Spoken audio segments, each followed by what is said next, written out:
Number 7. We encourage you to station yourselves at a place free of destructive noise so that you could focus on the meeting. And lastly, number 8. We want to capture the moment with you. Kindly stay until the end as we will have a group photo after. Thank you. And have a good day ahead.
Welcome. Before we begin our meeting, please be informed of the following video conferencing etiquette. Number 1. If using a laptop, welcome. Before we begin our meeting, please be informed of the following video conferencing etiquette. Number 1. If using a laptop, tablet, or mobile phone, make sure that your battery is fully charged to avoid sudden disconnection. Number 2. To be the best, you have to look the best by observing and wearing appropriate attire fit for the meeting. Number 3. Be on mute at all times and listen attentively to whoever is speaking. Number 4. Maximize the use of chat box and other tools made available by the system whenever you want your voice to be heard. Number 5. Avoid interrupting the speaker, and make sure that you are acknowledged before you speak.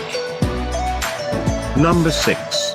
As much as possible, turn on your video so that we could have a wonderful conversation. Number 7. We encourage you to station yourselves at a place free of destructive noise so that you could focus on the meeting.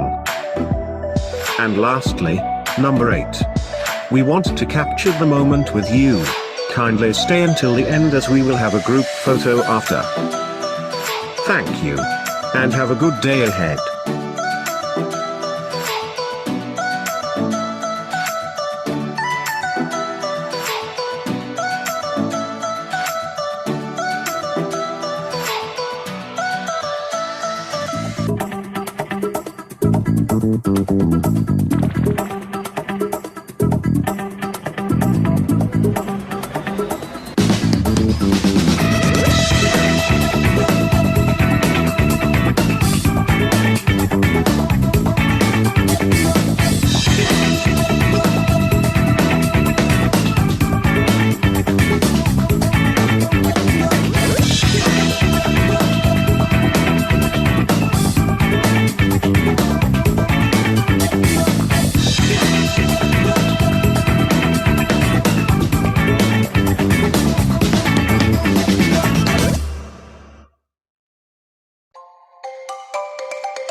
Welcome.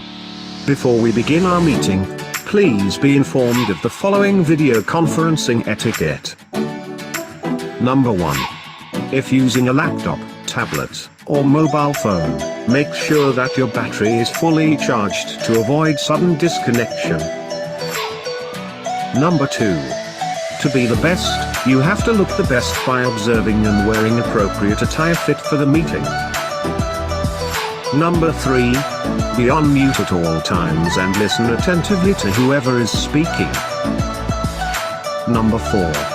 Maximize the use of chat box and other tools made available by the system whenever you want your voice to be heard. Number 5. Avoid interrupting the speaker, and make sure that you are acknowledged before you speak. Number 6. As much as possible, turn on your video so that we could have a wonderful conversation. Number 7. We encourage you to station yourselves at a place free of destructive noise so that you could focus on the meeting. And lastly, number 8. We want to capture the moment with you. Kindly stay until the end as we will have a group photo after. Thank you. And have a good day ahead.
Welcome. Before we begin our meeting, please be informed of the following video conferencing etiquette. Number 1. If using a laptop, tablet, or mobile phone, make sure that your battery is fully charged to avoid sudden disconnection. Number 2. To be the best, you have to look the best by observing and wearing appropriate attire fit for the meeting. Number 3. Be on mute at all times and listen attentively to whoever is speaking. Number 4. Maximize the use of chat box and other tools made available by the system whenever you want your voice to be heard. Number 5. Avoid interrupting the speaker, and make sure that you are acknowledged before you speak. Number 6.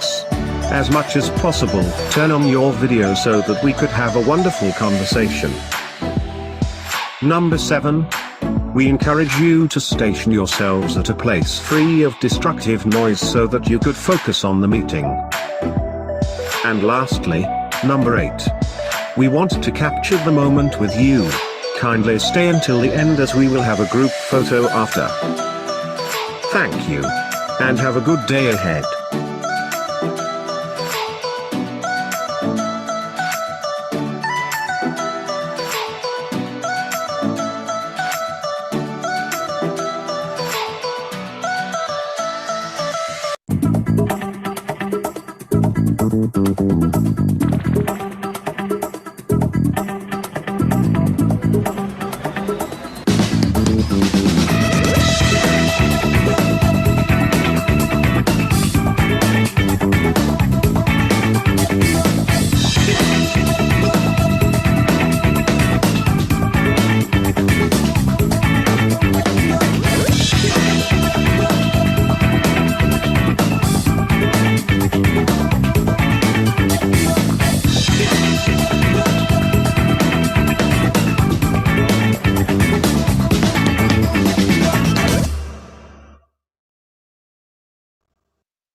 Good afternoon to our beloved IIEE members from Luzon, Visayas, and Mindanao, and of course, even in abroad.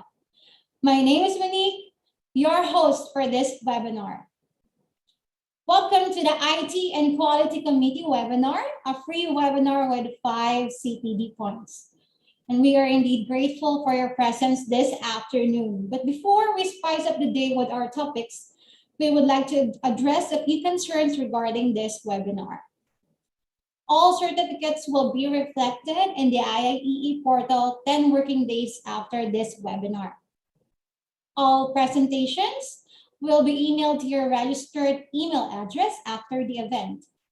And if you have questions, you can utilize the Q&A chat box. And of course, we encourage everyone to answer the evaluation before the end of this webinar. The link will be provided in the chat box. So in 5 minutes, we will begin our program.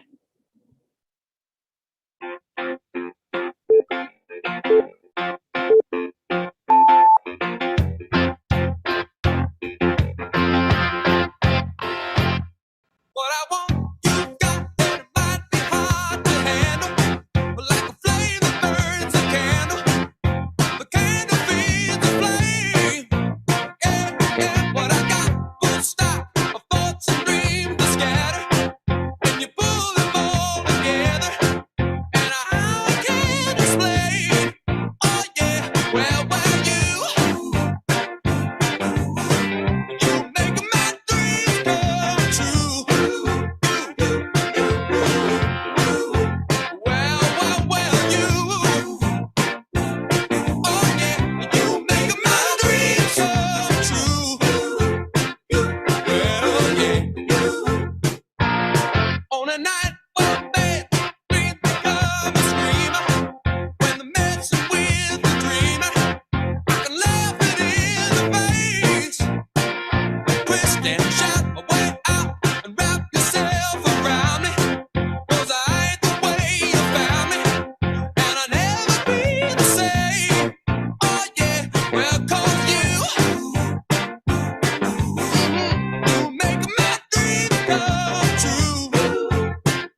afternoon here in the Philippines and blessed afternoon in abroad.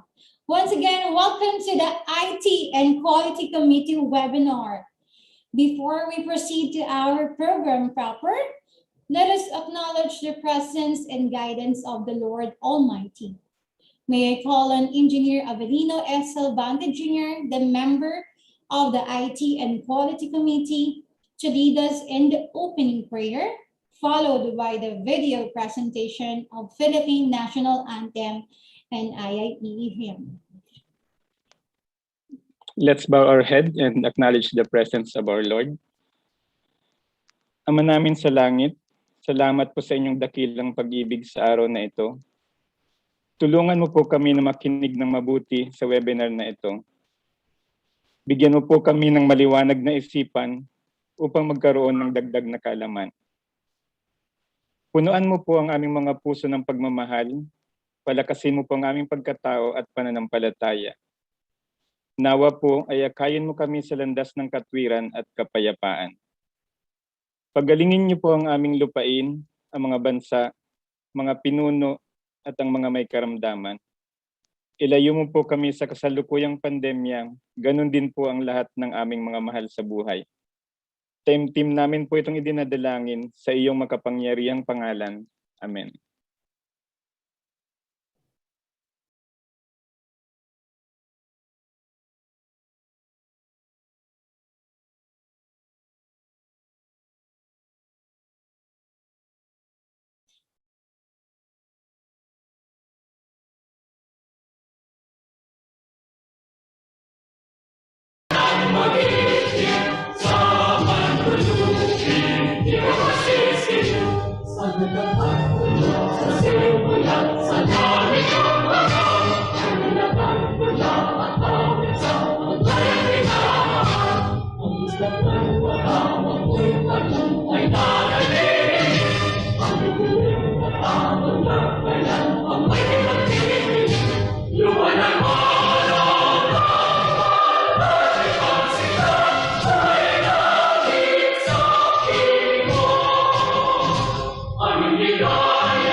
We are one in IIE mission and vision, instilling excellence in electrical profession, having a dynamic professional association,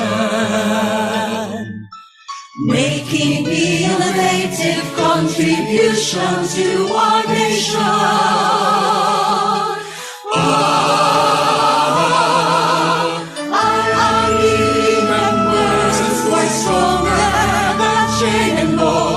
Rising to any challenge, involving what's homes and bolts, BEREE and RME, connecting industries by the electric circuits.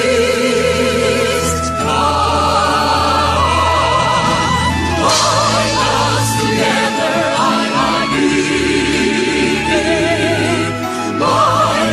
Forever,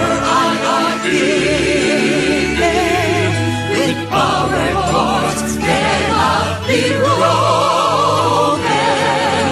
Bind us together, bind us together,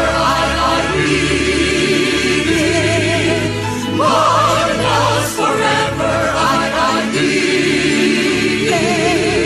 synchronize our hearts to reach greater heights and brighter lights.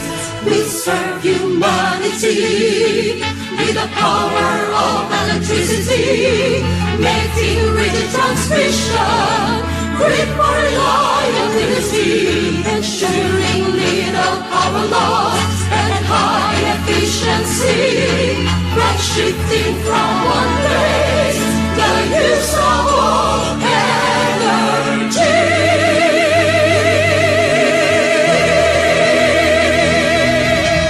Bind us together, IIE. Bind us forever, IIE. With power cords cannot be broken. Bind us together, IIE. Bind us together, IIE. Bind us forever, IIE. Synchronize our hearts to reach greater heights and brighter light. There's only one institute, no one else can substitute. There's only one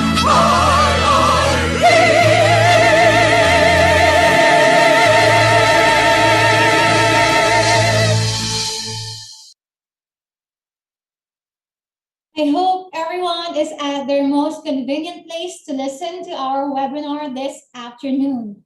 And to welcome us all, may I call on the Chairman for IT and Quality Committee, the 2016 National President of IIEE. A virtual round of applause, please, for Engineer Larry C. Cruz.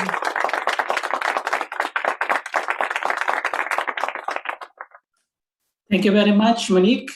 And good afternoon dito sa Philippines and good morning sa ating mga members sa foreign chapters.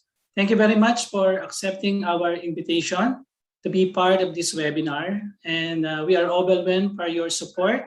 So more than 2,000 ang nag-register. So I'm sure darating pa yung iba nating kasamahan. So we need to use 3 different Zoom accounts to accommodate all of you.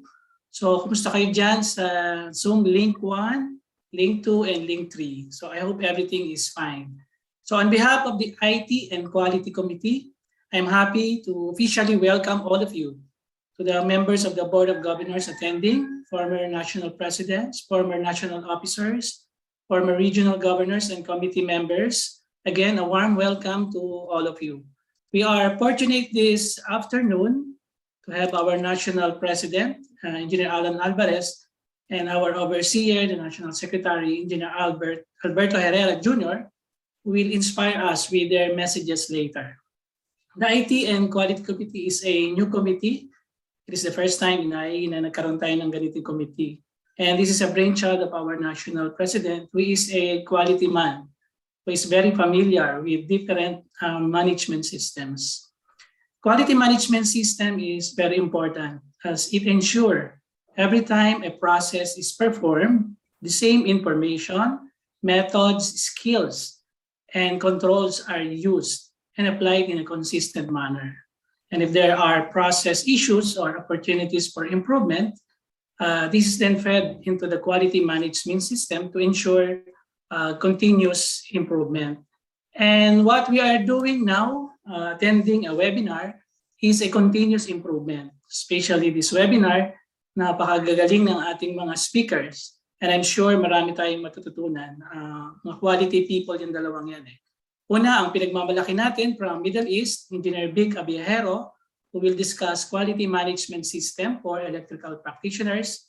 And second, ang pinagmamalaki naman ng Cebu, Engineer Magdaleno Baclay. So thank you very much, Engineer Baclay, who will discuss ISO 5001, Energy Management System. And since many are interested on these topics, we are planning to have another session, but this time it will be more comprehensive. So abangan nyo lang yung aming announcements later.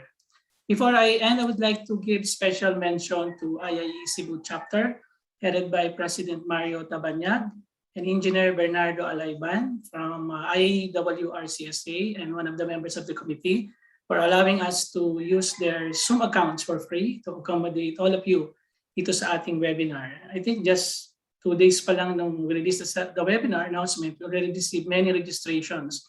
and the only available Zoom account is 1,000. So sayang naman yung mga nag-register. So we find ways na madagdagan. So salamat ay Cebu chapter and Engineer Bernardo Alayban. So again, welcome, enjoy, and learn in our webinar. God bless.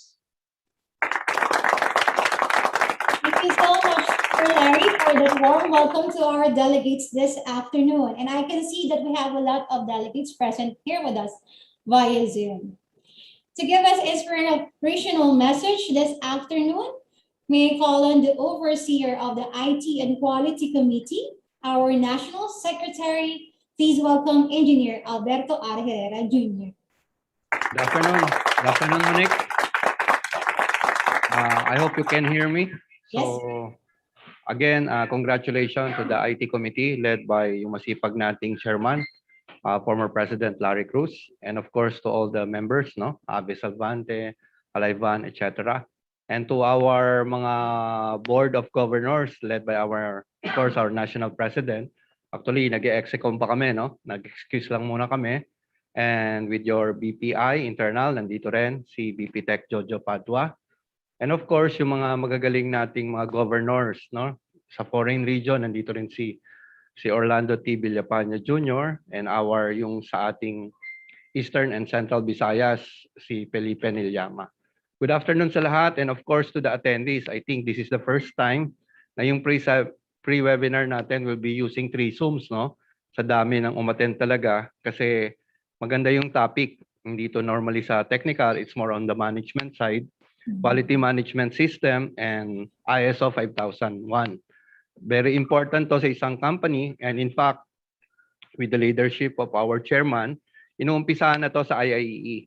So may mga nag-i-start na dito. So alam nyo naman yan, it's very important for the company in order for us to improve, lalo na doon sa mga items na need natin for improvement. With that, again, congratulations, and to all the attendees, please makinig po tayo at maganda po itong seminar natin this afternoon. Thank you very much, Monique. Thank you very much, Sir Alberto, once again, our National Secretary. And may I call on one of the member of the IT and Quality Committee and the Vice Chairman of the Oplan Daguitag Committee to award the Certificate of Appreciation. Let us all welcome Engineer Vincent F. Pelago. Thank you po, Ms. Monique. And to read the citation, this Certificate of Appreciation is presented to Engineer Alberto R. Herrera Jr. for imparting his inspirational message during the IT Quality Committee webinar via Zoom given this 4th day of September 2021, signed by Engineer Larry C. Cruz, IT and Quality Chairman, signed by Engineer Alan Anthony P. Alvarez, 2021 National President, IEE. Thank you po, Sir Jun. Once again, thank you very much, Engineer Alberto R. Herrera Jr. And now we will be hearing as well words of inspiration coming from the Quality, Environmental, Safety and Security Manager and Warranty Manager of Wärtsilä Philippines, our 2021 IAEE National President. Please welcome Engineer Alan Anthony P. Alvarez. Thank you, Monique. Good afternoon, everyone. So to the members of our ExCom who is present right now in the IAEE office, BPI Lindon, BP Tech Jojo, NSEC June. In the virtual, we have Gob Chi, Natres Chi, and BPX Roland. And out there is Gob Orville as well, and Gob Beping. Thank you, Gob Beping, for the Cebu. Nahabol mo yung Cebu for tomorrow's for the exam, no? And of course, to our chairman and former national president, Larry Cruz, the same as me, you know, and this is a quality man then. No? Talagang ito yung passion niya, kaya I really give this dahil we will have a lot of programs from him, no? Talagang magaganda yung programa. It so happened nga lang na nagkaroon ng pandemic, pero even the initial kick-off was really good. But hopefully we could continue doing this program, no? Later on. Maybe we can come up with a system na virtual din. Starting from this point, no? Kasi itong offering na natin for today, this is really needed sa isang companies. Tayo being a electrical professional as well, later on magkakaroon tayo ng mga kanya-kanyang business, and this kind of introductory kakailangan natin sa ating mga businesses din. So to go big, Behero, who is a member of this committee, and all your members sa ITQC, to the rest of dignitaries na hindi ko ma-mention, and members na present natin ngayon. Magandang hapon po ulit. Again, congratulations for your team, Press Larry, for this introductory. Sabi ko nga, introductory offering, kaya libre, no? I don't know, baka yung susunod, meron ng bayad. Kasi, this kind of training, napaka, valuable to. Medyo may price tag to if you will get it from a consulting company. Go Big and I actually 20 years ago, more than 20 years ago, is in a consulting field, and we cater for this kind of business. And of course, thank you for Engineering Magdalene of Baclay as well for giving this opportunity to our member, who is very timely, lalo na yung ISO 5001, which is energy management system, no? Yan ang kailangan lahat ng establishment ngayon. Require ng DOE, no? The company should align their business management with the energy management system. Kasi ang requirement is to have us the continual improvement, no? From our transition to a better efficiency operation, no? Yung mga solar projects then will be a requirement for to come up with the green building compliance. Yesterday nga nagkaroon ng meeting with that, dahil lalabas na yung green building design user manual. So both new building as well as existing building, in some terms kailangan mag-comply with what is prescribed on that item. So probably on the next engagement, yung mga detailing, isasama na rin ng committee na ito. And I'm very thankful talaga na this activity jive with the second half of our year's journey, yung focus on our complementarity aspect. Meaning, yung activity natin is not only for IAE, it is a aspect that will be across discipline as well. Ito kasing event na to is not only for IAE sana later on, we could invite other discipline as well. Kasi sa energy efficiency, hindi lang EE ang magte-take ng lead yan. It will cover all the disciplines. Okay. So with the team of this quality and IT, malaki ang potential nito, no? Hindi pa lang lumalabas, but kailangan lumabas na this year, no? And may mga robotic programs probably na may share din yung isang member natin dyan dito on. Lalo na dun sa mga digital transactions natin sa IAE, no? So we were able to come up with a good system now, but if we will interject, no, yung processes pa rin ng mga robotics or automation, auto-sending of information, I think magiging faster lalo yung ating transactions sa IAE. So meron pa naman tayong some months remaining at maraming pang ibibigay ang team ni Press Larry. Thank you to the team. Continue this good work. Salamat po. Thank you, Sir Alan. Again, our IAE National President. And may I call on the Vice Chairman once again of Upland Legislative Committee and one of the member of the IT and Quality Committee, Engineer Vincent F. Pelago, to award the Certificate of Appreciation. Thank you po, Ms. Monique. And to read po yung citation of the Certificate of Appreciation. This Certificate of Appreciation is presented to Engineer Alan Anthony Alvarez for imparting his inspirational message during the IT Quality Committee webinar via Zoom given this 4th day of September 2021, signed by Engineer Larry C. Cruz, IT and Quality Committee Chairman, signed by Engineer Alan Anthony P. Alvarez, 2021 IAE National President. Thank you po, Sir Alan. Thank you, Engineer Pelagua, and once again to our 2021 IAEE National President.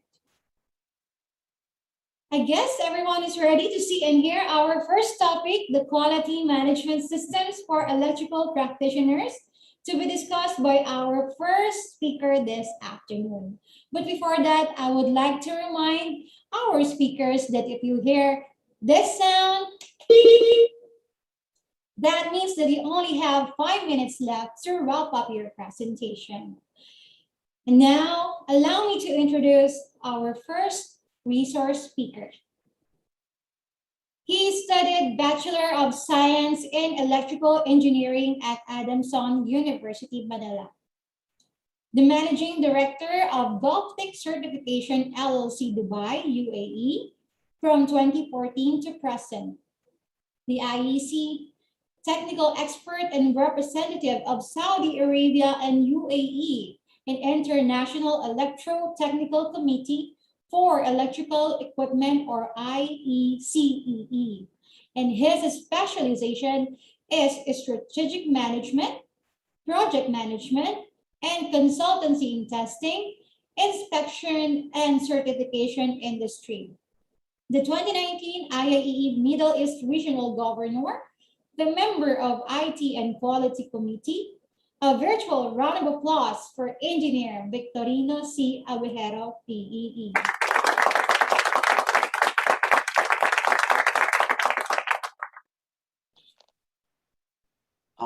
Good morning, everyone. And by the way, magandang tanghali na pala sa Pilipinas. Magandang tanghali sa mga kasama natin sa Singapore, and isang mainit na magandang umaga sa mga kasamahan po natin dito sa Middle East.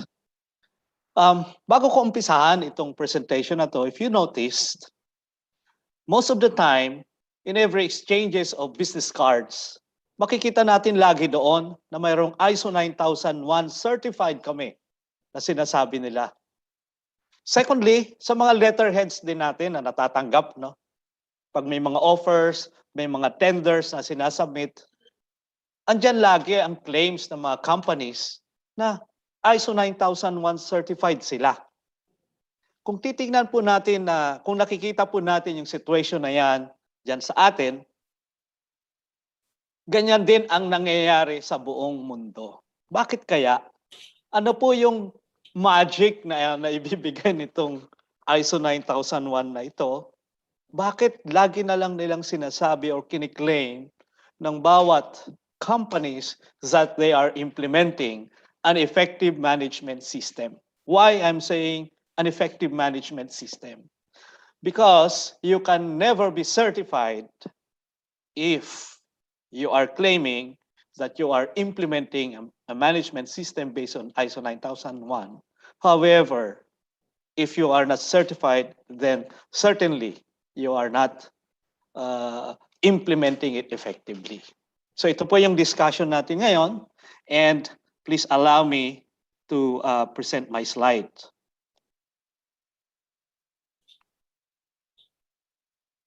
By the way, am I audible? Yes, sir. We can hear you loud and clear. Thank you.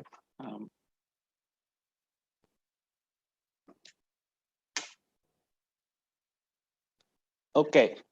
The topic that I will be presenting to you today is all about quality management system for electrical practitioners.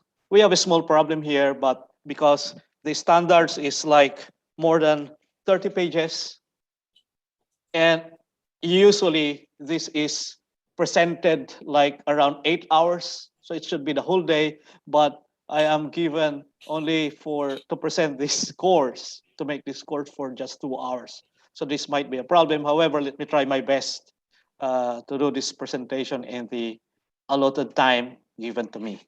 So the topic is quality management for electrical practitioners. Why it is for electrical practitioners?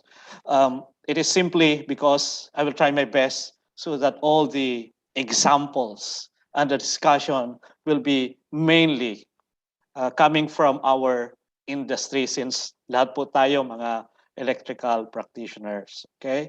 Now, the objective of this presentation is, number one, for us to learn the basics of quality management system. Number two, it is all about the discussion of the different requirements of the ISO 9001. And third is to help you understand the different requirements related to certification so that you would be able to establish, implement, and maintain a quality management system if in case you want to be part of your quality team or you want to be part of your organization implementing as such, or as National President Alan mentioned earlier, that if in case you have a company or our organization that intends to implement or to organize a quality management system based in ISO 9001. This presentation is having 3 parts. The first module will be focused on the introduction on quality. The second part will focus on the different requirements of the standards. And the third one is the certification process. Okay? So ito po yung takbo ng presentation natin. Now, let me just briefly introduce to you the International Organization for Standardization, otherwise known as ISO. So kung titingnan natin, ang ano talaga niya dapat is iOS. However, it is named ISO. Kung titingnan natin yung slide, it is explaining why it is named as ISO. But let me just inform you that ISO is an independent, non-governmental international organization with a membership of around 165 national standard bodies. And what is happening now is that each country is having one national standard body, and in the Philippines, we are being represented by the Bureau of Product Standards of the Department of Trade and Industry. So they are the ones attending, they are the ones responsible in representing our country in the development of the different ISO standards. So what does this ISO does? Well, what they do is, number one, they develop voluntary, consensus-based, market-relevant international standards. So hindi lamang po ISO 9001 standards ginagawa nila. Marami po, libo-libong standards yan na makikita natin later on. So, sabi ko kanina, the name should be IOS because the name is International Organization for Standardization. Kaya lang, ang nangyari, because of the word ISO or ISO, which is derived from a Greek word isos, meaning equal, so the member countries adopted the name ISO or ISOS. If you remember why it is ISOS, di ba, mayroon tayong isosceles triangle. And when we say isosceles triangle, it is a triangle that is having 2 equal sides. And also take note of the word isometric view. Isometric view is when you look at an object and you can see equally the 3 different sides: the top view, the side view, and the front view. So these are all about ISO or ISO. And this is the reason now why instead of IOS, the International Organization for Standardization is now known as ISO. Okay. Now, today, there are around 23,889 standards being developed by this ISO. And these standards are not just related to management systems, but there are so many things. Kahit po standards sa gulong, standards ng mga sasakyan, standards related sa mga sizes ng mga papel. And by the way, they are also the one that promulgated the establishment of the metrication system, of the metric system. So kung mapapansin ninyo, sa bawat requirement ngayon ng ISO, they are using the meters, kilograms, kilometers, so on and so forth. And who is doing this? Who is developing these requirements? These are the 795 technical committees and subcommittees. So ISO is quite similar with the IEC.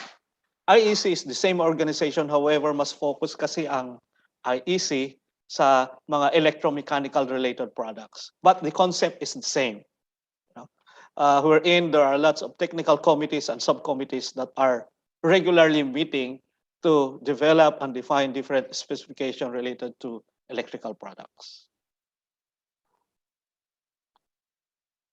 Now, the ISO is actually helping the different members by making the products compatible so they fit and work well with each other. They identify issues of products and services, and they share good ideas and solutions, technological know-how, and best management practices. You could just imagine kung walang international specification ang gulong ng mga sasakyan. Kung halimbawa, may sariling sizes ng gulong. Si Toyota, may sariling sizes ng gulong ang mga sasakyan sa US. Ang epekto is napakamahal po ng gulong kasi kanya-kanyang mga sizes ang bawat isa. So ito yung isang magandang nangyayari dito sa ISO. At hindi rin naman po pwede na ang 1 kilo sa Pilipinas ay 1.15 kilograms naman dito sa Middle East. So ito po yung function ni ISO, kaya sinasabi equal. They're developing agreements related to standards of measurements. Ganyan po yung trabaho ng ISO. Now, here are some examples of the accomplishment of this ISO. Take note of this example, the paper sizes. They develop the sizes like the A4 family para hindi na mahirapan yung mga gumagawa ng mga printers, mapapadali. Sa food safety, there's one common standard that is very popular like the ISO 9000 that's being implemented globally. The Food Safety Management System, otherwise known as the ISO 22000 standards. The sizes of credit cards, the codes for countries and the different currencies. So these are but the importance of having this organization.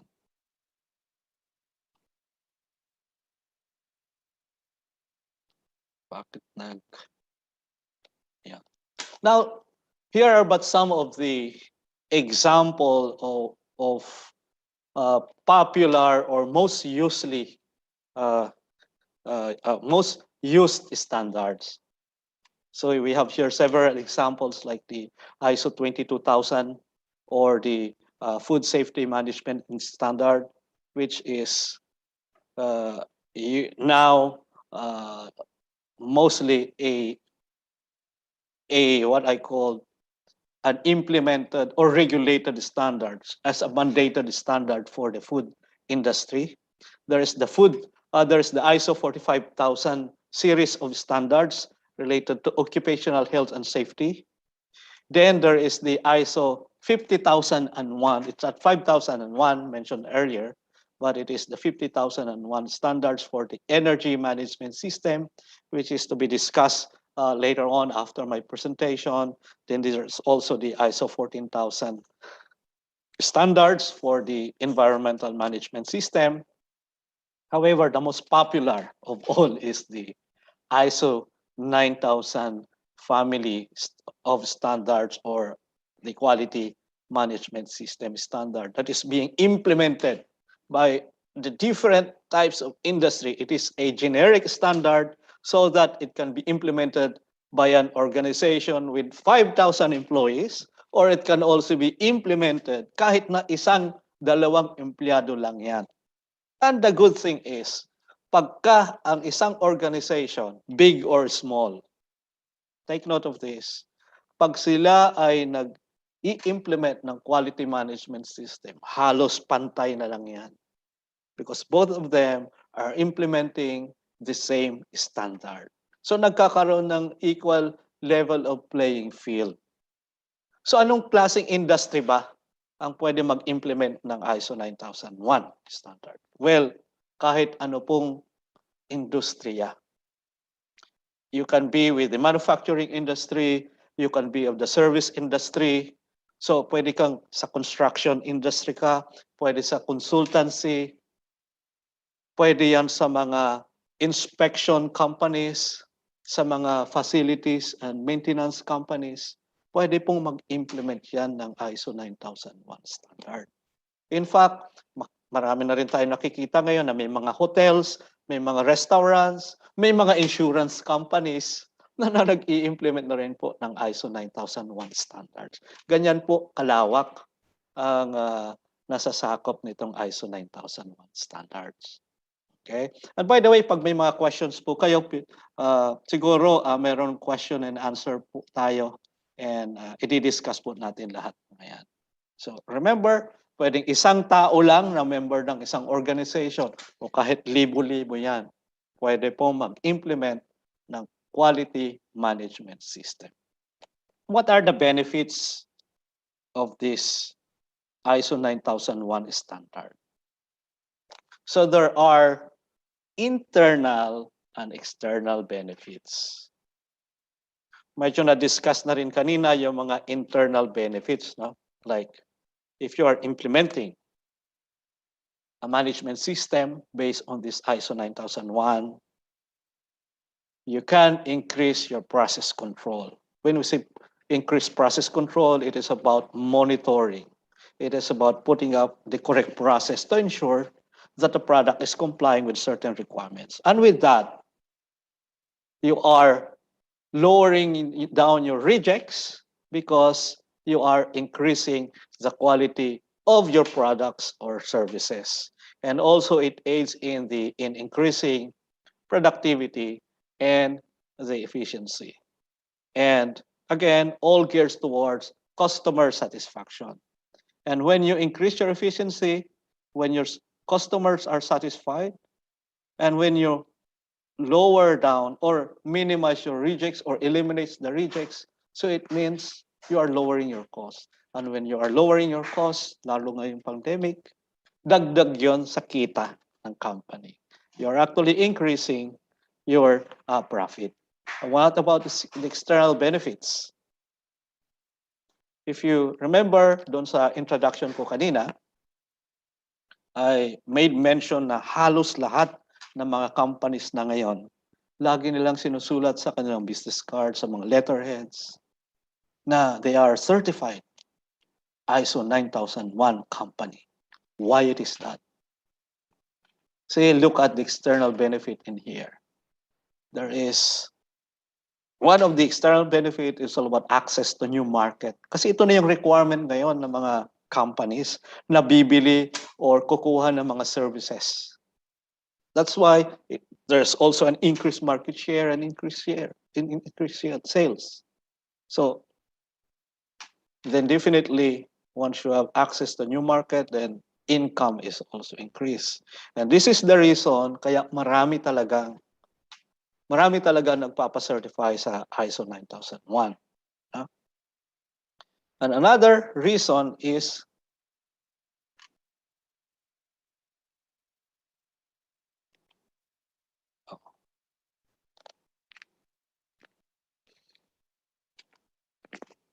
it is now a legal requirement if you are exporting your product to other countries that you need to comply with the ISO 9001 standard. So there's now a legal requirement from many countries that a product should comply with the following two requirements. One is a compliance, say for example, of these products to a particular relevant product standards. When I say product standards, this could be the IAC standard, this could be the ANSI or the UL standard. So that's one requirement and is manufactured by a factory that is implementing a quality management system based on ISO 9001. So dalawang requirement. Compliance, for example, ng mga products na ito. So, di ba, pag bine-verify natin yung compliance ng product standard, minsan nagkakaroon tayo ng factory inspection. Nagkakaroon tayo ng factory witness test. At the same time, tinitignan din natin na, bago kami mag-factory witness test sa inyo, pupunta lamang kami dyan kung mayroon kang maipapakitang ISO 9001 certificate. Ito ngayon yung nagiging requirement. So, our company is doing a product certification for the different countries here in the Middle East. And this is their requirement, so that whenever we go to a factory and do the inspection, we always bring in 2 inspectors. One that is expert to a particular standard, a person that can witness the test, that is qualified to judge if they are complying with the requirements, if these products are complying with the requirements of the IEC standard. And the second inspector is the one checking the effective implementation of ISO 9001. So that's why a lot of companies, as I mentioned earlier, that they are putting in their business cards claiming they are certified ISO 9001 company. So this is now the introduction about the ISO 9001 standard. And let us go into the requirements of, this will do the introduction to quality. But before that, let me just read with you these definitions. In implementing this standard, we have to look at number 1, the context of the organization. This means we have to look into the business environment. What are the products being offered by the company? What are the services being provided by the company? And let us look into the internal requirements of this context of this. This is what I meant, the internal requirements of the organization that should be embedded in the development of the quality management system. And number 2 is the interested parties. And usually these are the different stakeholders, like the investors. These are the regulatory bodies. I mentioned it earlier that most of the products are now regulated. And these are the persons or organizations that can affect or be affected by or perceive itself to be affected by a decision or activity. So it can be the community where your organization is established. And lastly, the most important one, it is the customer. Customer is the one receiving a product or service intended or required by this person or organization. Okay? So the ISO 9001 is developed in such a way to satisfy your customer, to maintain customer loyalty. Because at the end of the day, it is the customer that is providing you an income. Now, what does it mean to have a satisfied customer?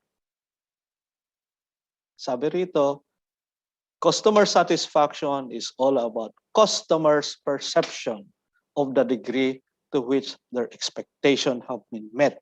So we want to satisfy the requirements of these customers.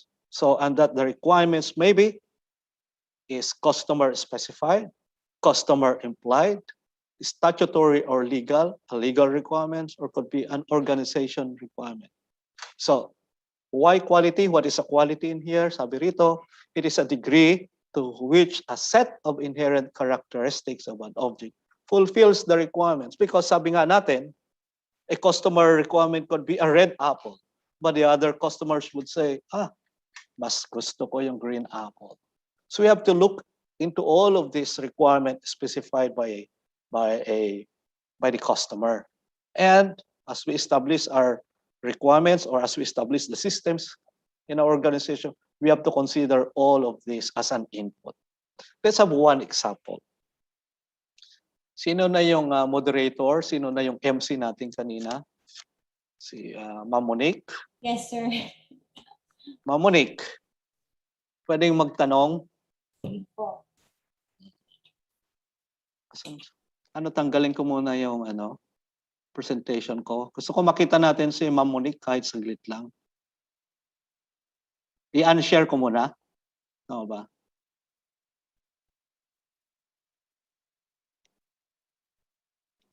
Ma'am Monique, just a question. Kasi nakikita natin yung customer requirement. Pwedeng malaman kung anong qualities ng isang lalaki ang hinahanap mo. Okay po. Ang Tingnan natin yung customer requirement ni Ma'am Monique. Ano? po, ako po ang customer, ang aking pong requirement sa isang lalaki ay mabait, of course. Next is, gusto ko po kasi musical inclined, nangigitara. And the last is God-fearing. God-fearing, mabait, at marunong maggitara. So, ito yung requirement ni Ma'am Monique. Maybe, yung iba nating kasama, ang requirement nila is iba naman. Maybe ang requirement nila is okay lang na matanda na basta mayaman. Maraming pera. But just a question now, Ma'am Monique. Ma'am Monique, nasa-satisfy ba ito ng special someone mo? Or na-i-exceed pa niya yung requirement na yun? Yung requirement po na yun, na nagigitara, na-exceed naman po siya, surpass kasi ang aking pong partner ngayon ay all around. He knows how to play drums, he knows how to play bass, he knows how to play... Very good. Tapos maganda yung quality na binigay ni Ma'am Monique, God-fearing person. Okay? So ito yung requirement niya. In like manner, share ko lang po ito. In like manner, if you notice, magkakaiba rin tayong mga specifications pag bumibili tayo ng sasakyan. Perhaps your requirement could be, hey, I want to buy this car because there are plenty of spare parts in the market, be it brand new or used spare parts, be it original or kahit gawa sa ibang countries. Not necessarily original, kaya lang medyo maganda pa rin. So this could be your requirement. Or another requirement could be like, hey, ang gusto ko lang naman is makapunta from A to B, makarating ako ng okay doon, hindi ko na kailangan ng mamahaling sasakyan. By the way, take note that all of these cars, before these cars are being traded in the Philippines, they are actually complying with two things. The safety requirements set by the United Nations, because sila palang ang merong requirement, or the EN regulation na kinapi natin. And yung mga efficiency requirements, no? Kaya sabi niya, okay na ako sa medyo murang sasakyan na to, hindi ko naman kailangang mahal.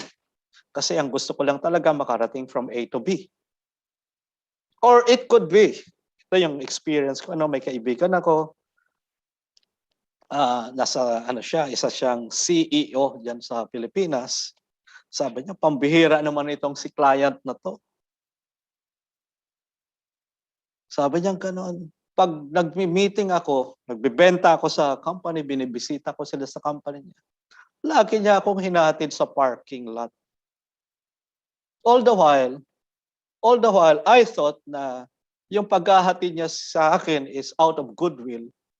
Kaya lang, narinig ko sa tao niya na, uy, itong si counterpart ko sa company na to, kaya pala niya ako hinahatid sa parking lot kasi tinitignan niya kung ang dala kong sasakyan.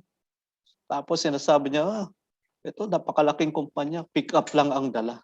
So nagkaroon ngayon siya, iniba niya na ngayon requirement niya. Kasi ang gusto lang naman niya dati is magkakarga siya ng materyales, kung lalagyan niya ng mga tools, yun yung requirement niya dati. Kaya lang napulaan siya, sabi niya, oo nga naman. nakikipag-meeting ako sa mga CEOs ng mga companies, and yet ito lang yung dala-dala ko para nakakababa daw ng respeto. Iniba niya na ngayon yung requirement niya. So bumili na siya ngayon ng luxury car.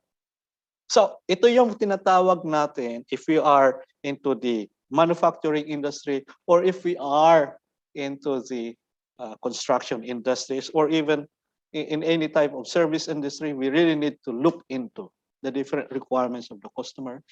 And we have to fulfill this requirement as mentioned by ISO 9001:2015. And when I say about customer implied, ano naman itong mga to? They may not be specified, but they are expecting it to happen. Okay? Ano naman ito? Ano yung sinasabi natin na customer implied requirements? Most of the time, nagpapagupit tayo. Pag nagpapagupit tayo, ang gusto natin magandang gupit. And however, nasanay na tayo na magbibigay lamang tayo ng tip. Pag may extra na masahe, kunting tapik sa balikat, hilot sa balikat, that is what we call the implied needs. It may not be specified, that it can be implied. And ito yung nag-exceed nila yung mga requirements natin minsan. And because of that, nagbibigay din tayo ng mga tips. And it could be an statutory or legal requirements. Let us look into the legal requirements. So these are but some of the products na nakita namin during our factory visits na may mga products na hindi nagko-comply sa mga statutory or legal requirements, even if compliant sila sa management system. You could just imagine itong saksakan ito, extension cord, itong dalawang sample natin dito. Look at the materials. May kalawang na anong requirement pagka carrying parts dapat ang materials? Isn't it the top? Dapat copper siya or copper alloy. And look at the connection. Pambihira ito. Nakahinang na, nakapatong pa sa kabilang side na current conducting part. So magkakaroon ng potential short-circuited na yan. Tapos ito pa, ang rating kasi dapat nitong extension na to should be 13 ampere. Kaya lang, undersize yung kable na binilagay. I think from 5 ampere lang. Kaya nung nagkaroon ng testing, nilagyan namin ng 13 ampere, yun, natunaw yung insulation niya. So these are some but of the requirements that are what we call statutory or legal requirements. And there are some organizations requirement as well, like the delivery time, the lead time. Pagkagawa ka ng project, may agreement yan kung kailan mo matatapos, kailan mo ma-deliver yung project. So these are but the organization's requirements, internal or external regulation, external or internal organizations requirement. So malinaw na yung mga requirements natin. No? Now let us now look into the quality management systems, which is now part of the requirements of ISO 9001. So sabi natin kanina, we define what is quality. And sabi dito, it is a degree to which a set of inherent characteristics fulfill requirements. Then, in doing that, there should be a commitment coming from the top management to support these coordinated activities, to direct and control an organization by putting up a system which is a set of interrelated or interacting elements. So that is now the quality management system. Natin to. Now, the quality management system is based from the PDCA or the plan, do, check and act cycle. Kasi nga process approach na siya. What we mean by process approach is when you identify as an input the different requirements for you to be able to process it and have a good result as an output. So this is mainly how the approach being done once you implement or once you follow the requirements of ISO 9001. So there is a planning stage wherein you identify the different customer requirements and you plan accordingly how to satisfy these requirements by putting up the correct specification, maybe by putting up the proper inspection processes, by putting up the necessary control mechanism. So there is a planning and there's a support and operation. It is when you implement what you plan, and once you are implementing it, that's the do part, there is a monitoring and measurement just to make sure that what you plan is being implemented. So these are now the checkpoints. These are now the inspections. These are the quality checks. These are now the implementation of the quality assurance activities. And that includes the verification of the effectiveness of the process. Kaya meron po tayong internal audit, meron po tayong management review, and after that, the output of this is a potential improvement. Why? Because maybe may mga lapses tayo doon sa mga defined procedures natin. Baka may mga non-conformities, baka marami yung reject natin as we do the performance evaluation. That's why through corrective actions and preventive actions, nagkakaroon tayo ngayon ng improvement. But take note of this, in all of these PDCA activities, the top management is at the center of it. All right? Andyan lagi yung support ng management. Andyan lagi yung presence ng top management. Hindi naman maganda yung, ano ba, nagtitinda tayo ng isda. Tapos, from North to Metro Manila, nagdi-deliver tayo ng isda. Siyempre, ang requirement natin, dapat maganda yung may refrigerated ban tayo, no? Para hindi kagad matunaw, hindi kagad masira yung isda. So, sabi naman ni top management, hindi. Bibili na lang tayo ng ice, patungan na lang natin. So, dapat andun yung commitment, the top management, to support whatever is planned by providing the necessary infrastructure, by providing the necessary testing and measuring instrument, by providing budget for the training.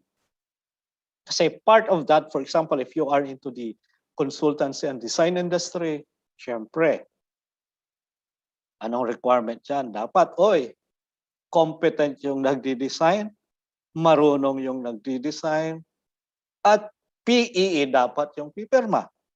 Ang problema, bago lang yung empleyado natin, fresh graduate, kapapasa sa board, REE. Anong gagawin dapat ng top management? Number one is for him to provide training to make sure na tama yung gagawin niya. And secondly, ano dapat ang gagawin that he should be under the supervision of a competent person that who is familiar with the design para tama yung ginagawa ng organization natin.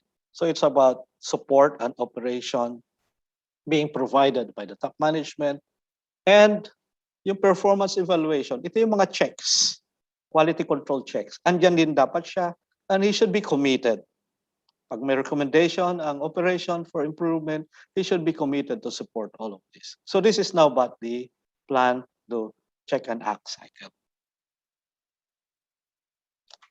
ISO 9001 is also based on a risk assessment-based thinking.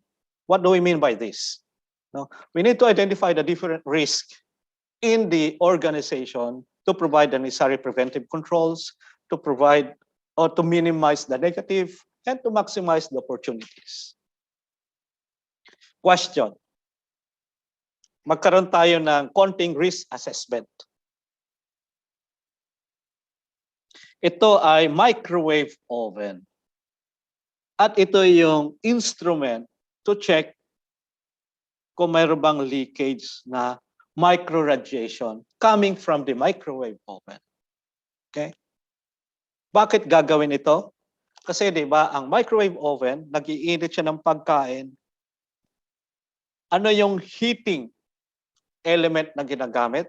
It's not about yung temperature or yung nagbabaga na resistive load na sinasabi natin.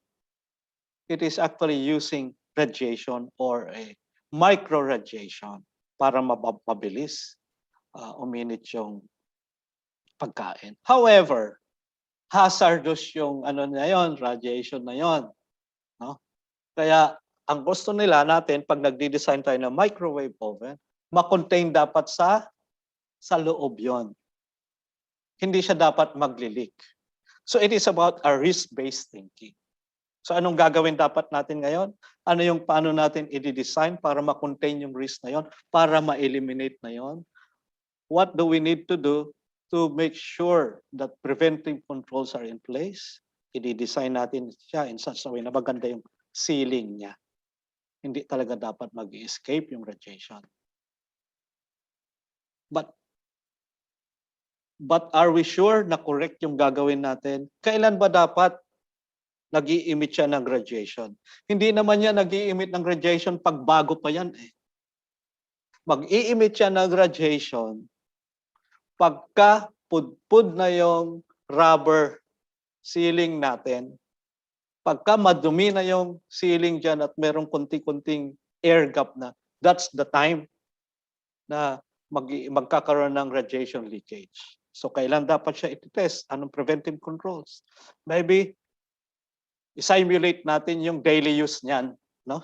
Yung daily use niyan. Maybe after 10,000 closing and opening of the door. So this is what we meant by risk-based thinking. It is about considering the risk to do the preventive controls. Another example, bilisan ko na lang.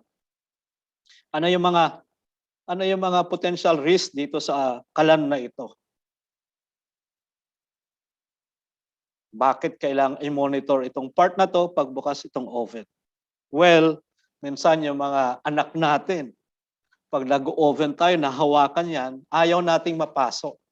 Kaya dapat maganda yung insulation na to. Ito yung kino-cover when we are designing the products. And similarly, itong electric fan na to, mayroon din mechanical hazard dyan. Pagka malalaki itong guard na, yung gap dito sa guard na to, makaka-aksidente yan. So this is address dapat natin yan bago natin ilabas. So these are about the risk-based thinking to develop the preventive controls to minimize the negative. And when we say maximize the opportunities, it is about looking into the current technologies that are existing now. Opportunities could be that, baka pwedeng mobile phones na ang mag-control ng mga to. Hindi na siya yung manual. So ito yung mga ibig sabihin ng risk-based thinking. And in the implementation of the quality management system, dapat makita ito, or once you implement it, then you will notice that customer focus is there, leadership is there, engagement of people is there because they are part of the system. Hindi lang sa top management yan. The management system will be successful only if everybody is doing their job well. There's a process approach, yung PDCA cycle, there's an improvement, na-explain ko na rin kanina. Then the evidence-based decision-making, hindi yung haka-haka, but that's why there is a records requirement na pagka may mga non-conformities, doon tayo magbe-base. So dapat naka-record mga yon, and it is building up the customer-supplier relationship. Okay.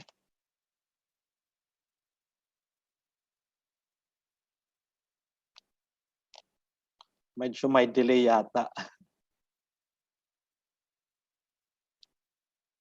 Yeah. Now, let us go into the ISO 9001 requirements. So, this is now the different clauses. So these are the different clauses of the standards. Andito yung there are 10 clauses, but if you look at this, ang requirements lang talaga is from 4 to 10. Ito yung i-audit, ito yung isa-satisfy natin. It is about the context of the organization, the leadership, the planning, the support, the operation, the performance evaluation, and improvement. Okay.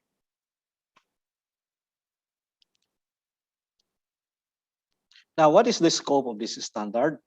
Let me just go through with it, although na-discuss ko na kanina. Sabi rito, this international standard specifies the requirements for QMS when an organization needs to demonstrate its ability to consistently provide products and services that meet, look at this, customer and applicable statutory and regulatory requirements. And secondly, it is about, first is satisfaction. It is about enhancing customer satisfaction through the effective applications of the different systems, including process improvement.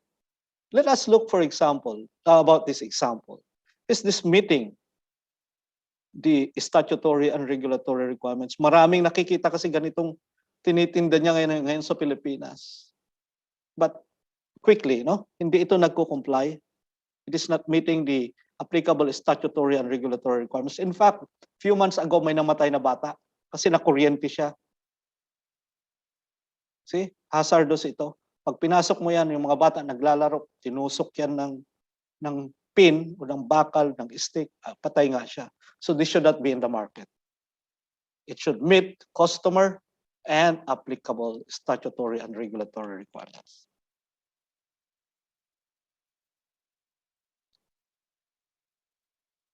Now, let me just go directly kasi medyo kapos na sa oras.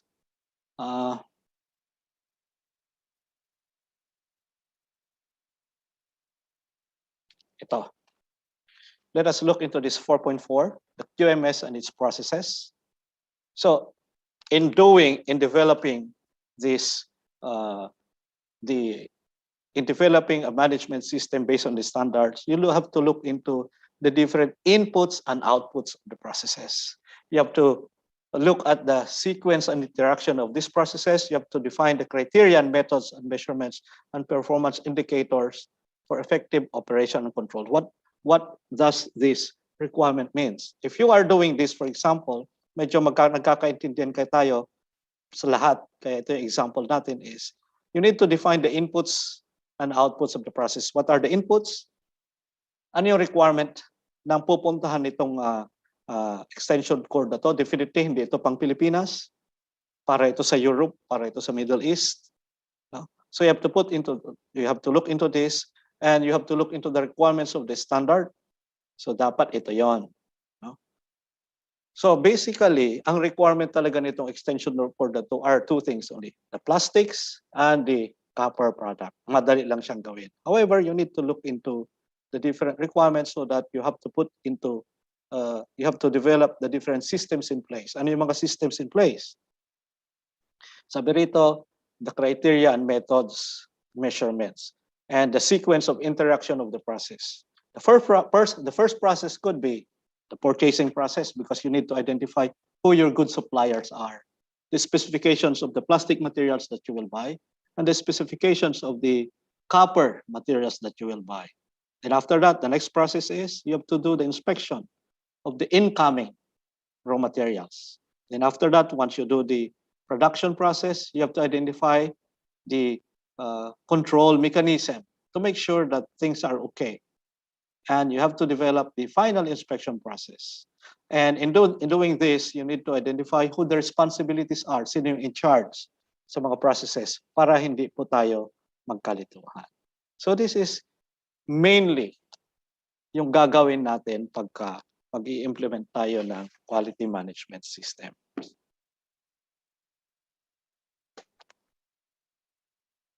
And to the extent necessary to maintain a documented information to support operation and retain a documented information to have confidence that processes are done as planned.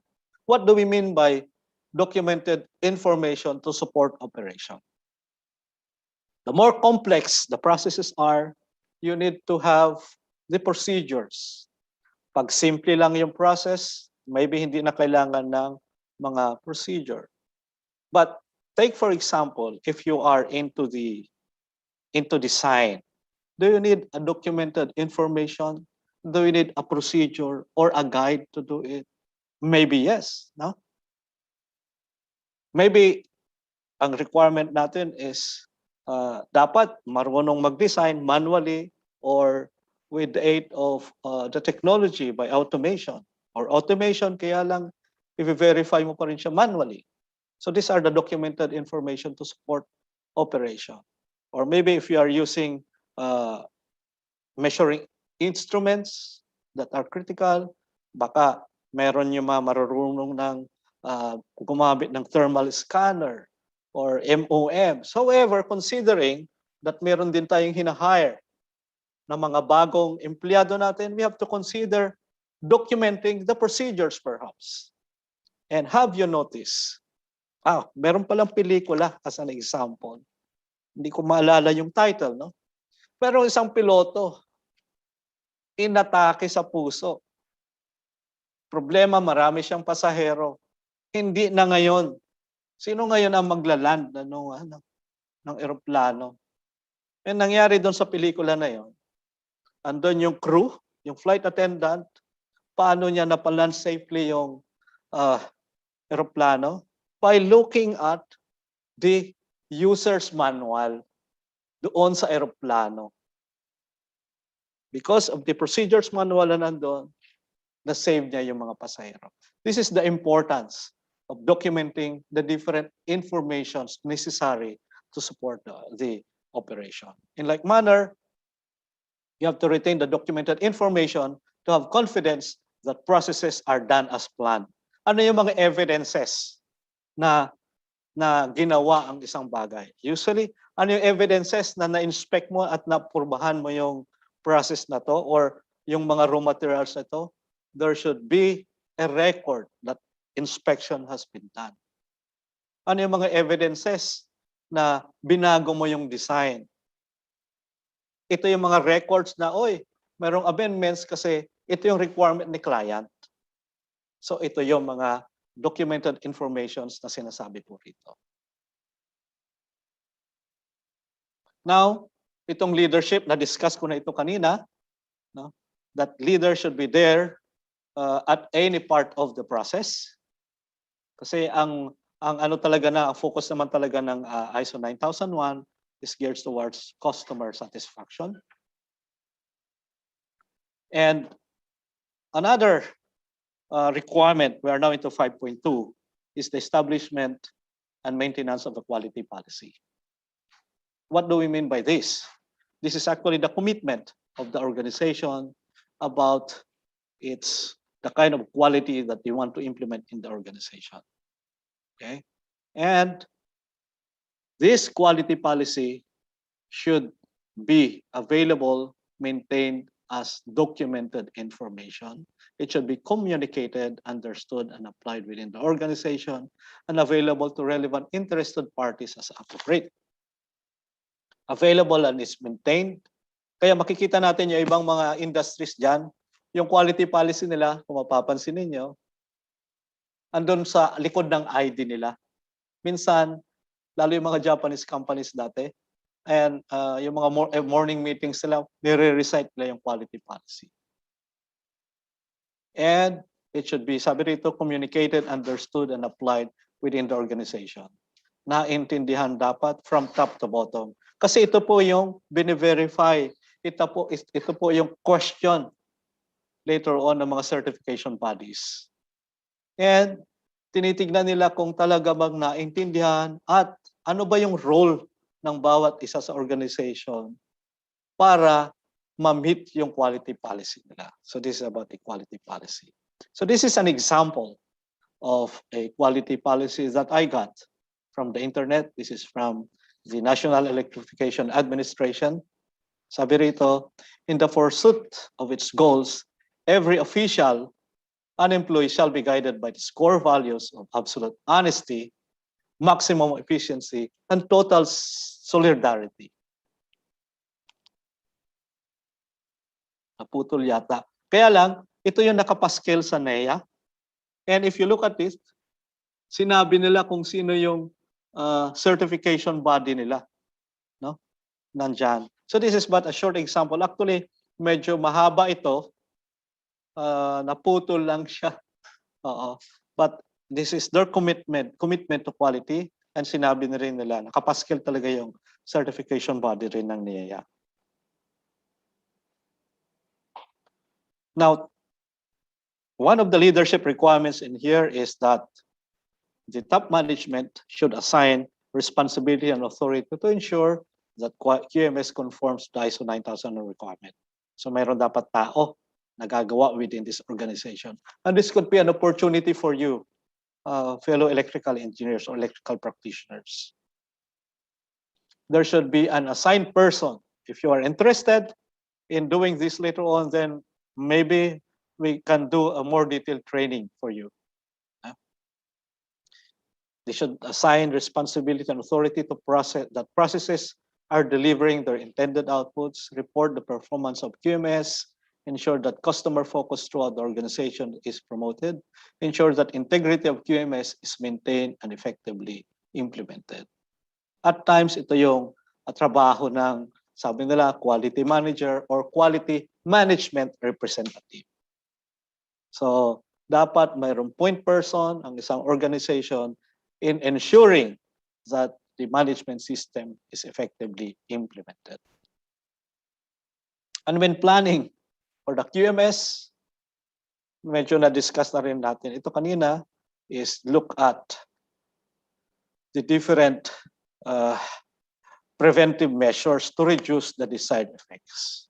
Ito yung mga potential risks. Ito yung mga risk-based thinking na sinasabi natin kanina.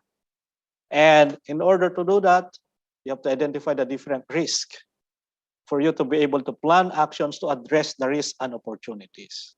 And I think, ito example na to, ewan ko kung kilala nyo, naalala nyo pa ito.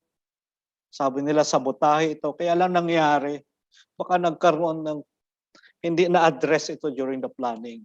Ito po yung bimpo na nasa loob ng Chicken Joy. No? So, maybe they need to improve their processes to ensure that the same thing will not happen again in the future. Risk-based thinking, part of the process, part of the planning. Okay, and when you do the quality objectives and planning, it is but the objective is to achieve all of this. Kaya sabi rito that quality objectives and planning, to achieve them, you need to have an established quality objectives at relevant functions. Relevant functions could be the different departments that when they do their job, when they do their work, there is a direct or indirect impact to the quality of service or product. Okay, so mayroong i-define natin yung quality objectives ng HR or for those who are doing the trainings and competency improvements in the organization. No? Hindi lang yan, ano? Meron din sa operations, so on and so forth. So this is what we meant by quality objectives at relevant function, and it gears towards the satisfaction of the quality policy. Okay, and when planning for quality objectives, we need to define what will be done, what resources are needed, who will be responsible, and when it will be completed, and how the results will be evaluated. Halimbawa na lang.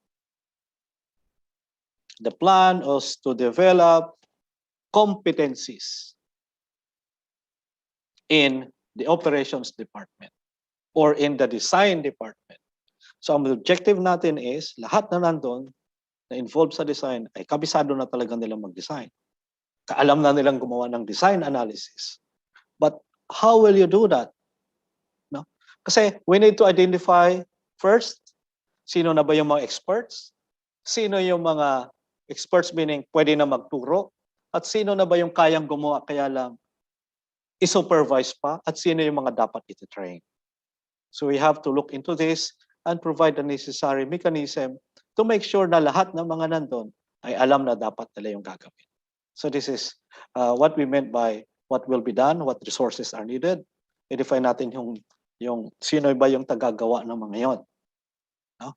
So this is quality objective planning. And we also need to do planning for changes. No?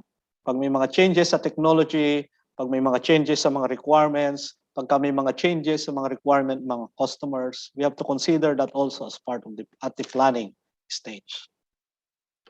And we have to determine and provide resources for the quality management systems. When we say resources, it could be people na kagaya ng ginagawa natin dito that are well trained and are able to understand the different requirements of the standards. So we have to consider the internal capabilities and constraints.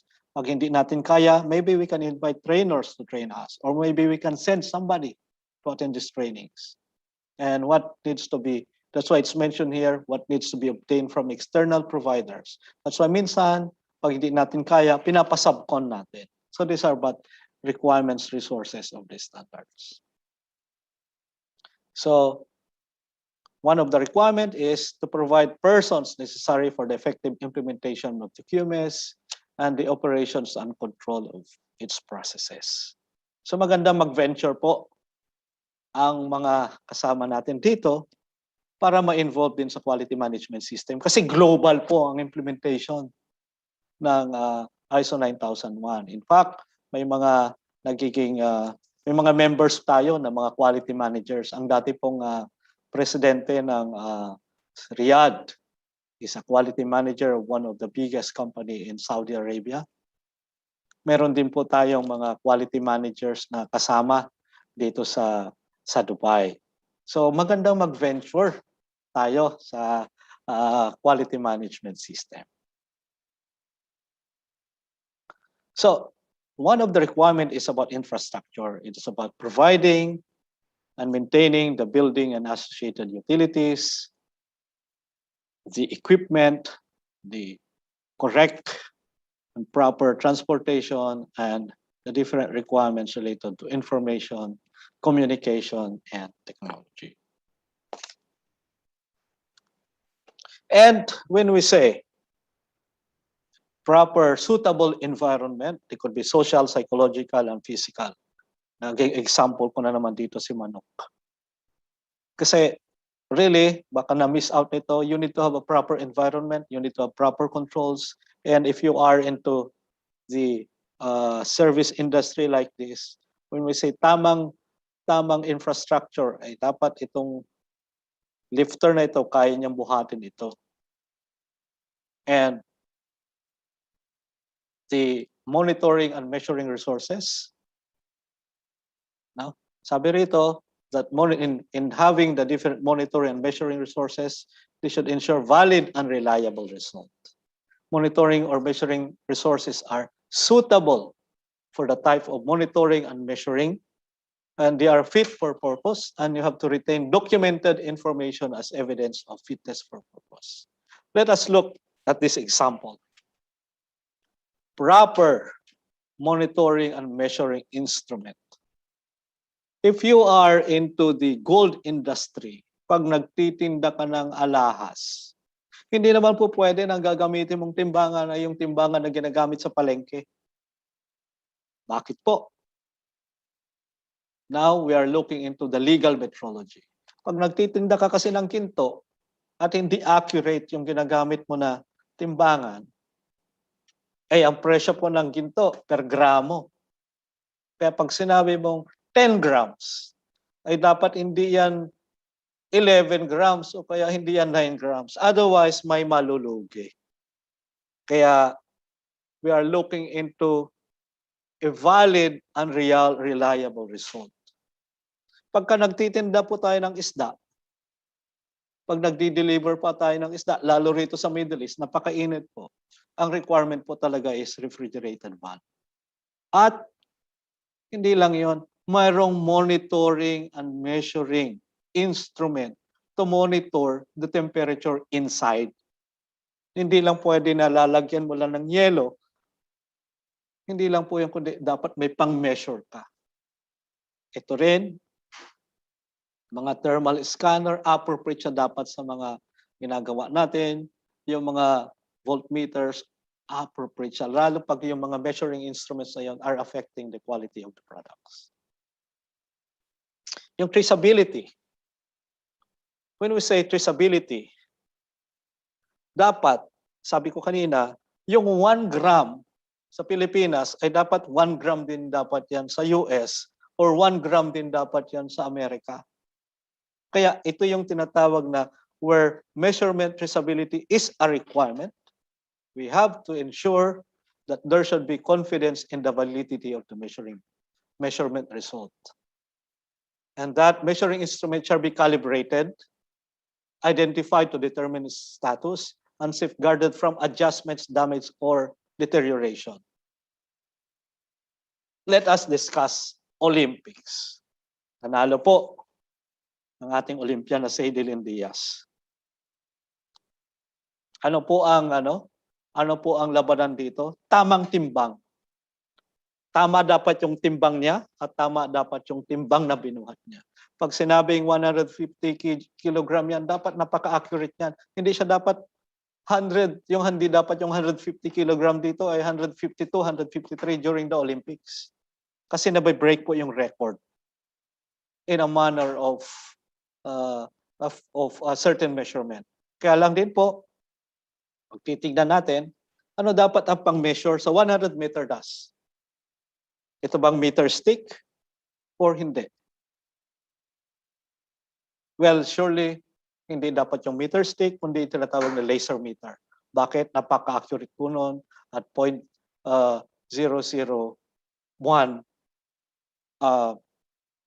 centimeter. Kasi nabi-break po kasi yung world record in a split millisecond. Kaya ito yung mga pinakailangan talaga na hindi lang appropriate, suitable yung measuring instrument natin, but properly calibrated. Similarly, itong sa gas, yung flow meters dapat accurate kasi nga ang bentahan dyan is according to liters or gallons. Ito yung sinasabi natin na measurement traceability.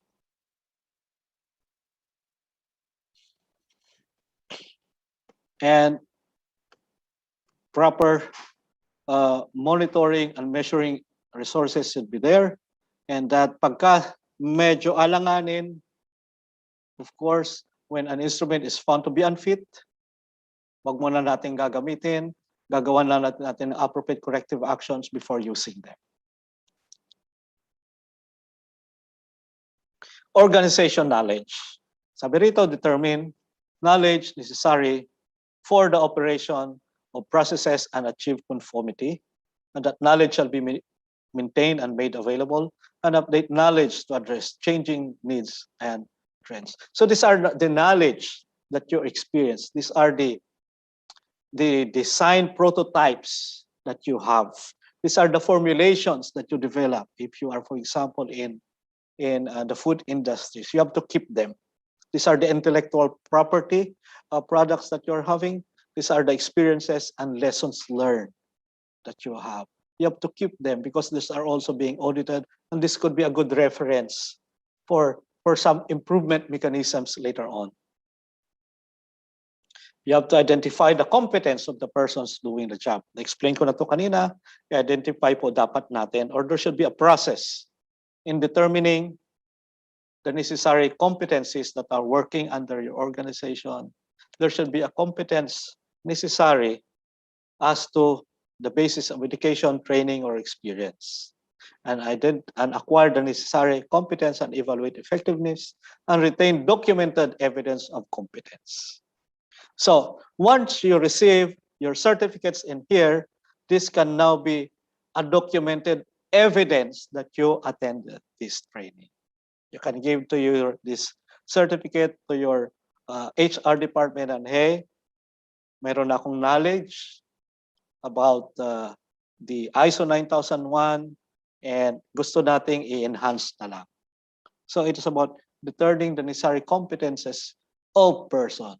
Pag gusto nating pag ano yung requirement natin pagka sa design analysis, definitely ang requirement talaga natin dyan is PEE. Pag meron tayong mga REE na kasama, tulungan natin sila na ma-achieve yung competencies na nire-require ng batas. Again, take note of the word, it is a regulatory requirements. Persons working under the organization's control shall be aware of, sinabi natin kanina, quality policy, the quality objectives. And by the way, yung mga quality objectives lang naman is paikot-ikot lang siya rito sa cost, quality, and lead time. So yon, yung lagi nating tandaan, cost, quality, and lead time. Kasi nakaka-apekto yan again sa customer satisfaction. Then their contribution to the QMS and benefits of improved performance and the implications of not conforming with the QMS. So, aware dapat ang mga empleyado natin sa requirements ng standard. Mula sa mataas, sa top management hanggang sa rank and file. Para magiging maganda ang pagpapatakbo. So that, kasi ang requirement lagi is the effective implementation of the quality management system. And we have to determine also the different internal and external communications relevant to the QMS. So we need to identify what to communicate, when to communicate, with whom to communicate, how to communicate, and who communicates. Medyo malaking, ito yung nakikita namin problem most of the time sa mga organization pagka nagkakandak po kami ng mga audits and inspection. Ang standard kasi, particularly sa IEC standard, nagkakaroon ng amendments, nagkakaroon ng improvements every certain number period of time. Ngayon, nasanay na minsan si manufacturer na yung edition niya is luma kasi hindi nila nakuha yung tamang requirement. Kaya minsan nangyayari na hindi talaga sila nakakapasa. I have an experience that in a particular country here in the Middle East, hindi ko na sasabihin kung ano, nagbago sila ng requirement sa air conditioners, in-improve nila yung star rating, yung energy efficiency requirement. And here is this one of the biggest factory in the world na kampante sila na magdala ng produkto. Pagdating sa customs, pagdating sa port, nung sinampulan yung product, bumagsak ng konting-konti lang, ni-reject nila. So back to the country of origin ang sinabi. Alam niyo po ang nangyari? Kasi hindi na-communicate yung bagong requirement na yun. Around 30,000 na air conditioners, split type, ang hindi nakapasok. Anong ibig sabihin nun? 30,000 na air conditioners, magkanong isa? Palagay mo na 20,000 sa Pilipinas. Ang laking perang halaga po ang nalugi sa kanila because of that. They were not able to communicate the external documents or external requirements that should be communicated to the factory. Isa pa, experience ko pala dyan sa Pilipinas.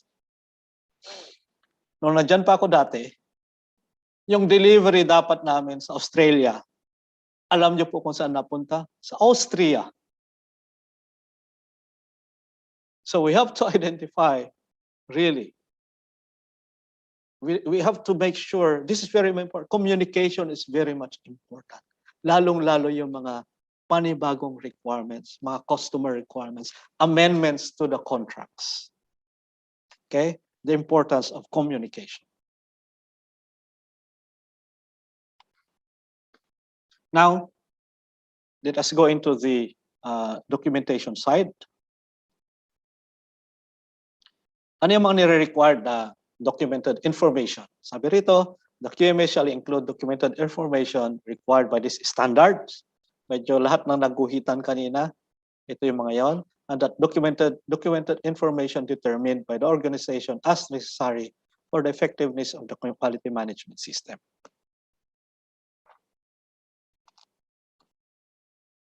Ano yung mga documented information?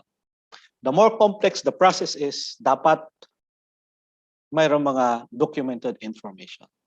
Dapat may mga procedures.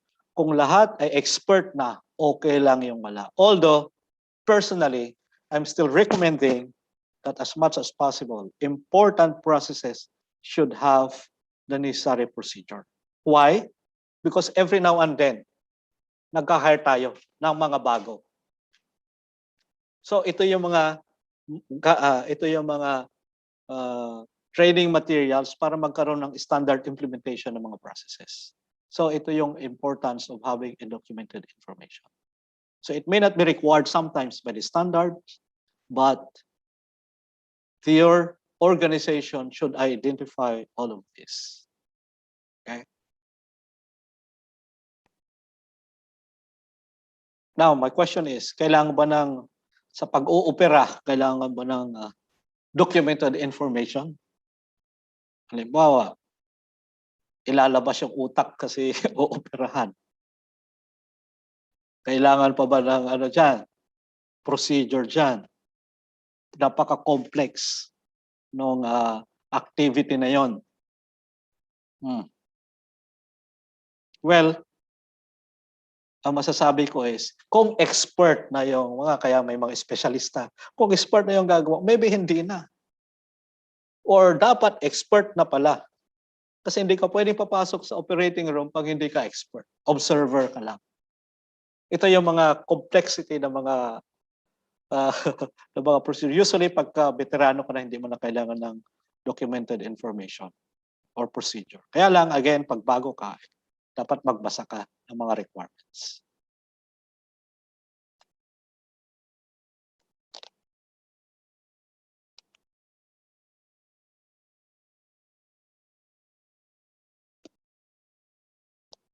Medyo naglalag siya.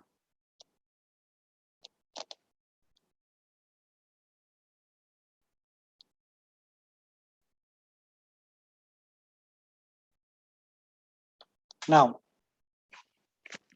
in developing the different information that we have, so we can have the different policies, the procedures and plans, and the support documents and instructions. So ito yung mga documentation na pwedeng gawin ng isang organization.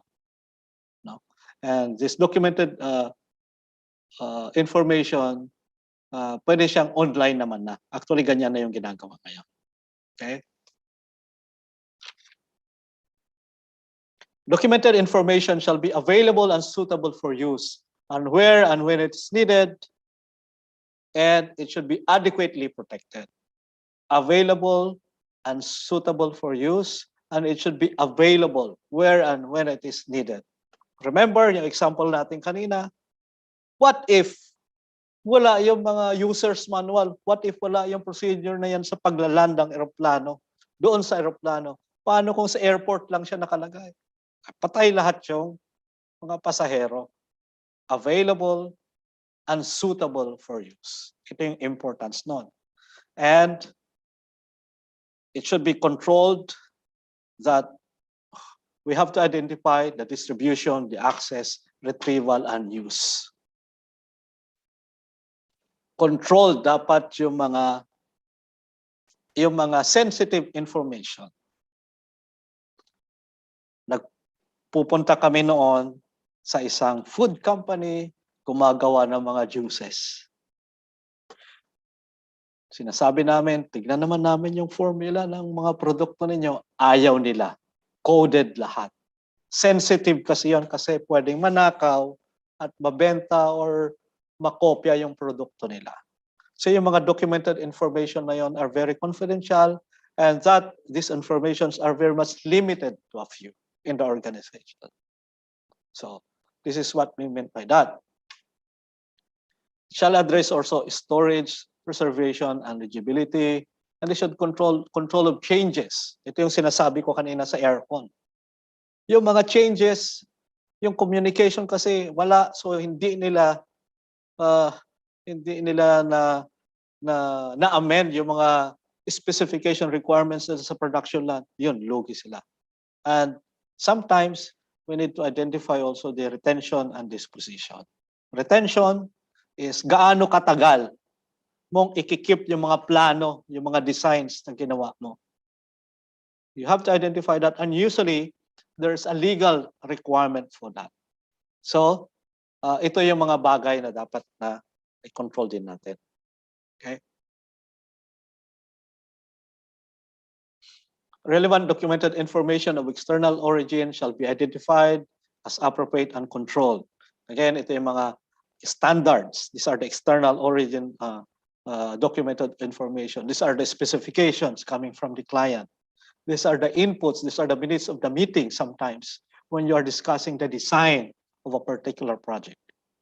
And that retained documented information shall be protected from unintended alterations para maiwasan. You could just imagine then, pagka merong binago, pagka yung current documentation ninyo is merong specifications na by mistake binago. Ito yung example ko rin kanina na kaya yung delivery na mapunta dapat sa Australia, napunta ng Australia. Laking lugi nun. Kasi may mga mistakes na ganon. Now,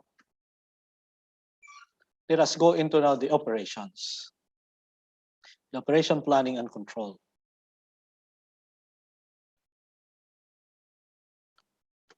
Sabi rito, plan, implement, and control process wherein you have to determine the requirements for the products and services. The requirements should be coming from the regulations, the inputs coming from the clients. And what are these requirements? Again, these are the specifications. These are the lead times. Kailan dapat matatapos yung project, kailan dapat madi-deliver yung products.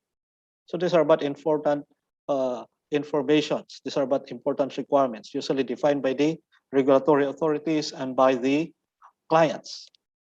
Then you have to establish process criteria and acceptance criteria for products and processes, or products and services. When we say again process criteria, you can start with the purchasing process, the incoming process. I mean, this is when the products or the raw materials are delivered. The acceptance criteria, you have to define it until such time na ano yung acceptance criteria sa packaging at i-deliver yung products. Ganun siya, no? And you have to determine the resources needed to achieve conformity. Resources in terms of competent person, in terms of proper equipment, in terms of proper infrastructure, na tama yung environment natin. Pagkain yan, ano yung tabang infrastructure, ano yung dapat na resources na kailangan, dapat it should be an environment na hindi dapat napapasukan ng mga daga, ng mga ibon. So these are but some of the requirements. These are also the requirements. These are also a legal requirement. And most of the time, these are requirements also coming from the standards. And control the processes according to the criteria. And again, sabi rito, maintain and retain documented information. Ito yung example natin kanina. Oops. The operation planning and control. Output planning shall be suitable for the organization's operation, and control plan changes, review consequences of unintended changes, and mitigate any diverse effect, and ensure control of outsourced processes. Ito naman po yung mga subcontracted processes. Ang example po natin dito is kape. Kasi ang ano natin dito, it's all about operation and planning control. Dapat pagka in-order is espresso.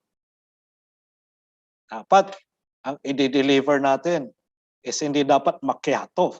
No? Kung latte yan, ay dapat latte yan. So to avoid confusion, no? That's why we really need to control the different processes. And it should start with the proper planning. Now, let us go into the requirements for product and services. Ano yung requirement dito ng standard? Number one is customer satisfaction. That's why, again, ito yung mga sinasabi ko na kanina pa, we have to establish processes for communicating with customers in relation to information related to products and services, inquiries, contracts, or order handling, including changes, obtaining customer feedback, including complaints, handling or controlling customer property, and specific requirements for contingency actions. So I think this is self-explanatory. Medyo lalampasan po natin yan. Determining requirements related to product and services. Ito yung mga product requirements. I've been explaining this. And these are the client requirements. That are the requirements related to a country wherein you are bringing your products. These are the statutory, regulatory, and other requirements. So you have to look at that. And the organization can meet its claims for the products and services. And once you have this, you have to review requirements related to the products and services. Requirements specified by customers, including delivery and post-delivery activities. Why is this important? Because we don't want to promise what we cannot do. Sabi natin, yung project na yan, kayang-kaya namin gawin yan in 6 months. And yet, wala pala tayong tao, wala pa tayong mga gamit. So it is about reviewing of requirements related to products and services. We have to look into also the other implied requirements. Kanina, usually, ang customers, they're having their specific requirements. The implied requirements also, again, the statutory and regulatory requirements applicable to the products and services. The contract or order requirements differing from those previously expressed. Malinaw po yan. And another requirement here is the review of requirements related to products and services in relation to the conduct review prior to commitment to supply the products or services. So you have to review before committing. You have to make sure na kaya nyo talagang i-deliver yung requirement ng client. So maybe, hindi nyo kaya. However, andyan naman, i-allow naman po tayo ng ISO 9000 na ipasubcon yon or kumuha ng external service providers. So medyo flexible po siya. However, bago natin harapin po si client, ay talagang make sure na kaya po natin i-deliver yung product or services. And that non-documented customer requirement shall be confirmed before acceptance. These are usually done like, may gustong i-amend si client. Nako, dapat pala ang delivery ay ganito or dapat may binagong design si client. Kaya lang hindi siya na-document. By phone call lang, ay dapat i-document po natin yon para wala pong confusions. And retain, again, documented information as applicable and on the results of the review and on any new requirements for the products and services. Okay? When there are some changes to the requirements for products and services, sabi ulit dito, we have to amend the documentation and inform relevant personnel. So if there are some changes, dapat lalong-lalo na yung sa operation, no? Kaya to avoid mistakes and confusions. Now let us go into the design and development of products and services. You need to have a process in place for the design and development process. You have to have a system in place for the design and development planning, the design and development inputs, design and development controls, the design and development outputs, and in the design and development changes. So, importante din po kasi dito nag-uumpisa ng lahat. Pinakita ko na kanina yung example natin in designing different products, no? Yung microwave oven, yung fan, saka yung cooker. So then there is a requirement here related to externally provided products and services. So if there are some externally provided services, we should ensure that they are conforming to the requirements. And we need to apply control when these are for incorporation into the organization's products and services. These are provided directly to the customers. A process or part of the process is outsourced.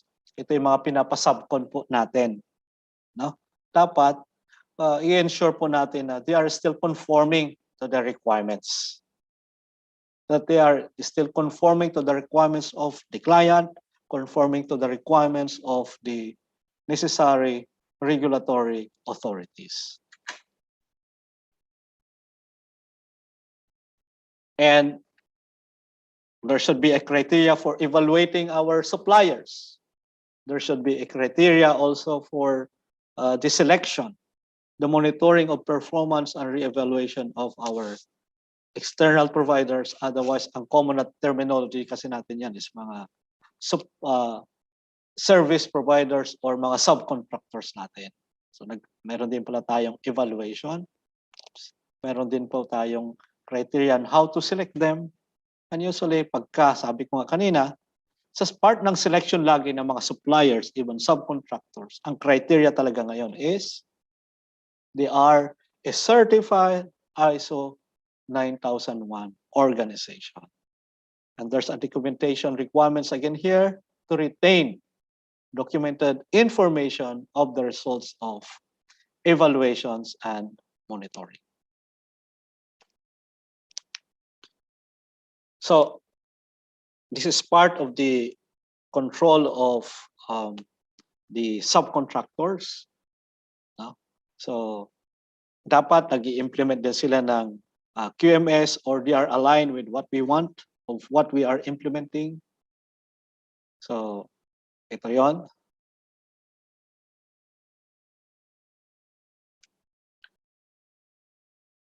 Another requirement here in relation to the externally provided products and services is the information for external providers in terms of communicating the requirements para hindi magkalituhan.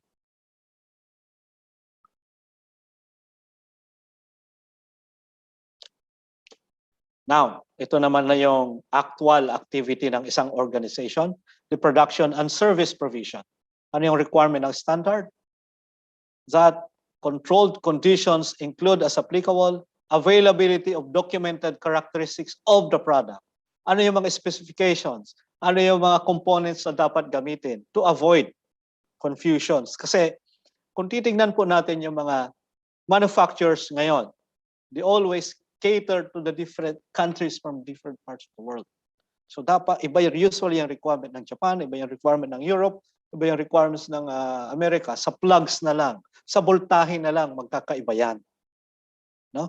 Kaya dapat yung mga specifications should be documented and are readily available para hindi magkakamali. You could just imagine, pagka wala tayong gulong na ginawa, gulong na sasakyan.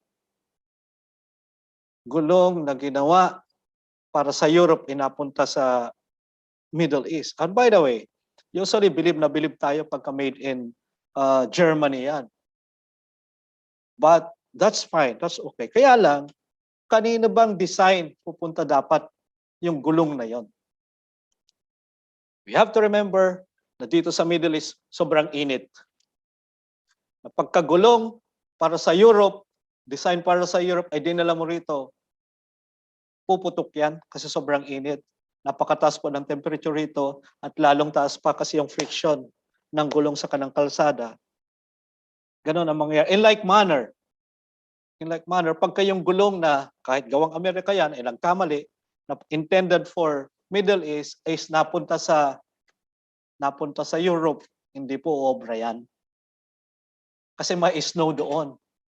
Ay magka-crack po yung gulong. So these are but very important requirements that we need to consider especially for those who are dealing with exports. So availability of documented characteristics of the product and services and results to be achieved.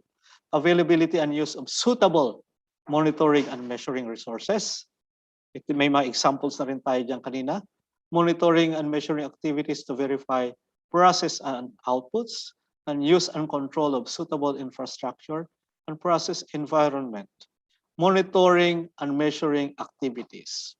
Diyan pa ako sa Pilipinas, meron pa akong nabisita. They are into the ceramics industries. Maglulutuin mo kasi yung putik pag gagawa ka ng mga tiles o mga paso, mga decorative products. Kailangan tama yung temperature mo. Pagka mali yung reading, kasi luma na yung, or hindi calibrated yung thermometer mo, nagkakaputukan, nagkakabasagan yung mga ceramics kasi overluto siya. Adjust sila ng adjust, taas na sila ng taas ng temperature. Ay hindi na pala nagre-read ng tama yung monitoring and measuring instrument. So these are about the importance of having the calibration of the measuring and monitoring instruments. Another requirement is the appointment of competent persons, the validation and periodic revalidation of special processes, the implementations of actions to prevent human error. So ito yung mga signages. The implementation of release, delivery, and post-delivery activities. Take note, competent person, yung tamang tao ang gagawa. Kung hindi, magkakaproblema tayo dyan. Validation of periodic revalidation of special processes, yun yung pagluluto ng yun yung sa pugon na example natin kanina. So dapat binavalidate lagi yan kasi doon nakasalala yung. You can just imagine napakalaki ng pugon na yon. Napakarami pong ceramics decorative products sa loob. Ay basag po lahat yun. Sayang naman. Implementation of actions to prevent human error and implementation of release, delivery, and post-delivery activities. Identification and traceability. Where necessary, use suitable means to identify process outputs, identify the status of process outputs with respect to measurement and monitoring requirements throughout the product realization, and where traceability is requirement, take note of this, where traceability is a requirement, control the unique identification of the outputs and retain documented information. Few years ago, mayroon complaint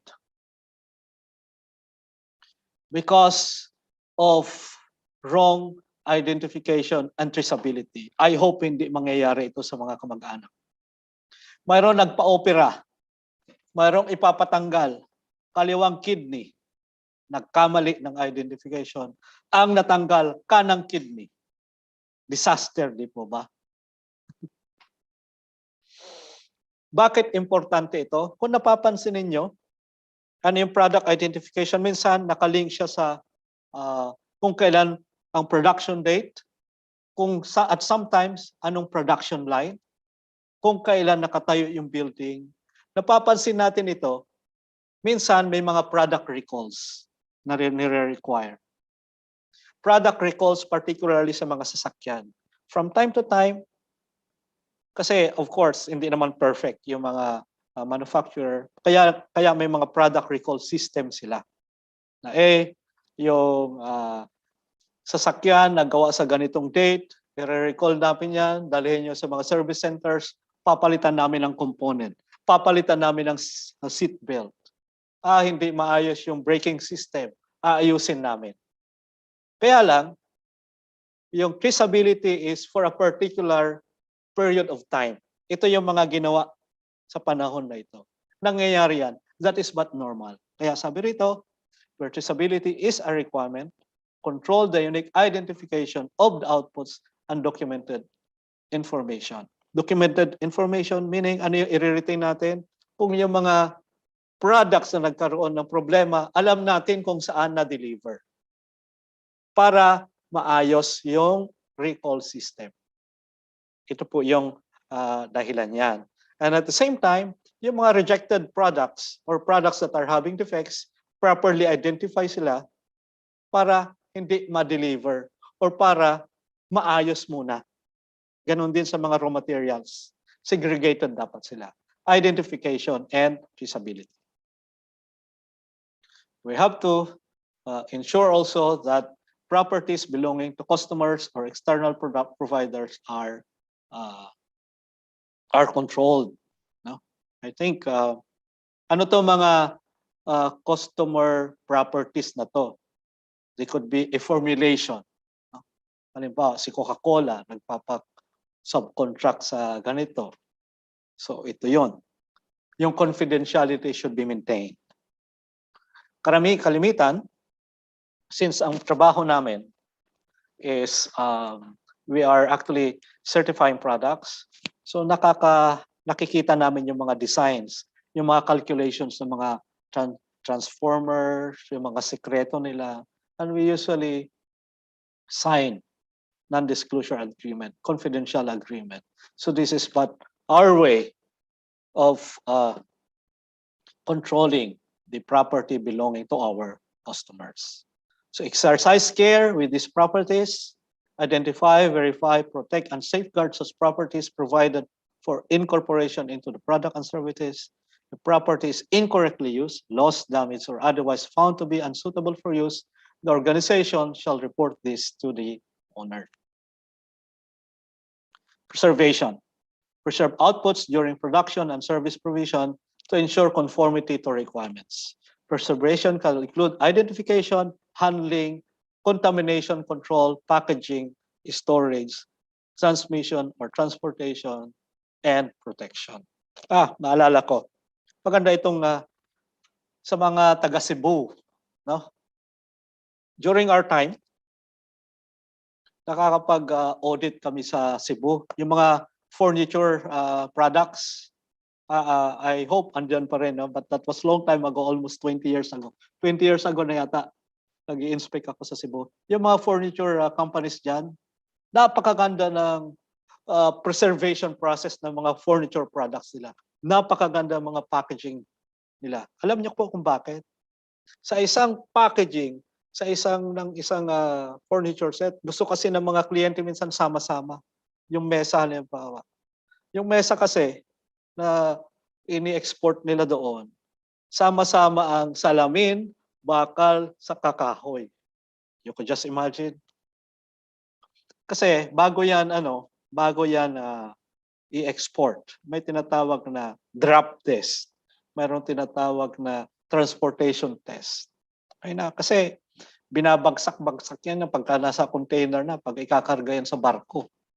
So kailangan napakaganda ng pagkagawa nila. Very kasi yung matipid yung pagkakamada, yung pagka-packaging, and yet hindi nababasag. So this is the requirement related to this preservation, handling, protection. And then there's also a requirement related to post-delivery activities. Pagka na-deliver na yung product, ano yung mga warranties? Ano yung mga testing and commissioning related requirements? No? Ano yung mga warranty? Ano yung commitment pa rin ng client? Anong commitment ng supplier? Okay? And may mga requirement pa lang ngayon, no? Post-delivery activities sa Europe, na pagka nag-supply ka ng mga ilaw, pagka busted na yung ilaw, dapat kukolektahin pa rin yun ng mga manufacturers. So ito yung mga requirements na post-delivery activities. So yon. Changes. Control of changes into operation. Review and control unplanned changes essential for production and service provision. Retain documented information and results of review of changes. The personnel authorizing the change and the necessary action. Sino nga ba ang nagbago nitong design na to? Sino nga ba ang nagpalit nitong component na to? Bakit pinalitan? Dapat documented yun. No? So dapat i-review din yon bago palitan ang mga components. Kasi sa mga nagpa-factory witness test, as part of the design, bago ka pumunta kasi sa factory witness test, alam mo na dapat yung list ng mga components. Kasi dapat, pagka mayroong iba doon sa mga component na yon, ibang brand, usually nire-reject na yan. Kahit pa pasado. Kasi nga, sabi na, hindi. Mayroong type test yan. Nung nagpa-type test, ito yung mga component list na nakalagay. Eh bakit nung nag-factory witness ako, binago? Well, pwede mangyari yun. However, there should be a planned activities. It should be documented. Sino yung nag-design? Sino yung nagpalit? Unauthorized ba siya na palitan yung mga yon? Para walang mga confusion. Release of products and services.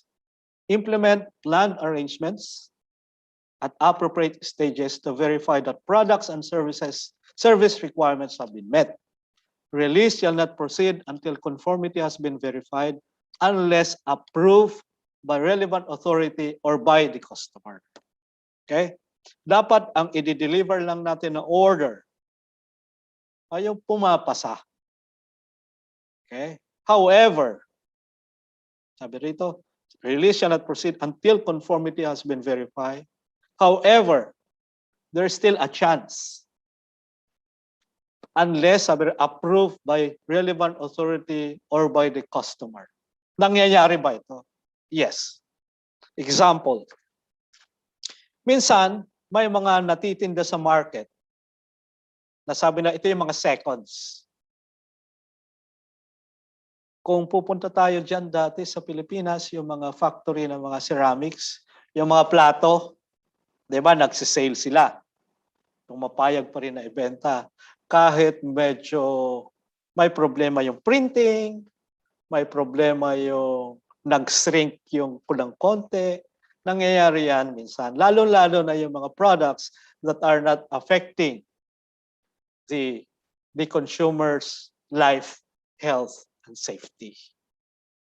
So depende ulit yan sa product. However, may mga products din halimbawa na okay lang na mali yung printing ng ng plato. Pero pagka hindi maganda yung coating, medyo gas-gas at sira yung ano bang tawag yun, yung coating niya, hindi na talaga pwede namang ibenta yon. Kasi alam naman natin na putik yun eh. Pag putik yun, pag may crack, lalabas na doon yung mga hazardous chemicals. Hindi na po pwede yun. No? So, but sometimes, pwede siyang i-deliver pagka, sabi ko nga, take note, hindi naman nakaka-apekto sa life, health, and safety of the end user or even the environment. Now, pagka pumayag si customer na okay, tanggapin ko na yan, there should be an evidence of traceability of the person authorizing the release. No? Take note, mayroon po tayong requirement na regulatory requirement, not only about the customer requirement. If covered siya ng regulation, hindi pwede. Kung wala namang regulatory requirements, okay yan. Control of non-conforming products. Identify and control non-conformances to prevent unintended use or delivery. Pag sinabi natin non-conforming, mag-umpisa po ito sa mga raw materials or sa components. We have to identify this para hindi siya magamit sa production line. No? To prevent unintended use. And take appropriate action based on the nature of non-conformity and its effect on the conformity of product and services. Okay? Appropriate action. Ano yung mga actions na yon? You have to rectify the non-conformity before using it. Sabi dito, apply actions on NCOs, non-conformities detected after delivery products during or after provisions of the services. Control of non-conforming process. Deal with the non-conformances by corrections, segregation, containment, return, or suspension of provision, informing the customer, obtaining authorization for acceptance under concession. Ito yung under concession, yung bang, oy, papayag pa si customer. Mayroong konting mali, okay ba yon? Ito yun. However, sabi rito, we have to segregate them. It should not be delivered. And immediately we have to inform the customer. After correction, conformity of output shall be verified. Nung kinorek mo na yung product, i-retest mo naman or i-re-inspect mo naman para naman mag-comply na siya sa requirements.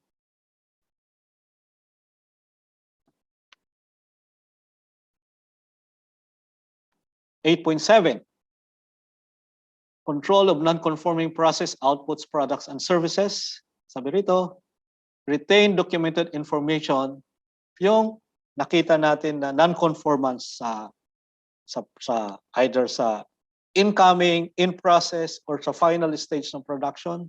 What actions have been taken? And are there any concessions obtained? And who is the authority deciding the action in respect to the non-conformity? Now, let us go into the monitoring, measurement, analysis, and evaluations. Ano ba yung mga dapat na i-monitor natin? Okay? What the methods for monitoring, measurement, analysis, and evaluation to ensure valid result. Kung ano yung what has been planned is being achieved. Ito yung i-monitor natin. When the monitoring and measuring shall be performed, and when the results from monitoring and measurement shall be analyzed and evaluated. So ito yung mga activities related to the evaluation and performance of the effectiveness of the quality management system. Nami-maintain ba natin yung quality objectives and targets natin? Uy, ang KPI natin dapat matapos ang service natin into 3 hours. Namimit ba natin yon o hindi? Or ang target natin is dapat 0 rejects. Namomonitor ba yon? Nami-maintain ba yon? Na-evaluate ba yon? So there should be a system in place in monitoring, measurement, and analysis and evaluation of these activities. Ito yung mga checks. Kasi this would lead later on to continual improvement. Minomonitor din dapat daw natin ang customer satisfaction. Sabi rito, monitor customers' perception of the degree to which their needs and expectations have been met. Sabi ni Ma'am Monique kanina, hindi nga lang niya na-exceed yung requirement ko, hindi lang niya na-meet, kundi na-exceed pa niya. Kasi ang requirement ko lang naman, marunong mag-gitara. Yung pala, total performer pala yung naging partner niya. So, minonitor niya. Kaya niya alam na na-exceed pa niya yung requirement. No? And determine methods of obtaining, monitoring, and reviewing this information. Then, the performance evaluation. So, sabi rito, use results of analysis to evaluate yung mga rejects, yung mga defects, conformity of our products and services. Saan ba nagkaroon ng rejections? Sa process ba? Or nung na-deliver na yung nung product? The degree of customer satisfaction. Happy ba sila? Hindi lang sa product, kung hindi sa manner ng pakikipag-usap natin sa kanila. Happy ba sila sa services natin? So you have to measure that. Performance and effectiveness of the quality management system. So remember, may quality policy. Damit ba natin yung quality policy natin? Effective ba yung implementation ng quality policy natin? How about our quality objectives? How about yung objectives ng HR department, yung admin, ng maintenance? Effective ba yung ang performance nila? So it's also an evaluation of the planning. Tama ba yung ginawa nating plano? Baka naman kaya nahirapan silang i-meet yun. Masyadong mataas naman yung mga specifications o yung requirements na ginawa natin. The effectiveness of actions taken to address risk and opportunities should also be evaluated. The performance of the subcontractors and the the analysis on the needs for improvements of the quality management system. Part of the performance evaluation is the internal audit, wherein you need to do internal audits of the effective implementation of the quality management system. Okay, so there should be a team that will do the internal audits, and this team will determine whether the QMS conforms to the organization's own requirements for its QMS, the identified requirements of this standard is effectively implemented and maintained. Now, there's also a training related to the internal audit, how to conduct an internal audit. Maybe, pag interested kayo talaga rito, we can do such thing again dito sa IIEE. In conducting the internal audit, the organization shall plan, establish, and maintain an audit program. This is a requirement of the standard. You need to plan. You need to plan the frequency. You have to identify the methods. You have to identify who the responsible persons are. So define the audit criteria and the scope of its audit. So scope means, ano yung scope ang dapat na i-audit? Basically, ito yung scope na nilagay natin sa quality management system natin. And we have to select auditors and conduct audit to ensure objectivity and impartiality. Kung alin ba, ako yung in charge sa design, hindi naman ako pwedeng, ako yung mag-audit pa rin ng trabaho ko. Dapat somebody independent should be the one conducting internal audit of my job. Kasi ang objective pa rin ng audit is that it should be a third eye. Yung hindi gumagawa ng trabaho para medyo effective siya. Okay? And the organization shall ensure that the results of the audits are reported to the relevant management, because these are inputs later on to the management meeting. These are inputs to the management review meetings, and these are inputs to the activities such as the continual improvement. So if there are some nonconformities, take corrective and corrections and corrective actions without undue delay, and retain documented information again about the audit program and results. The management review. The top management shall review the QMS at planned intervals to ensure continuing suitability, adequacy, and effectiveness. So ano yung agenda ng management review? Number one is the status and actions from previous management review, the changes in external and internal issues that are relevant to the QMS, the customer there are two things, the management review inputs, and another one are the informations on performance trends and indicators such as, again, these are part of the agenda during the management review meeting, customer satisfaction and feedback from interested parties, extent to which quality objectives have been met. Of course, this is a per department, again, process performance and conformity of products and services. Ito yung mga performance na production, marami bang rejects o kumusta naman? The non-conformities and corrective actions, the monitoring and measurement results, the audit results, the performance of our subcontractors or external providers. So in a way, there is a program that is evaluating now. That's why part of the performance evaluation. This is now actually the evaluation of the effective implementation of the ISO 9001 by the organization.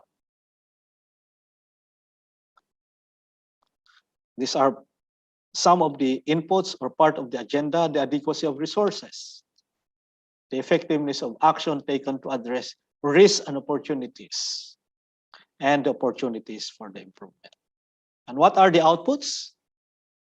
The outputs are the following: opportunities for improvement, the needs for changes for improvement to the quality management system, These are the resource needs, kung ano yung mga improvements again. And again, a requirement in here, because this will be checked by the certification bodies to retain documented information as evidence of the management review. This is now the evidence that indeed such management review meetings is being conducted. So when we say in here, retain documented information, these are the minutes of the meeting or the new action plans for improvement. Now, for the improvement, determine and select opportunities for improvement, which include the following: the product improvements or products and service improvements to meet requirements and address future needs and expectation. Ang sabi ko rin kanina, it's not just about meeting the requirements, but it should be exceeding the customer requirements. It is about correcting, preventing, or reducing undesired effects and improving performance and effectiveness of the QMS. So we want to correct non-conformities, or we want to correct if there are some defects, some issues, there are some customer complaints, and at the same time, it is not just correcting this, but we want to prevent same non-conformity to happen again in the future. That's why we want to reduce undesired effects. Hindi na dapat maulit. It should be, that's why doing the corrective action should be systemic. Maybe nangyari itong problema na to sa finance. Kaya lang baka maulit ito sa HR department, o baka same problems could occur in the operations. So we have to do a systemic approach in doing the correction, the correcting, and the preventive action. Ito yon. If there are non-conformities, or when non-conformity occurs, ano yung dapat na gagawin?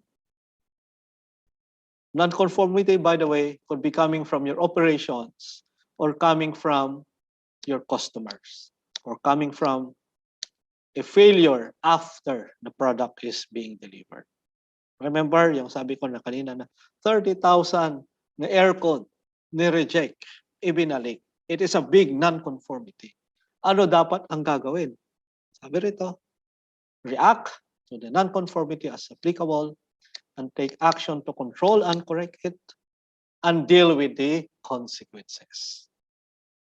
Not only that, you have to evaluate the need for corrective action, review and analyze the non-conformity, determine the causes of non-conformity, determine if similar non-conformity exists or could potentially occur. Ito yung sinabi ko kanina. Now, let us briefly look into the air conditioner that has been rejected. Ano yung naging problema na noon? Ano yung causes of the non-conformity? Bakit hindi nakapasa? Ang root cause talaga noon is hindi nila nabago yung design ng product. Kasi hindi sila aware doon sa panibagong requirement, doon sa panibagong legal requirement ng buying country. As simple as that. No? But they need to determine the root cause for them to be able, sabi rito, determine if similar non-conformity exists or could potentially occur. O baka naman may mga bagong requirement din sa ibang bansa, sa country A, B, C, or D. I-review na lang din natin just to make sure the same problem will not happen in another country. So this is the systemic approach in addressing the problem. So hindi lang nila titignan ngayon yung problema kung saan na-reject yung product nila, kundi sa ibang bansa na rin. Okay? This is how we address the non-conformities.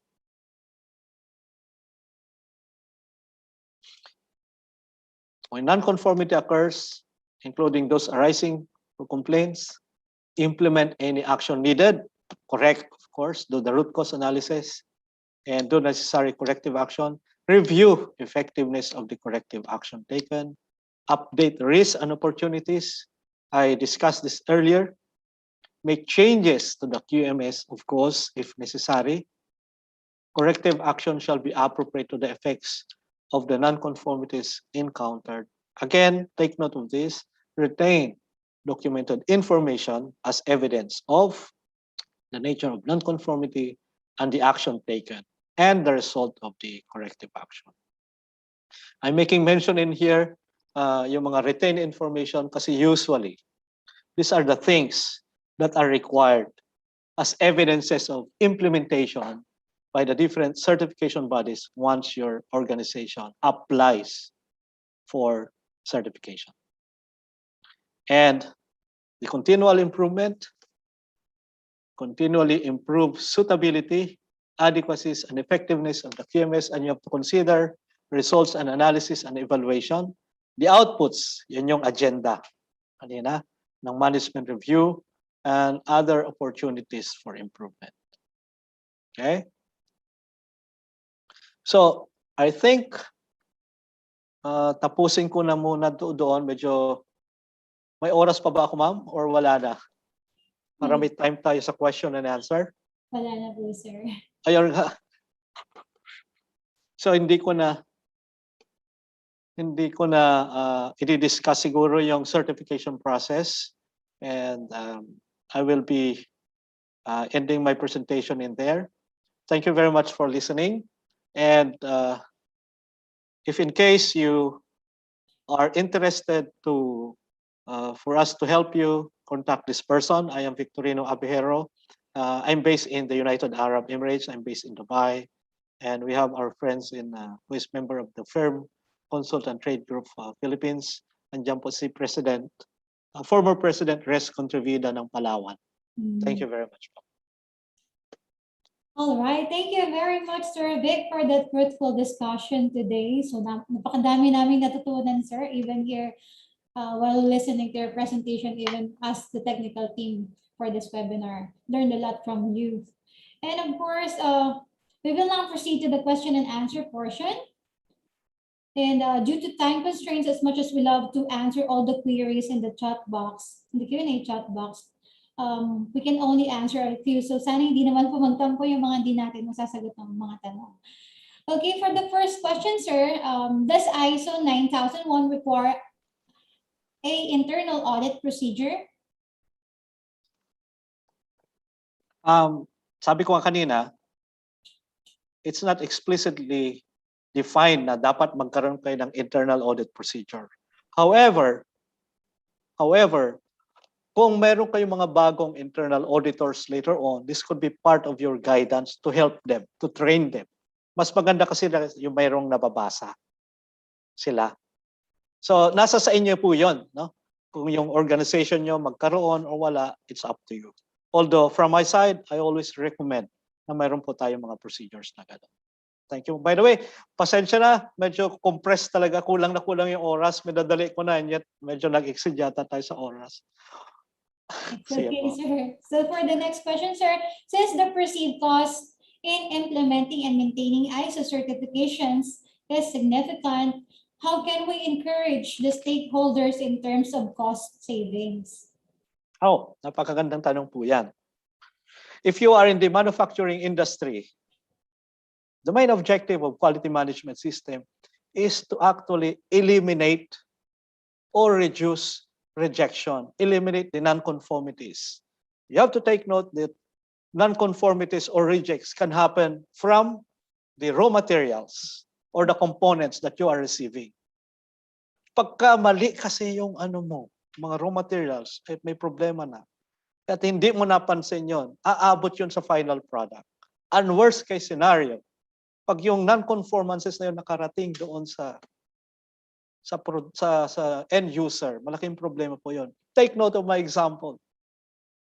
Yung 30,000 na bilyong pesos yun na na-reject. So, it is always better that when you are discussing this with your stakeholders, you have to mention to them the benefits of implementing a management system. That's number one. Number two, it is now a market-driven requirements. Sabi ko nga, pag magte-tender ka, pag magsasubmit ka ng quotation, ang number one requirement lagi nila is you need to implement or you need to be certified according to the ISO 9001 standard. Pag wala ka noon, limited lang yung market mo. Yun lang po. Thank you, sir. And another question. Our company is already 9001 to 2015 certified. As functional representative of our department and as an electrical practitioner, what samples specific details should I propose or initiate to upgrade to 50001 or sample specific policies to implement? Okay. As an organization implementing ISO 9001, how do you encourage my organization, baguhin ko lang, to go towards the requirements of the energy management system that is based to ISO 50001 requirements? 9001 is a bit different from the 50001 as ISO 9000 is geared towards customer satisfaction. However, if you look at 50001, most likely it will be addressed later on by the second speaker, but briefly, it's more about savings related to the energy once you implement as such. There's a monetary benefits on that, and at the same time, a good practice that you can show to your stakeholders by implementing as such. And plus, magiging environmental friendly organization ka. You have to remember na ang practices kasi natin, ang ginagamit natin sa kuryente is non-renewable fossil fuel. Nauubos po yung mga langis. Pag naubos yan, anong mangyayari? Not to mention yung greenhouse gas emissions natin. Yun lang po. Pero yung details niyan mamaya di-discuss ni sir. Thank you, sir. And last but not the least question, how does the ISO provide standard audit or facilities management of the building which is existing for more than 30 years, for example? Meaning most of the brands of the equipment used are phased out presently. Do you require design upgrade? Sino ba yung i-audit? Yung facilities or yung nag-i-implement ng preventive maintenance activities doon sa facilities? Siguro ang gusto mong sabihin dyan is pagka ang isang facility is nag-i-implement ng management system, kino-consider ba na dapat baguhin na yung mga lumang equipment? Antique na yung mga equipment? Ganun po ba? If that is the case, you have to look into the risk assessment. Marami kasing kino-consider dyan eh. Now, kung yung mga facilities na yon or infrastructure na yon is affecting the quality of your service or products, then by all means, you have to look into the risk and do the necessary corrective measures or corrective actions. Pero kung hindi naman, kasi marami naman mga bagay na kahit luma na, in fact, mayroon akong nabisitang factory sa sa Europe. Yung mga 1800s sila na makina, ginagamit pa nila. It's just a matter of showing na, oy, napakaganda ng maintenance program nila. And proud sila na ipakita na gano'n ang ginagawa nila. Yun lamang po. However, look at the risk analysis. You have to look into different risks brought about by these old facilities that you have. All right. Thank you so much, Sir Vic, for answering that question from our member. And we are really lucky to have you today as our resource speaker because you really had a fruitful discussion. And now we will proceed to the awarding of the Certificate of Appreciation. May I call on Engineer Bernard Alayban, the 2019 Chapter President of Western Region Chapter Saudi Arabia, and one of the member of the IT and Quality Committee to award the Certificate of Appreciation. Hello, sir.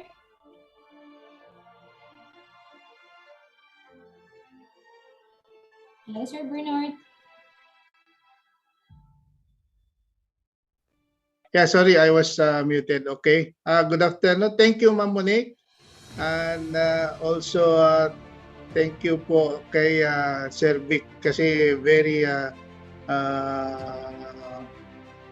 ano ba yung masasabi natin na napakagandang topic yung naiambag nai-present ni Sir Vic. So, I would like to present this certificate of appreciation to Sir Engineer Gov Victorino Abejero.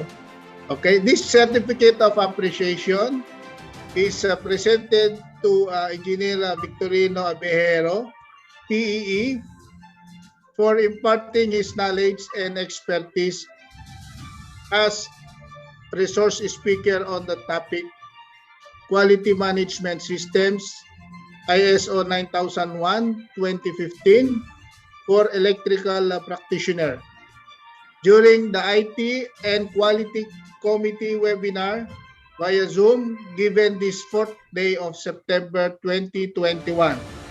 Signed by Engineer Larry C. Cruz, IT and Quality Committee Chairman. Signed by Engineer Alan Anthony P. Alvarez, 2021 National President, IIE National President. Thank you. All right, there you have it, ladies and gentlemen. A virtual round of applause for Engineer Victorino Abejero.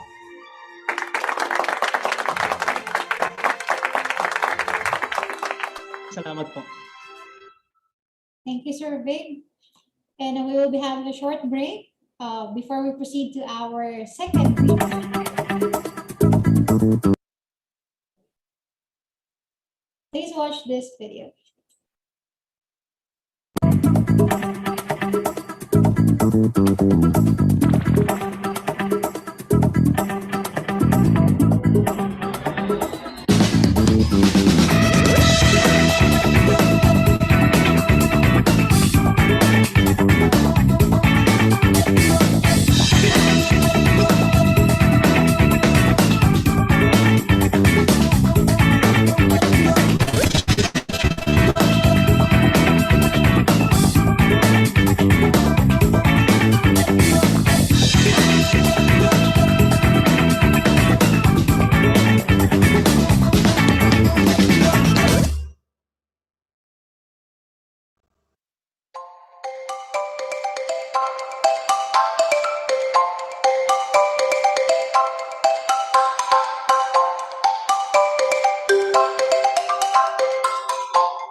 All right. And before we proceed to our next topic, we will be requesting Sir Vic Abejero, if he is still with us in the Zoom until the next speaker. So if, sir, we will be requesting if you can answer the questions in the Q&A chat box regarding your topic.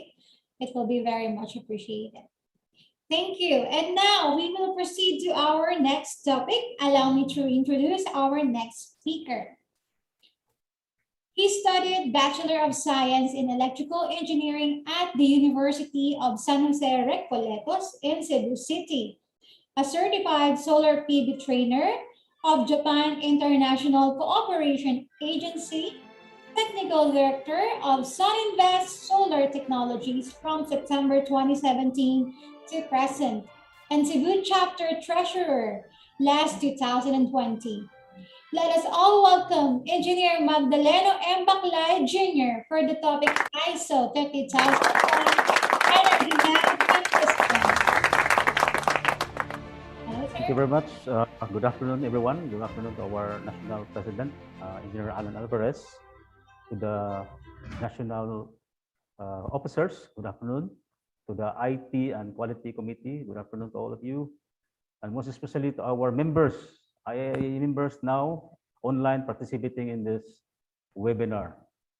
Now, my presentation is basically an introduction to Energy Management System or ISO 50001 standard. This presentation is based on the UNIDO 2 days training. When I was there working with the UNIDO in 2012 to 2015, a lot of trainings on ISO 50001 or ANMS was conducted here all throughout our country, from Luzon, Visayas, and Mindanao.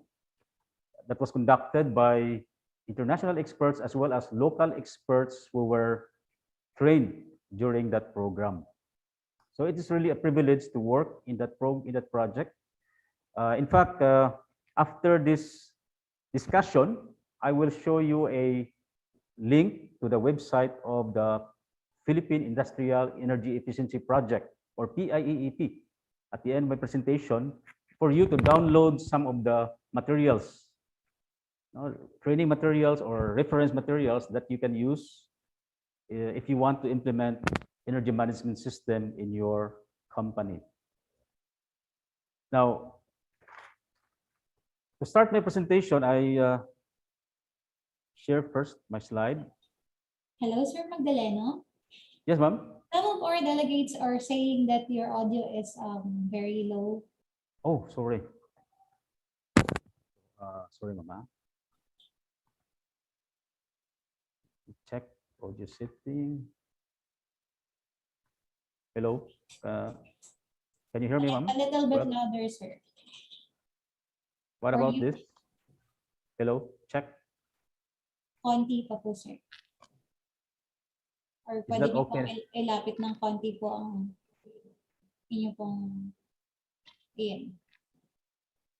Testing. Can you hear me well, ma'am? Ayan, sir. I think some of them says that they think it's the microphone. But Okay. your audio, okay, sir.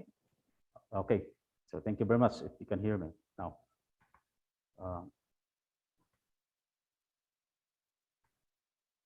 Okay, can you see my slide now? Yes, sir. Okay, my presentation will be subdivided into two parts. The first is I will walk you through what is ENMS or Energy Management System ISO 50001 standard. And the second part, I will walk you through the UNIDO ENMS tool. It is a Excel worksheet which you can easily implement or use during your implementation of your ENMS. Okay, so I'll start now.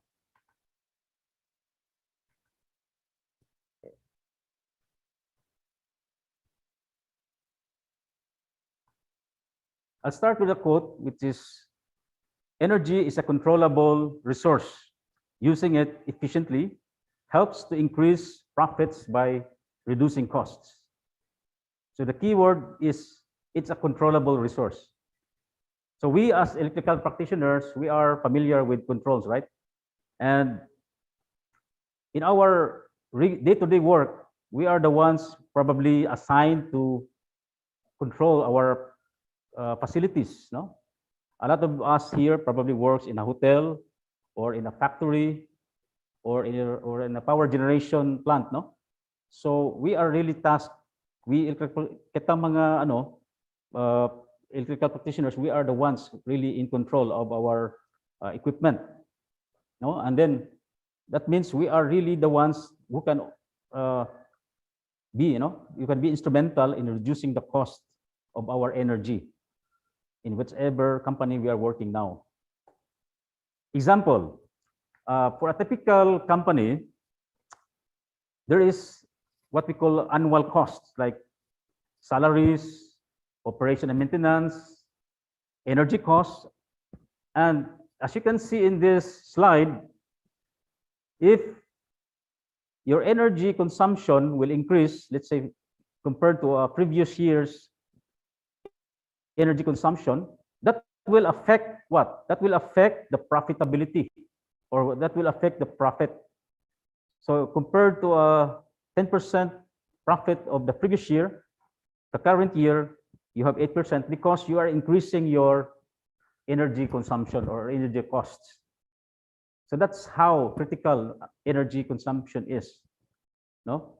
So that's why kita, or we as electrical practitioners who are assigned in our energy systems, dapat tayo yung familiar and knowledgeable about this.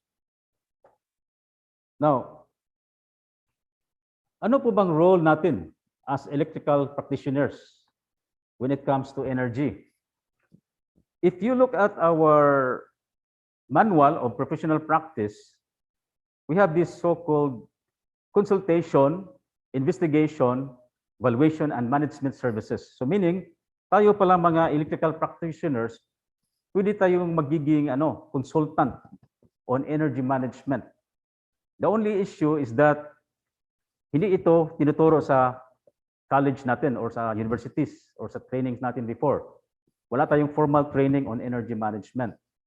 However, our IIEE National has a plan to conduct trainings on energy management probably next year to make our IIEE members capable also about energy management.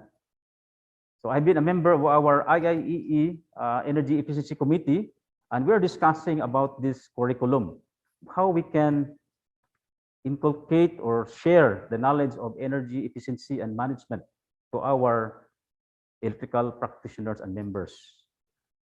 So we as electrical practitioners has to acquire the skills on how to set up, how to set up an energy management system in our companies. Of course, that can be outsourced to third-party consultants, but we as engineers or master electricians, we have to also acquire this skill. Okay. Wait.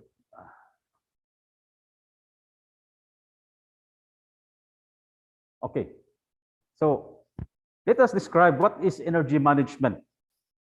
It says here, it is effecting organizational, technical, and behavioral actions in an economically sound manner. So the keyword is action, behaviors. Meaning, ito palang energy management, it's more of behavioral. In an example here, mayroon tayong application of energy conservation using natural lighting. Makita natin dito, there is an example where natural light is used as part of the company's energy conservation measure. And in another example here, there's on the rooftop of this building, they planted grass as insulation of the roof. And then combined with harvesting of natural light. So these are ingenious and imaginative ways of applying energy efficiency or conservation in a building. Then, energy management is a systematic attention to energy. What do we mean by this systematic?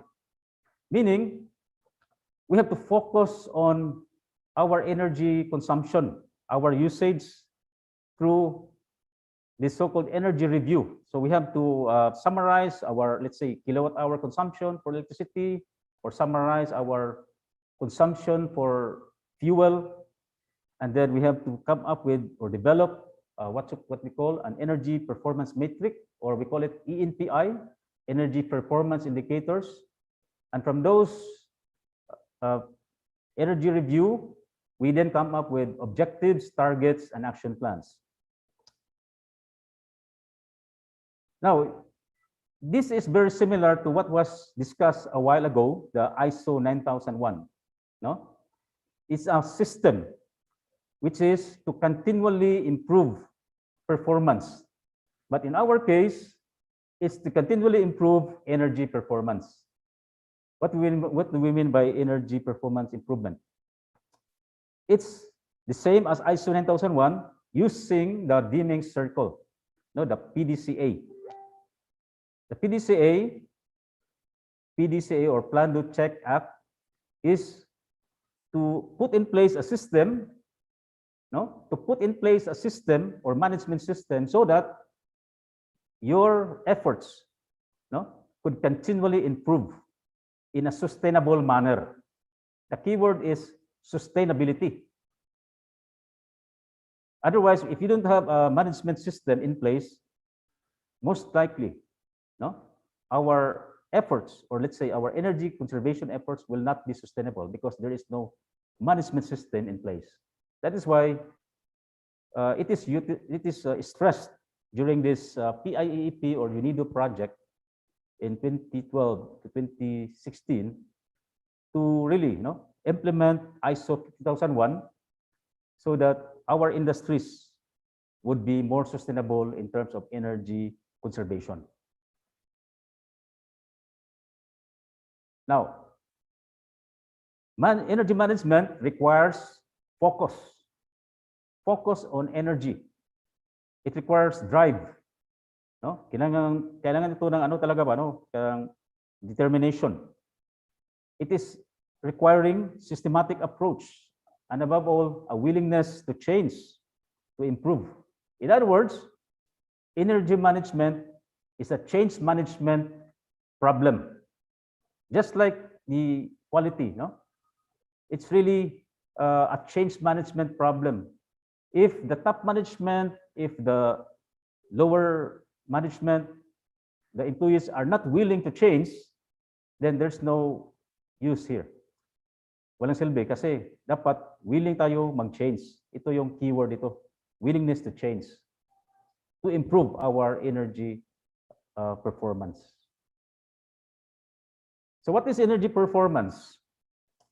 According to ISO 50001, energy performance is related to, for example, energy use, like your energy usage for, let's say, air conditioning system, steam system, etc. It is also related to your energy consumption, like for electricity, it could be kilowatt hour per month, it could be tons per month of your, let's say, biomass or coal, or liters per month for your bunker, etc. It could be related to your energy intensity.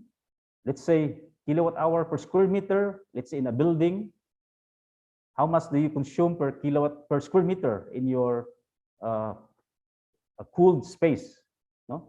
Sa building. Or it could be kilojoules per ton of product. Let's say you are manufacturing cement, or you are manufacturing steel bars, for example. So that is energy intensity. Then you could have also energy efficiency as part of your energy performance. Like, are you applying, let's say, high efficiency motors? So it's more of the measurable results related to energy efficiency. So that is what we describe for energy performance. Now, what is ISO 50001? As discussed by Sir Abihiro ganina, no? ISO, no, is a standard. Now, this ISO 50001 2011 is actually replaced now with another improved standard based on ISO 50001. In our country, it is now updated to ISO 50001 of 2019 because it says here in this slide ISO 50001 2011. Right now, in our Philippine National Standard, it's now updated to ISO 50001 2019. But basically, the foundation of this standard is to give us the requirements with guidance for use. So it is a voluntary standard, no? But ISO 50001 gives organizations the requirements for ENMS. So meaning, kung sa ano yung mga requirements nandyan sa standard. Then, what are the benefits? It benefits organizations large and small in both public or private. So maski government company or corporation or private company, pwedeng gumamit or apply sa mag-establish ng standard na ISO 5001. Now, ISO 5001 will establish the framework for industrial plants in order to manage the energy. The only issue here, is that medyo mahirap itong ISO 5001 ibenta. Per my experience before, when I was working with the UNIDO, medyo mahirap siya ibenta among the industries. No? Not like the ISO 9000 or ISO 14000, the environmental, they are medyo medyo ginagamit talaga ng mga companies, especially those who are exporting, yung mga pizza companies. But in our country, only very few are applying or setting up ISO 5001 standard in their companies. But we will realize later on how important also ISO 50001 for the company. Now, what will it do? So ISO 50001 will provide public and private sector organizations with management strategies for energy efficiency, for reducing cost. So basically, ang objective ng ISO 50001 is to reduce the energy cost by improving the energy performance. This is what I experienced when I was working with the pilot projects that was given or that was implemented in several factories here in the country. Notably, one of the cement plants here in Cebu, the Apo Cement, this company implemented or set up ISO 5001, implementing energy management system in their company. And the good thing, it really improves the energy performance because the people inside the factory or the plant have been already skilled, na training talaga sila how to set up or implement ISO or ENMS in the factory. So energy performance is integrated in their management practices. For example, sa Apo Cement, meron na silang existing na ISO 9001 at ISO 14001. Ang ginawa nila, they just integrated ISO 50001 to their existing management systems like 9001 and 14001, as well as the OSAS. And it really worked for them. Now, ISO 5001 will provide a single harmonized standard in implementing in the organization consistent methodology for identifying and implementing improvements. So it really details ano po yung mga methodology, the procedure, how to come up with energy performance improvements. Ito ang feature ng ISO 50001. Now, how does it work? As I said kanina, ISO 50001 can be implemented individually or it can be integrated with other management system standards like 9001 or 14001. So it's all about energy performance. So in summary, the purpose of ISO 50001 is to enable organizations to establish systems and processes necessary to improve the energy performance. So, ang keyword is establish the system and the processes. Yun ang yun ang tandaan natin, to establish the system or the process. And then the scope is it specifies the requirements applicable to energy use. So mga requirements applicable to energy use. For example, dapat in the company meron silang energy review, dapat meron silang objectives, targets, action plans, etc. that will contribute to energy performance improvement. Yun ang kwan talaga, no? Bottom line here, the keyword is to improve the energy performance. No? As a result, dapat mayroong energy savings. In fact, when that cement plant was audited, the auditor of ISO 50001 really looked for energy savings. Meron bang savings na generate or na realize when they implemented? Meron talaga, because the company really committed, no? They really committed to implement some energy conservation measures in the process of producing cement. So that is part of ISO 50001. No? Now, government has recently enacted into law, no, the Energy Conservation Law, which was signed by President Duterte last April 12, 2019. Now, in this law, or ENERCON law, there is a corresponding memorandum circular that was signed by the Department of Energy, in which the DOE directs all designated establishments and other commercial, industrial, or transport sector to submit energy consumption report. So ito yung pinaka-core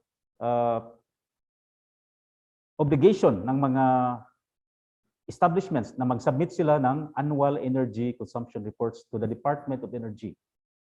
And then, it says here that all designated establishments should comply, no, with this MC 220-05-0001. You can Google this circular, and then you can find this at the website of the Department of Energy. So ano po ba itong mga designated establishments? Okay. Designated establishments are categorized into three. The type 1 designated establishments are those establishments consuming 500,000 kilowatt-hour per year. 500,000 kilowatt-hour per year, but less than 4 million kilowatt-hour per year energy consumption.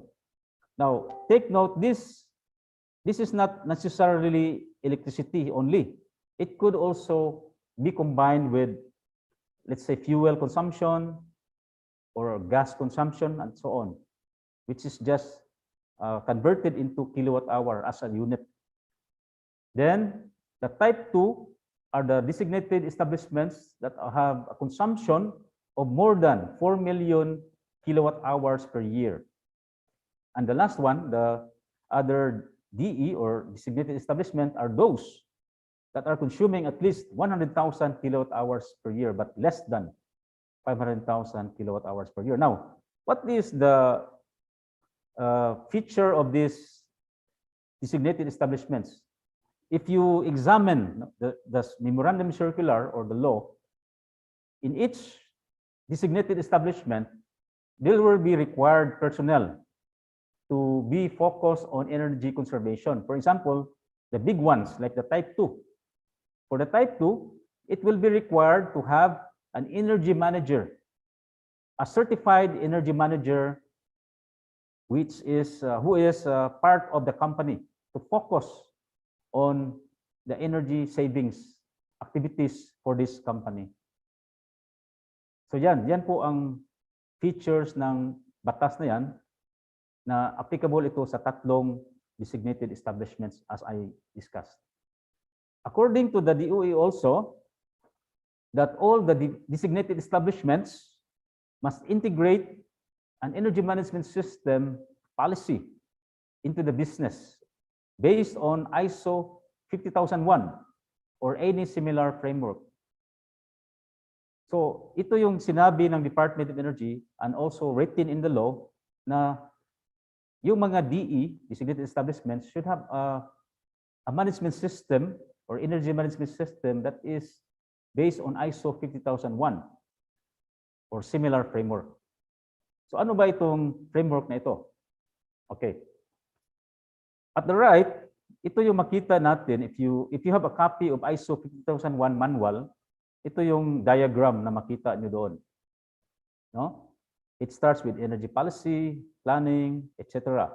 On the left, this diagram here is patterned from the ISO 50001 diagram. This is the same.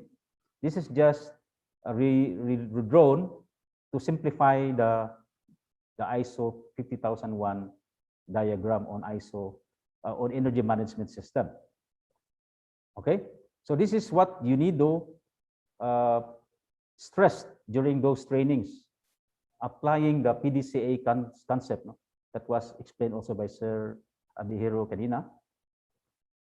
Now, the concept of energy management, as explained, is founded or is based on the PDCA, and it's focused on the management system for energy, no? So it starts with management responsibility, and then policy, planning, etc. So in this system, the most important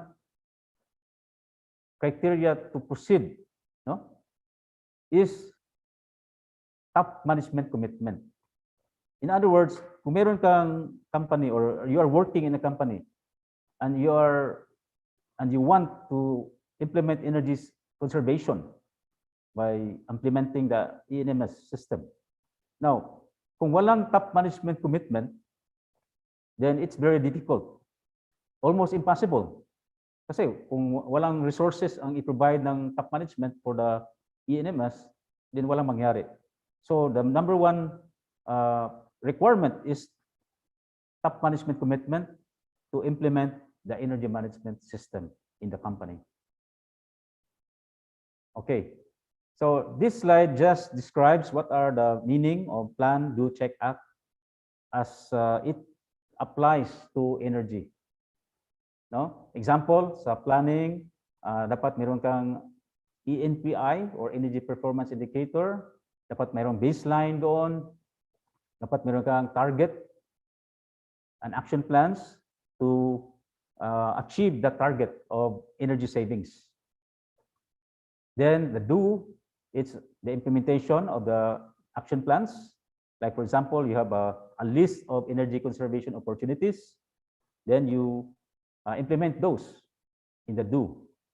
In the checking, it's the monitoring and measurement of the process. It's a day-to-day activity, no? Whether your energy performance is improving or not improving. So that's part of the checking. And the act, as it relates to energy, is to take actions to continually improve energy performance. That is part of the management review, where the government, where the top management and the the staff will discuss, no, whether the management system is working for the energy conservation measures.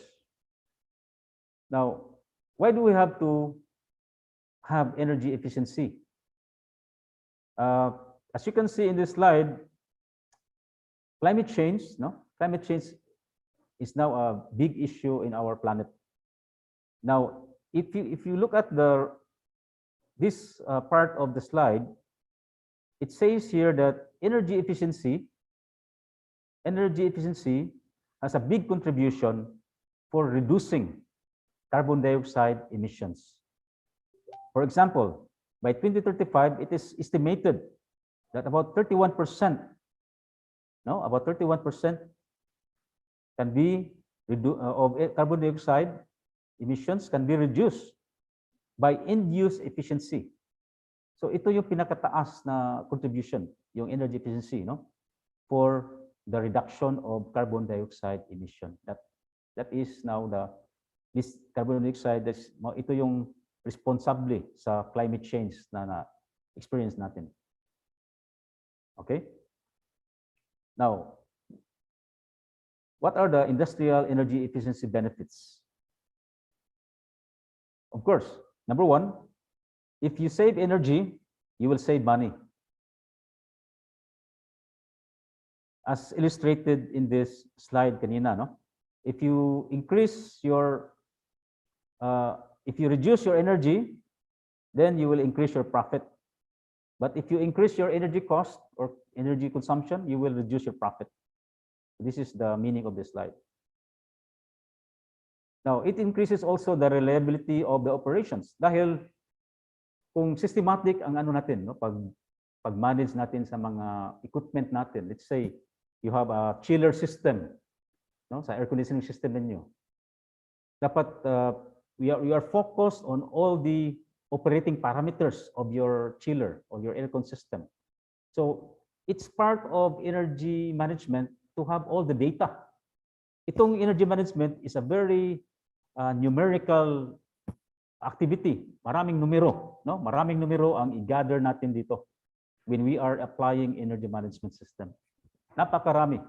In fact, when I did in the team, as part of the team for the cement plant, ang daming numero, no? Daming numero ang imong i-gather. Like you have to gather the electricity consumption for a particular process. Like for example, in a cement plant, meron silang tinatawag na kiln, no? Ang daming energy, no? Energy cost, energy consumption na dapat i-tabulate natin. Itong EMS, as I said, it's a very numerical. So tayo mga engineers, we're not afraid of numbers, di ba? So talagang napaka-fit ito for our practice because we like numbers.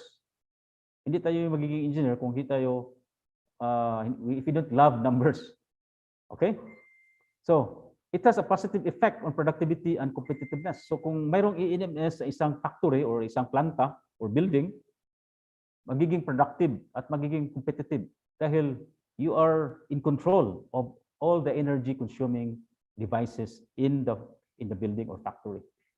And then it can offer attractive financial returns. To illustrate this is an actual plant, no? In Manila. This is a steel plant. Before the plant implemented the energy conservation measure doon sa furnace, meron kasi silang furnace na doon i-reheat yung bakal para magiging yung kabilya, no, yung mga steel bars. Before implementation of that very simple intercon measure, you know what they did? By adjusting the temperature, the set point temperature of the furnace from a certain number or level to a lower number, mga 3 points lang, reduction of the set point. Ito yung savings na nakita, no? In this graph, no? Itong red dots, ito na yung savings. Ito na yung performance ng furnace after the intercon measure was implemented in that steel mill.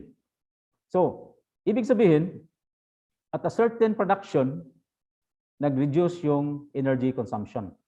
At a certain volume of production, nag-reduce yung energy consumption. Let's say the bunker fuel consumption. In fact, after asking that company how much they save about 5 million pesos for just 3 or 4 months of operation after they implemented that measure.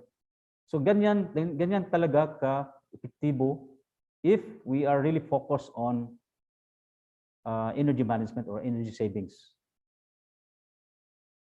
So it can also improve the security of supply, meaning kung efficient tayo, we have more reserves of our fuel supplies, no, in the company. Then that will also improve the corporate or CSR image of the company if you are implementing ENMS or ISO 50001. But why is it not happening? No, as I said, ISO 50001 is a very difficult standard to sell to companies. Why is it not happening? Number one, management focus is on production kasi. No? Most top management, they are focused on production and not on energy efficiency. And then there is a lack of information on understanding of financial benefits. For example, tayo mga electrical engineer, medyo ano tayo, no? Medyo mahirapan tayo mag-defend. Kung let's say, mayroon tayong energy conservation measure na gusto nating ipa-implement sa top management, sa company. Medyo ano tayo, no? Medyo kulang tayo doon sa skill. Paano natin i-defend yung ano natin, energy efficiency measure. No? So yan ang isa sa mga skills na dapat nating ma-acquire. How to defend our financial or technical solutions that requires financial backing of the top management. And then there's a lack of adequate technical skills to assess performance. Ang ibig sabihin, there's most of us or many engineers are not trained ba on how to evaluate their energy performance, how to develop those so-called energy performance indicators. No? Kailangan ito matutunan talaga how to develop these measures, no? Energy efficiency measures and projects. And then top management are focused on first cost. Gusto nilang bumili ng mas mura at the beginning, but not considering the operating cost of that equipment. Yun ang problema, no? Na, di ba, meron kang project, gusto kang bumili ng mga equipment, gusto ng top management yung pinakamura. But not considering the operating cost of that inefficient equipment. So yun ang mga issues diyan sa procurement natin. And then when energy efficiency knowledge exists, it only resides to a few people. So halimbawa, di ba, makita niyo sa company niyo, minsan mayroong mga kasama kayong ipapadala sa Germany or ipapadala sa Japan or other developed countries to learn about energy efficiency. But because you don't have an energy management system in place, pag-resign ng tao na yun, no? Pag-resign niya, nawala rin nadala din niya ang knowledge. Walang naiwan na knowledge yan sa company. So hindi sustainable. No? Hindi sustainable yung energy efficiency natin dahil walang system, no? Walang system in place. So dapat mayroong system in place. Yun ang keyword dun. Just like ISO 9001, mayroong system ba in place in order to sustain the quality efforts or energy performance improvement efforts. And then there's a poor realization among senior management about the scale of the opportunity. So hindi masyadong na-realize ba ng mga top management na mayroon palang pera dito sa energy efficiency at energy management. Now, most of us have experienced this situation na gusto tayong mag-conserve ng energy. But typically the top management or most companies are reactive, no? Reactive sila, meaning they will react to a, let's say, situation wherein they are paying too much energy cost. So kapag tumataas yung energy cost or energy bills, no? Then the top management will ask for an energy audit. So mag-request sila ng energy audit so that hoping they can reduce the cost. So this is ad hoc. Ad hoc means if needed, kung needed lang, no? This is ad hoc approach, parang sine wave. Hindi siya sustainable, no? Halimbawa, this y-axis is the cost of energy, and then the y is time. So kapag meron silang energy audit, so usually kapag may energy audit, meron kang tinatawag na findings, no? Findings and observation, and then you make recommendations. What are your action plans or energy saving measures that you can implement after the energy audit? So that's why after the energy audit, you implement your energy conservation measures. So yung cost naturally goes down. So you can say under control na ang cost. However, after some time, because walang system in place, no, the keyword is walang sistema, ad hoc siya, after some time, yung cost, tumataas na naman. No, tumataas. So walang sustainability yung efforts. Walang sistema kasi na in place doon sa company. So this is an ad hoc approach to energy management. But there's a response to that for sustainability, which is the structured approach to energy management. So ano yung structured approach? Merong realization yung top management that they have to commit to a program, to commit to implementing an ENMS, no, or ISO 50001 standard. So by implementing the standard, by putting in place the system in the company, ito mangyari, no? Ito yung mangyayari niya. So the savings are sustained and wala pa investment ito, no? Mostly mga ano lang to, mga tinatawag na housekeeping measures lang. No investment yet. Like turning off machines that are not in use, no housekeeping, training the staff how to properly maintain and operate their machines and so on. Mga ano ba? Zero investment or low investments. Now, after some time, wala na kayo na in place na yung housekeeping, pwede na rin kayong mag-invest. No? Pwede na rin mag-invest like if you find some areas in the plant na kailangan ng more efficient motors, for example, then you can invest on inverters or high efficiency motors. Just an example. So ito yung structured approach, ang makita natin na ito ay mas sustainable. This is more sustainable than the previous slide, which is ad hoc approach to energy management. So the keyword is sustainability. So once we have an ENMS in place, then we can have a good chance to have a sustainable energy management or energy conservation in our facility. Then later on, the energy management culture will be part of the company's culture, meaning everybody from the boss to the lowest ranked employee, they are already familiar with energy conservation. This is part of the culture already. Okay, so what can an ENMS achieve? An example here is taken from the Sustainable Energy Authority of Ireland. Meron silang study na kung ad hoc approach yung energy management system, I mean yung energy conservation activities, kung ad hoc yun, ito lang yung savings na ma-generate. But if the energy management is structured, the energy conservation efforts are structured with an ENMS in place or ISO 50001, ito yung mga savings, no, from 5% to 7%. Mas mataas ang ma-generate na savings if the system, if the approach of energy conservation is systematic or structured. Okay, so what are the 6 key concepts of ENMS? So meron siyang 6 key concepts. Number 1, it's the top management commitment, even down to the rank and file, no? Commitment to implement the ENMS, the system, no? It is a process. Commitment to be part of the process. Now, one of my realization about this is that if the corporate management will be committed, just like what we experienced in that cement plant, no?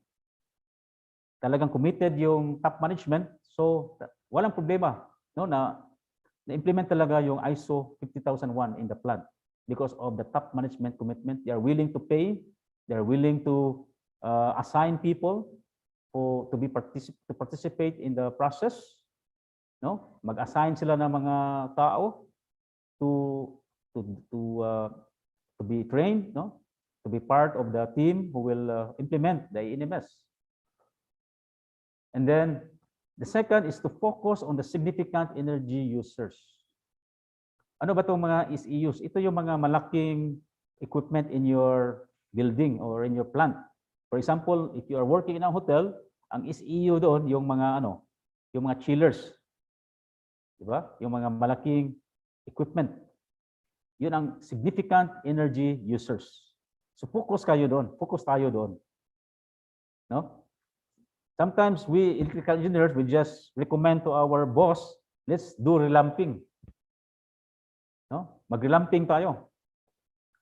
Sometimes that is yun ang pinakamadaling i-implement na energy conservation measure, like changing the fluorescent lamps with LED lights, for example, no? But the question is that a really significant user of energy in your company? What about the other utilities? So dapat doon tayo focus muna sa mga malaki, no? Yung mga ano bang pwede natin gawin doon sa mga SEU, yung mga significant energy users? Ano bang mga energy conservation efforts without investing, no? Like for example, ano bang set points na ginamit natin? Are we overusing the energy because ang setting natin is too cold? Let's say for example sa chiller or sa aircon, instead of the standard comfort zone na 25, ni-set natin sa 17 degrees, for example. So we are wasting energy in that practice. Now, the third one is we have to learn how to develop energy performance indicators, ENPIs. An example is like what I mentioned kanina or shown you in the slide, no? Yung sa steel mill, no? There's energy versus product, no? It's one of the energy performance indicators like kilowatt hour per ton of product, etc., or kilowatt hour per square meter of building space, no? Something like that. Now, don't worry about this because at the end of this presentation, I will show you a link, no? Kung saan kayo maka-download ng manual, no? Training manual on ENMS. Also, we will provide you the UNIDO ENMS tool, which we will discuss in this presentation. Opportunities list. Ano ba yun? Yung mga energy conservation measures ba na pwede nating i-implement sa factory. It could be, for example, like sa sinabi ko rin, relamping, or it could be like using variable speed drives for your pumping system that is used in your factory, for example, no? Then the fifth one is operational control, meaning this is what we call to challenge. The keyword here is to challenge ano yung operating parameters natin. So there's a Japanese expert who said you have to doubt, if you are dealing with engineering numbers, you have to doubt whether that number is really what it should be. For example, sa sinabi ko kanina sa air conditioning, ano bang settings natin doon? Do we challenge na dapat pwede man sigurong i-increase natin yung setting from, let's say, 17 degrees, or let's say from 23 degrees, increase natin ang setting so that we can generate savings of energy. Then the last one is review.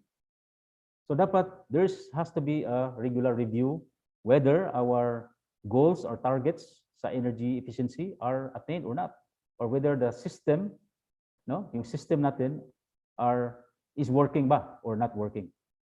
Ito yung 6 key concepts for energy management. Now, energy management has an assessment tool, no? So dito sa UNIDO ENMS tool, meron tayong isang worksheet that you can assess yourself, your company. No? You can assess whether you have a focused effort on energy management. For example, meron bang commitment yung top management?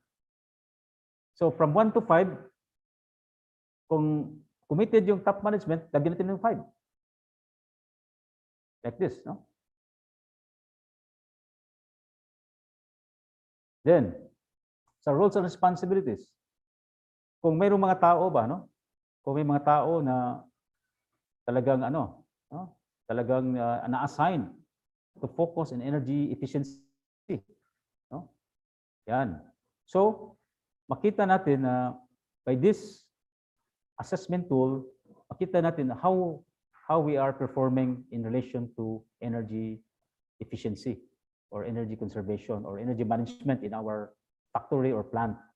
No? We will email to you a copy of this Excel sheet of the UNIDO in install after this. So you just coordinate with the secretariat because this will be given to you. Okay?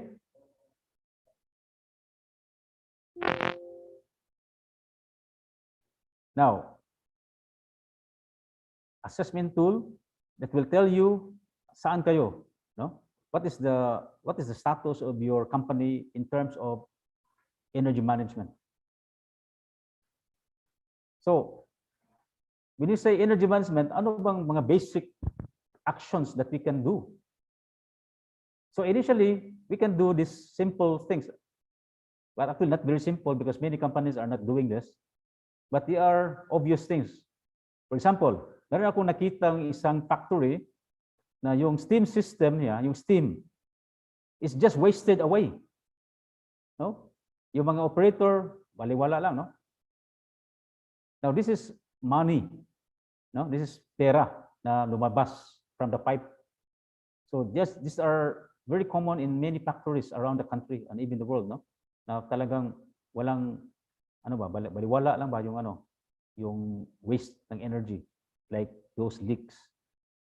Now, closer to home, di ba, minsan tayo makakita tayo na yung mga faucets natin, although not energy, but still, no, marami tayong nakita na yung mga faucets are leaking sa CR, sa mga laboratories, no?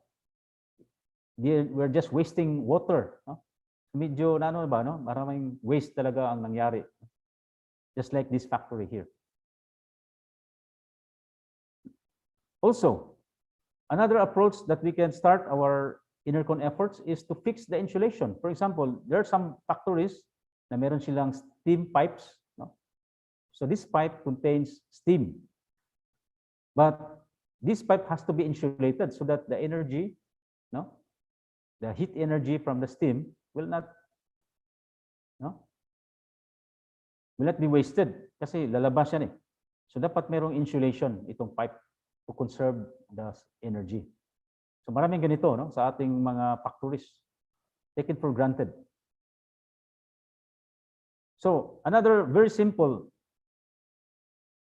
behavior is switching off. Switching off lights, switching off machines that are not supposed to be running, and so on, or running optimum equipment.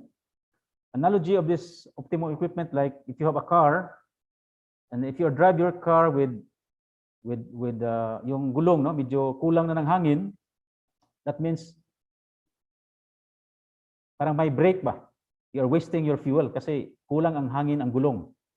So that is, you have to make it optimal by having a tire that is properly inflated.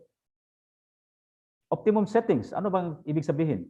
Example, marami sa atin, we are in the utilities in factories, no? So we're in charge of the compressed air system.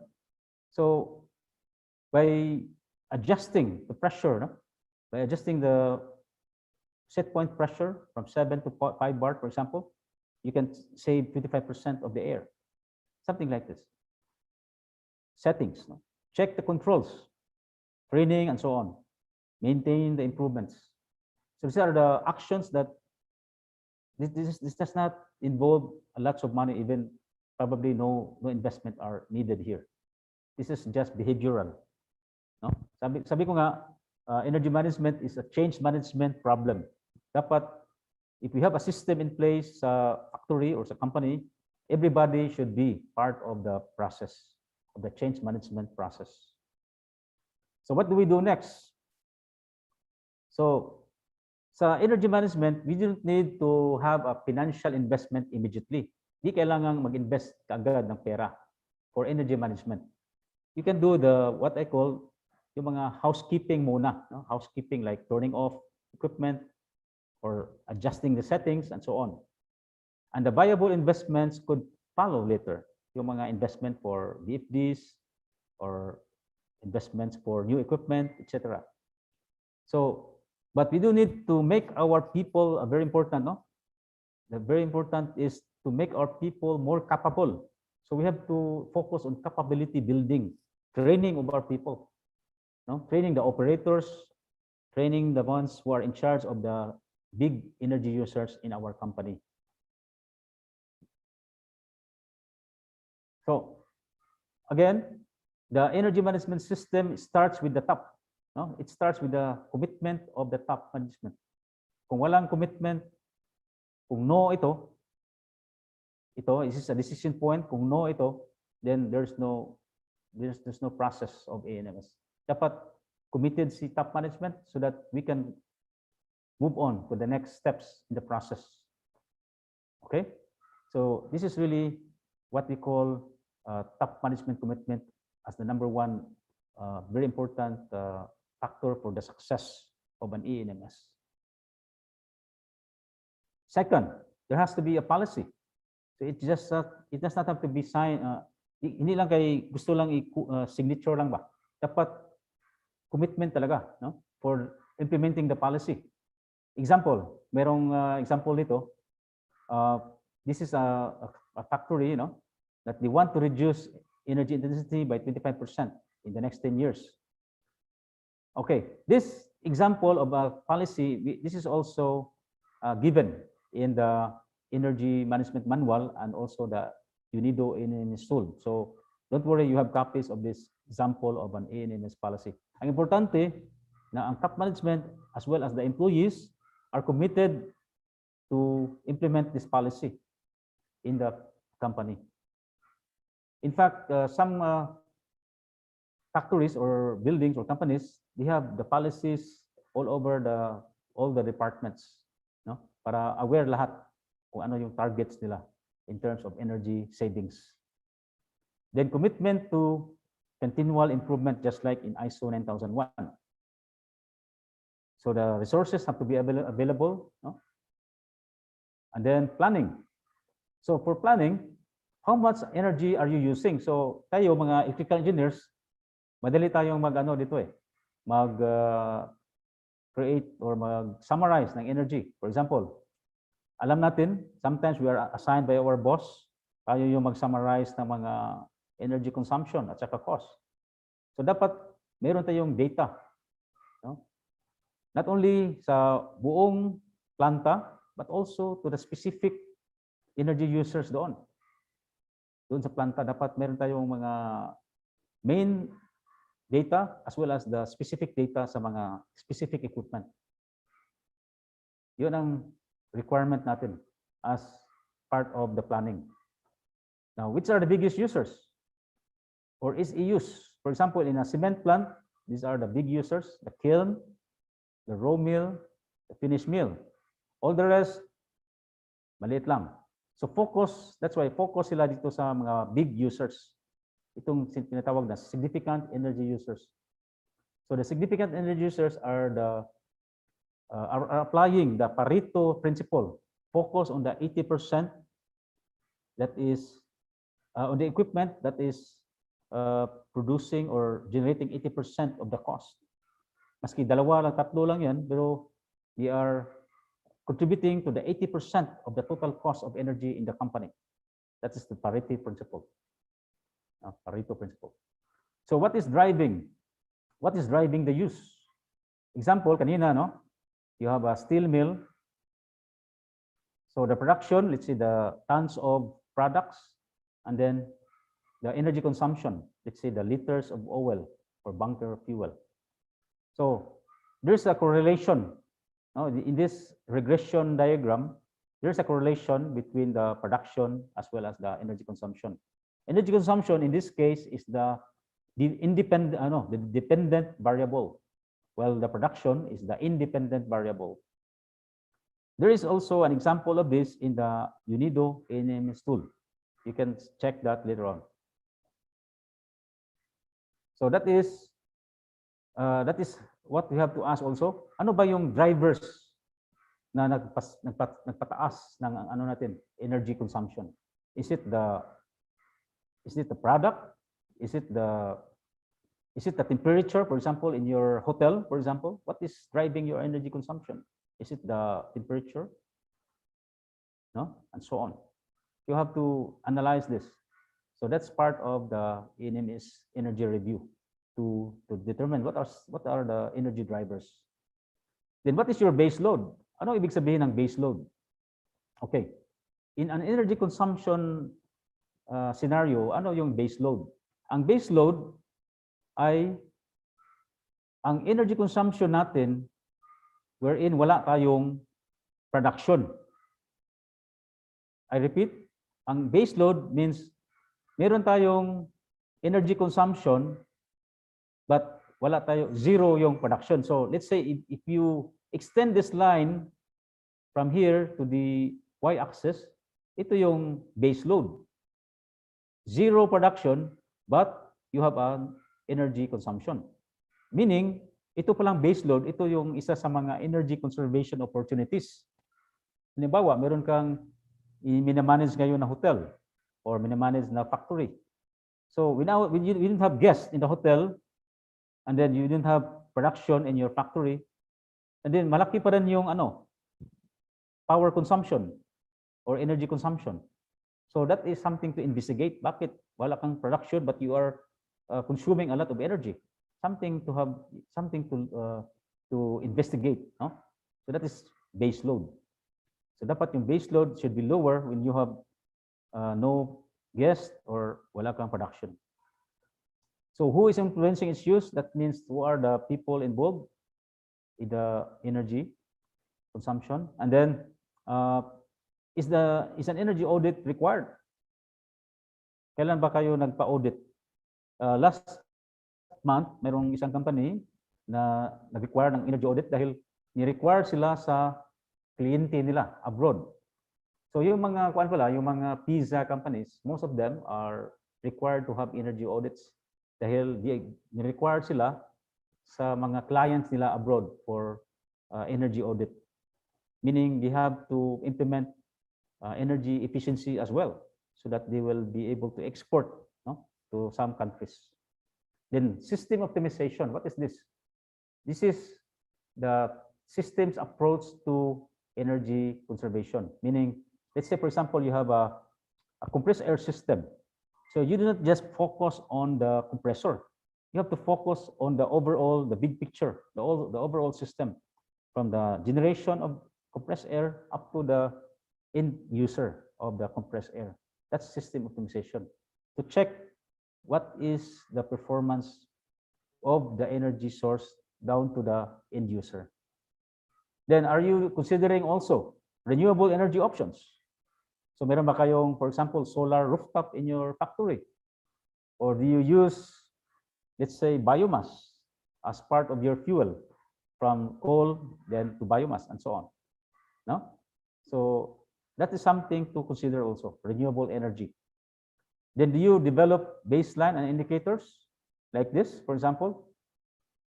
So meron ba kayong ginawang ganito na meron kayong baseline, for example, the black one, no? That's the baseline. And then because you have a baseline, when you implement your ENMS, your energy conservation efforts, the next year you can evaluate whether you are able to reduce your consumption, no? Per unit product, for example. So dapat meron tayong baselines. We have to learn how to develop these types of diagrams. Then, do we set objectives and targets? So, example nito, objectives are the long-term or maybe 3 years na target or objective. No? It has to be specific and consistent with the policy. Ang target naman are what we call the SMART objective, no? Targets, specific, etc. Action plans, no? What do we do? What energy conservation measures do we do? No? Those are the action plans. Example. For example, no? Meron kang energy conservation list. So ito yung mga action plans natin. Let's say, for example, fit a variable speed drive to a boiler fan. Then how much does it cost? Then what is the potential payback? No? You have to develop something like this. for our plant or our building. No, this is the energy conservation list. This is basically the action plan. No, this is what we do so that we can achieve our target as far as energy conservation is concerned. Okay, so that's planning.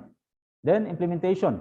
So basically implementation is to implement the action plans. All right, so we have to implement the action plans, and very important is training of our people.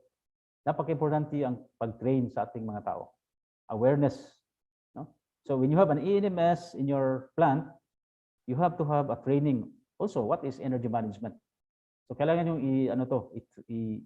i-relay yung message, yung information to your people in the plant. Communication is very important. Communication.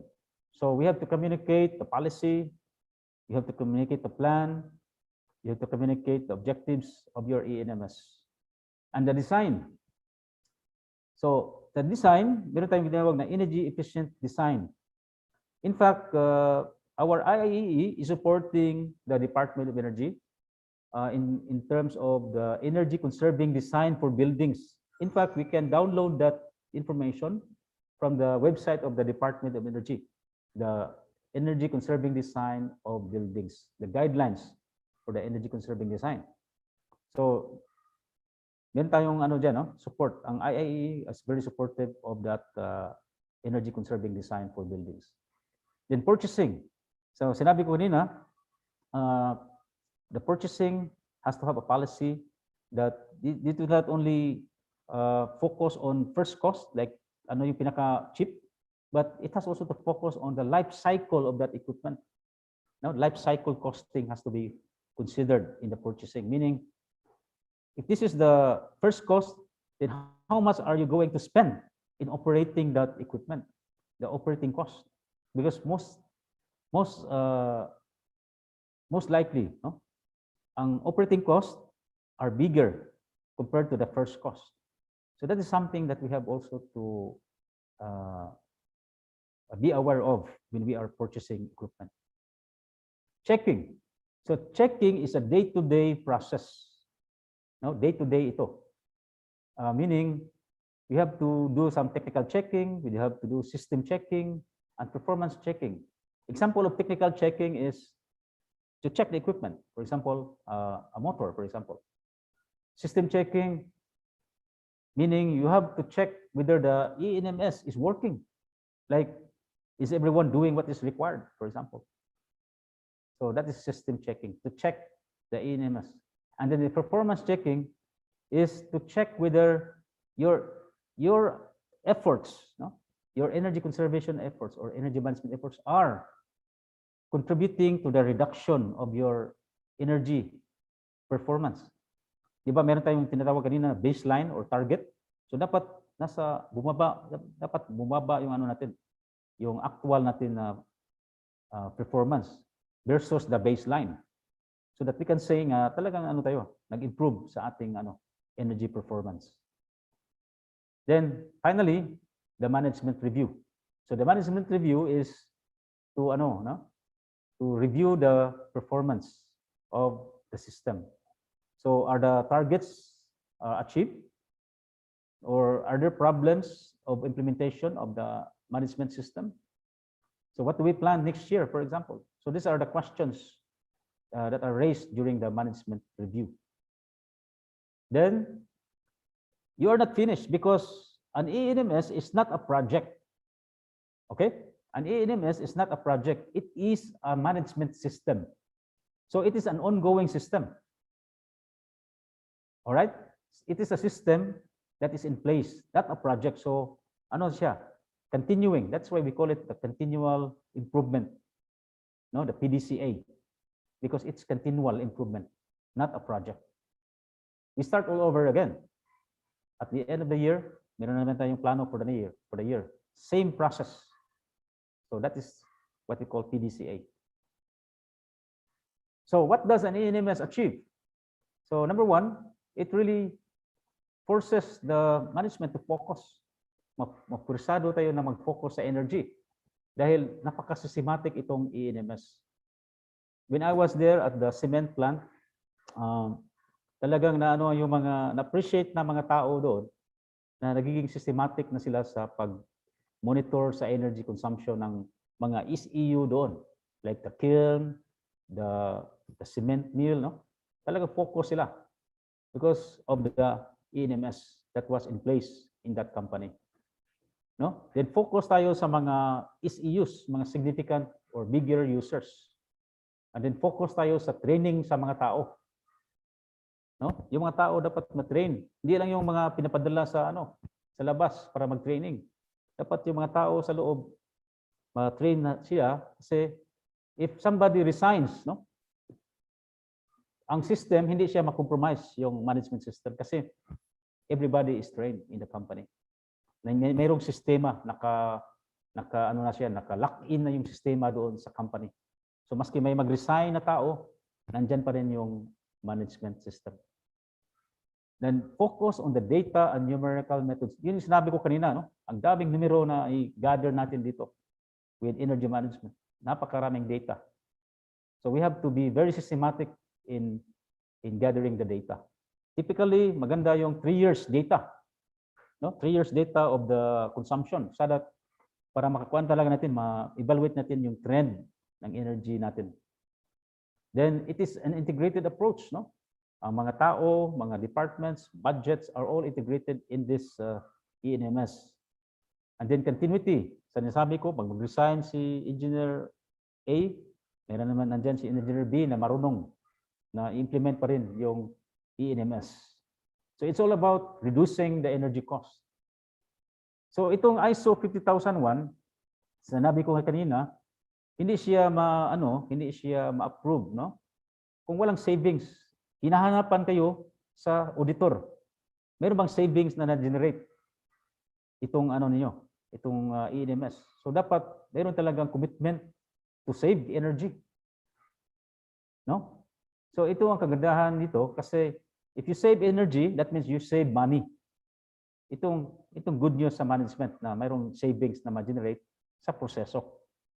So ito yung part sa system, no? Na kung mayroong target for savings, dapat mayroon kang ebidensya na nakasave talaga after implementation. Which is continual, no? Continual improvement, continual for every year. Year after year, dapat continual siya. Mayroong savings. So, I want to walk you through quickly sa ENMS tool ng UNIDO, no?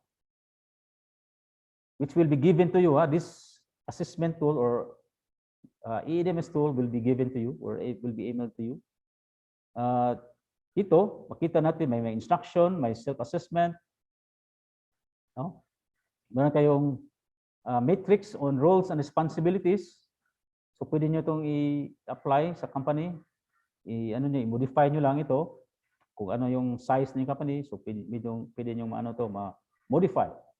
Yung scope, ano yung scope ng natin, ng energy management. For example, kasama ba yung kuryente, electricity? Does it include fuel? Does it include water or LPG or natural gas? We don't have natural gas here. Maybe LPG. No? So ano yung excluded? So ito yung sa scope.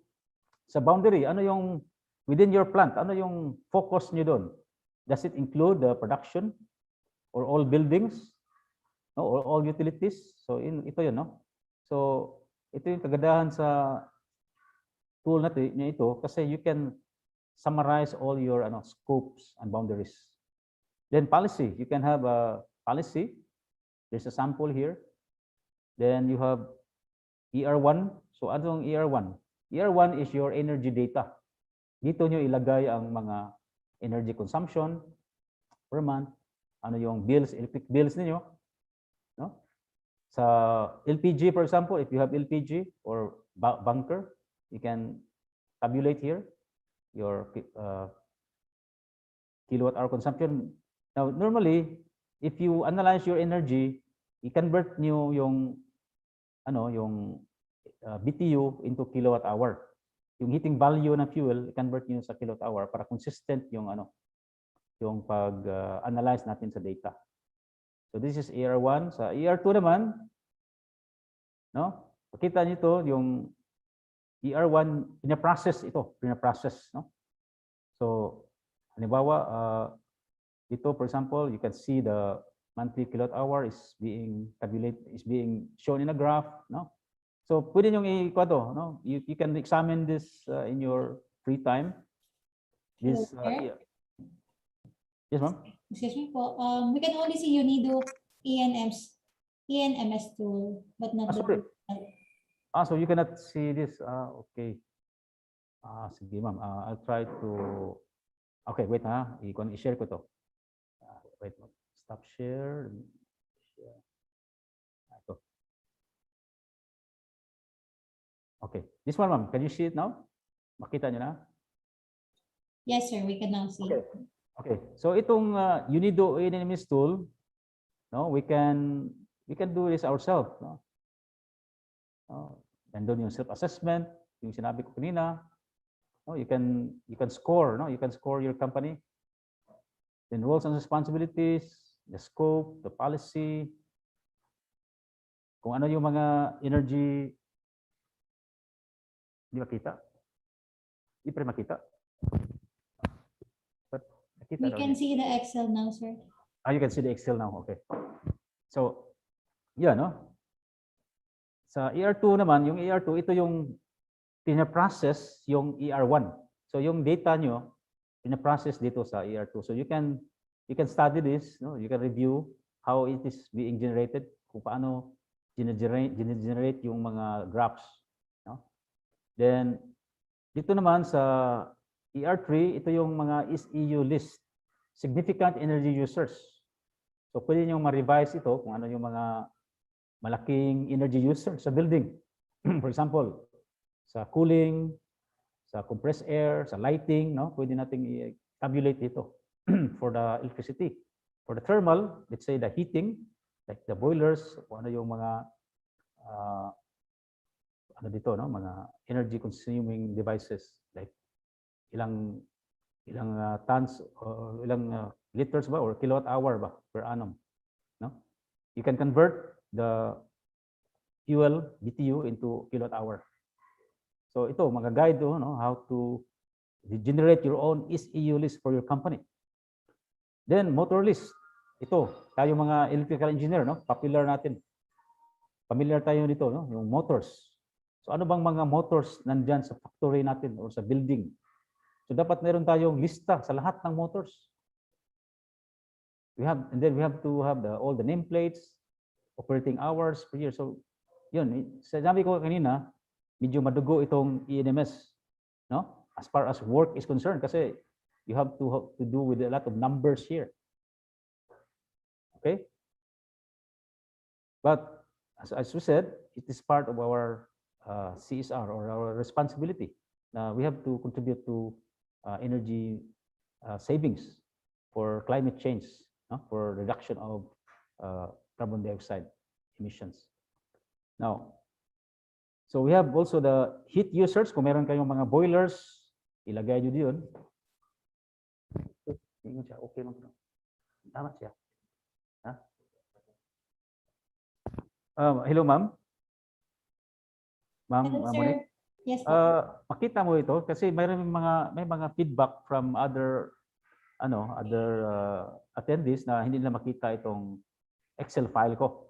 Anyway, I sige can lang, share the practical guide for implementing an energy management system. Is that what you are presenting? yes, this is what I am presenting. Yeah. Yes, sir. So some attendees are not able, maybe they have some issues sa computer siguro.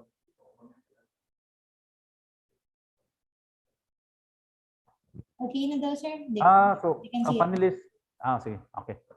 So anyway, don't worry guys, because you will have a copy of this tool. Of course, you will not learn this by overnight because medyo it needs really training, no? But at least you can just review this.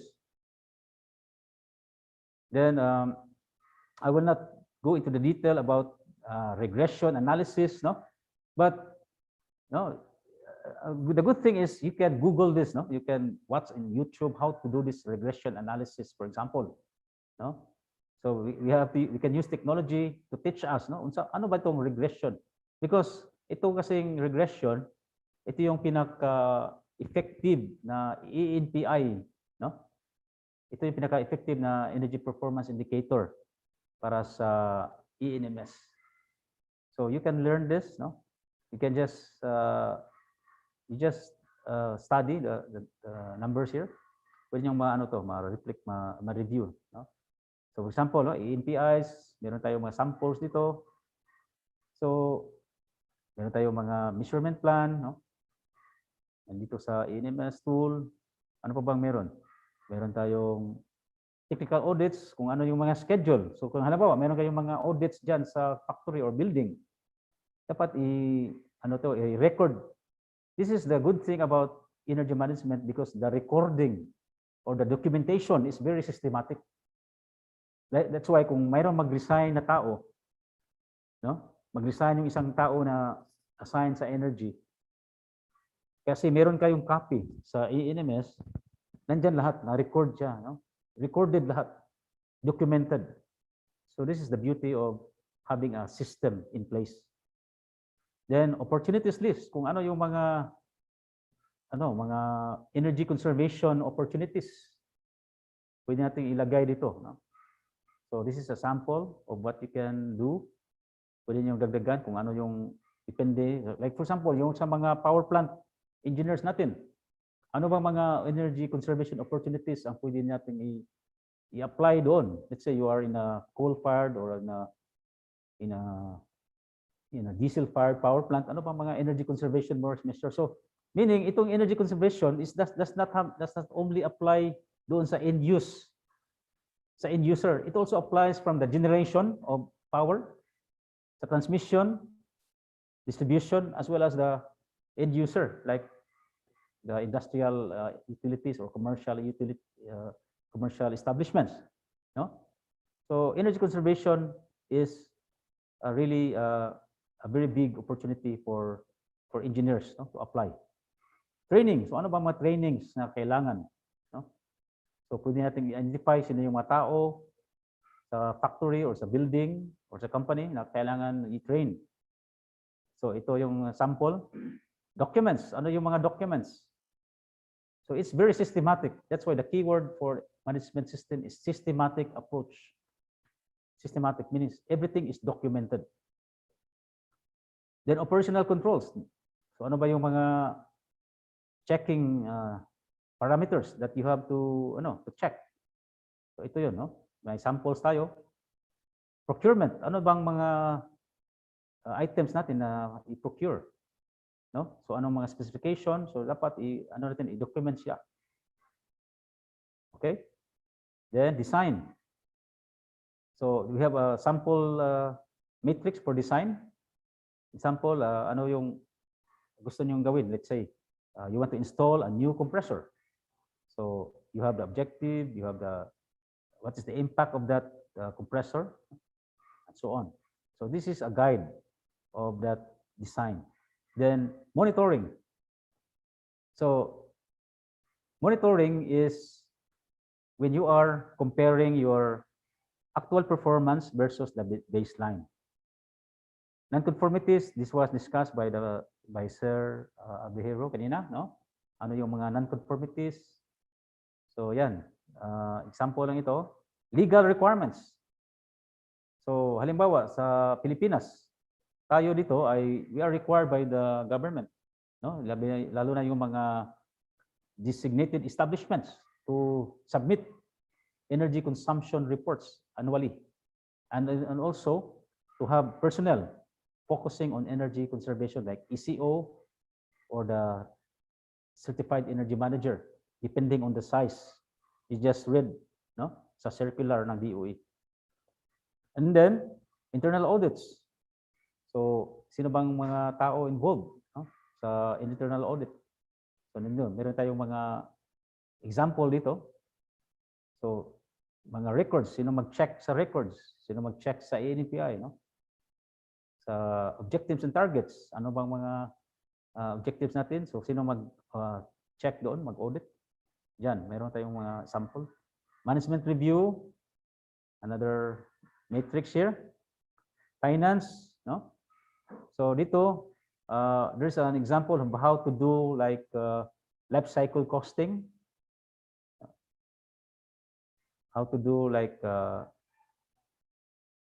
NPV, net present value, no?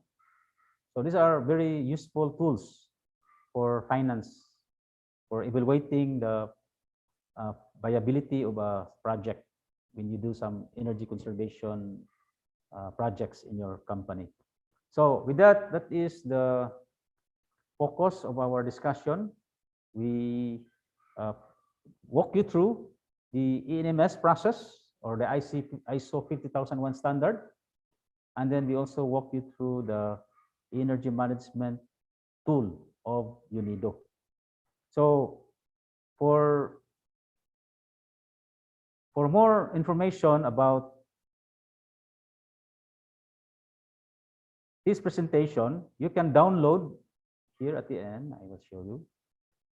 You can download this manual, UNIDO manual on energy management through this website. Okay, so anyway, you will be given a copy of this presentation. So you can, there's a lot of things there to download. A manual, the student manual for ENMS, and a copy of this Excel I will also give to our secretariat, so that our secretariat will be able to email to you this tool. With that, I thank you for your attention and good afternoon, everybody. Thank you, ma'am. Once again, thank you very much to Engineer Magdaleno M. Baclay. Ayan, a virtual round of applause, please.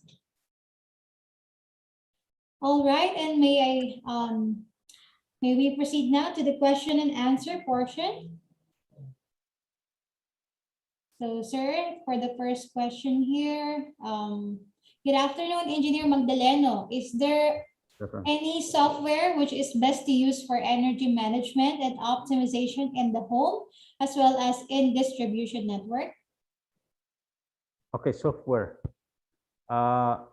There are of course softwares that are available now, like although I don't want to endorse products, but if you ask, inquire about Schneider Electric, no, meron silang mga energy management softwares or monitoring system that you can inquire about, no, for your plant. But ang question niya is home, about house, residential, ma'am Monique? Sabi lang po niya in the home. In the home. Opo. Probably, sir. Well, basically sa home, wala tayong sinabing software for energy management. But there are of course products now in the market na pwede nating ma-monitor yung energy na pumapasok, yung power ba. Mayroong mga devices na mga power monitoring, no, mga power monitoring data loggers, pero medyo mahal, so hindi siya practical for residential. Ang advice ko doon for residential, ano na talaga, no, we have to monitor our bill and then do the housekeeping, no, yung kasi problema sa bahay sa mga residential natin, we have a lot of appliances, electric fan or lighting na naka-on pero walang tao, no? So basic housekeeping lang, turn it off. Turn it off lang para maka-save. Yung mga air-conditioned na mga rooms, no? Minsan naka-open yung window or naka-open yung door. You're wasting energy if there is some kind of air leakage or air infiltration doon sa kwarto na may air conditioning na nag-operate. So dapat walang mga air leakage para maka-conserve tayo ng energy. All right. Thank you, sir. Next question. What are the roles of electrical practitioners in energy management? What are the competencies required for a career in energy management for electrical practitioners? Okay. The skills first, no? Well, as I said, no, energy management is not taught in our universities. No, wala tayong training about ISO 50001 in the universities or colleges. So But as I mentioned kanina, our IIEE National is planning to do trainings. No, we are planning to do trainings for our IIEE members in terms of energy management for the CEM, the Certified Energy Managers, as well as the SECO, the Certified Energy Conservation Officers. So just be aware na meron tayong ganun na plano sa IIEE national natin. So in short, no, as electrical practitioners, there's a big opportunity for consultancy work in energy management, because as Sir Abihero mentioned kanina, no, he is now based in abroad. So doon marami silang opportunity doon, but dito sa atin marami rin. There are so few people who are capable to do energy audits, so few people who can set up an energy management system in a factory. So malaking opportunity. So that's why try to study the manual and then try to attend the IIEE seminars or trainings that will be carried out next year or probably the next 2 years. Siguro. Ayan. Thank you, sir, for inviting them for the upcoming seminars that will be conducted. Of course, we have another question. Hello, sir. Is it required to conduct energy management audit by third party, even though our company is at the initial stage towards ENMS, or can we just conduct an internal audit? I would say it depends on the need of the company. For example, there are companies that are required to have a certified in ISO 50001. I think Sir Abihero can also comment on that because he is really in the practice of ISO audits, no? Certifying bodies, yeah, I'm sure, or part of the people who will set up the system, and he is always in contact with certifying bodies. So kung halimbawa, so yung sinabi niya na meron silang ENMS ongoing sila, pwede naman nilang ano diyan, maski walang certifying body nag audit sa kanila, as long as they are not required by their customer, no, abroad. Kasi usually yung mga ISO, these are usually oriented towards exporting companies. Halimbawa, yung company dito sa Pilipinas gusto mag-export to the US. So yun ang hinahanapan talaga ng mga ISO. But tayo dito sa Pilipinas, locally, hindi tayo masyadong concerned about ISO standards in our companies kasi wala pa tayong culture ba. No? Yun ang kulang natin sa Pilipinas. Our culture for ISO, for implementing those international standards are not so, kung ano pa ba, hindi pa siya masyadong spread out sa country natin, except for those very few, no, na exporting companies na required by their European or US or Japanese clients na talagang ISO sila. That's why talo tayo sa mga ASEAN countries like Thailand, Vietnam, napakaraming ano doon, companies na ISO 50001 na. Pero tayo dito sa Pilipinas, medyo mabilang lang talaga ang mga ISO 50001 certified. Di ba, Sir Dick? Yes, sir. If I may add, lang po. If I may add to that, ang question kasi po kanina is it a requirement that an organization be audited by a third-party auditors? The question there is that if you want to be certified, then you are required to have a third-party audit. However, kung gusto mo lang po na magkaroon talaga ng savings or magkaroon ka ng internal benefit out of from the implementation of this standard, then it may not necessarily be required for you to have a third-party certification or third-party auditor to conduct an audit. Now, there are two things in here. If you remember, na-discuss natin kanina, there are two benefits, the internal and the external. Now, the most important thing in here is if you want to really have an effective implementation and be able to have the benefit in this implementation, then you can do it internally. But as mentioned by Engineer Baklay, if it is a legal requirement from a country that is buying your product or services, then you need to have a third-party auditor. Yun lang po. Salamat. Thank you, sir. Thank you, sir. And I hope na satisfy ng ating mga speakers ang sagot sa tanong na yon. And of course, we have another question here. I would like to ask if we are going to apply this to our company. Is this certifiable? How will we know we are doing the right way? From Okay, Isaiah Cabigas. Okay, the question is how do we know if we are doing the right way? No? So first of all, dapat if you are, let's say you're the one who is setting up the system, no? So dapat capable ka. But if you're not capable, you can hire a third party, no? Consultants who can assist you in setting up the system and to check if the system is aligned to the ISO standard.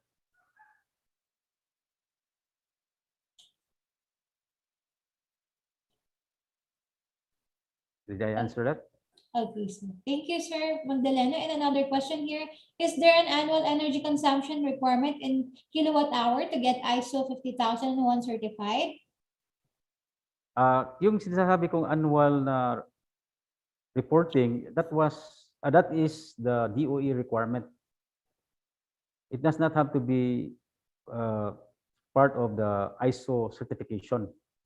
The DOE requires companies that are consuming 100,000 kilowatt hour a year above, no, to submit reports to the Department of Energy, but nothing to do with certification.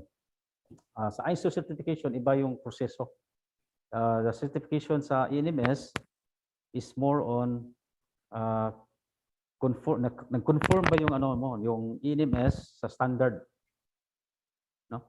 So ini-audit nila if all the elements of your management system is in conformity sa standard. Kung wala, kung hindi na-conform, the auditors will tell you that meron kang non-conformity. So you have to address that non-conformity. But that nothing to do with yung sinabi natin 100,000 kilowatt hour na submission. Thank you, sir. And another question here, can we use UNIDO ENMS tool for load forecasting? Load forecasting, walang load forecast. Wait. Load forecasting, okay. I think so, yes. Ang kagandahan doon sa tool na yun, if you have a data, no, meron kang data for, let's say, for the past 2 or 3 years, pwede mo siyang i-annualize mo. Nandoon may template doon sa tool na yon, sa ER2 ba yon, na i-annualize mo yung energy data. For example, ang annualize meaning i-sum up mo yung 12 months of energy consumption, no? And then i-project mo to the upcoming years. Makita mo doon na mayroong trend, either nag-increase yung energy consumption or nag-decrease. So annualize is also a very useful tool for monitoring whether you are improving in terms of energy consumption or you are increasing your energy consumption. Yes, forecasting can be very useful. It's in the ER2 nandoon. Thank you, sir. And last but not the least question regarding the new RA 11285 or EENC law, compliance, no need for external auditor? It's not mentioned that there has to be a external auditor for that law. Wala na bang sinabing mayroong external auditor na Ang importante lang doon na mayroon kang compliance sa submission of reports as well as the assignment of energy conservation officer or energy manager for a big factories or big buildings. Yun lang, walang sinasabing third party auditor. All right. So as much as we love to answer all your queries, and you can see it as well, Sir Magdaleno, in the chat box that they have a lot of queries there. May we request if you can answer some of the questions if you will still have time. And ayan, so I hope na na-satisfied ang lahat ng mga katanungan and sa ating mga members. So ayan po, wag muna po kayong aalis. And once again, thank you very much to Engineer Magdaleno M. Baclay for the very fruitful discussion. Welcome. All right, and may I call on Engineer Bernard Alayban once again to award the Certificate of Appreciation to our resource speaker.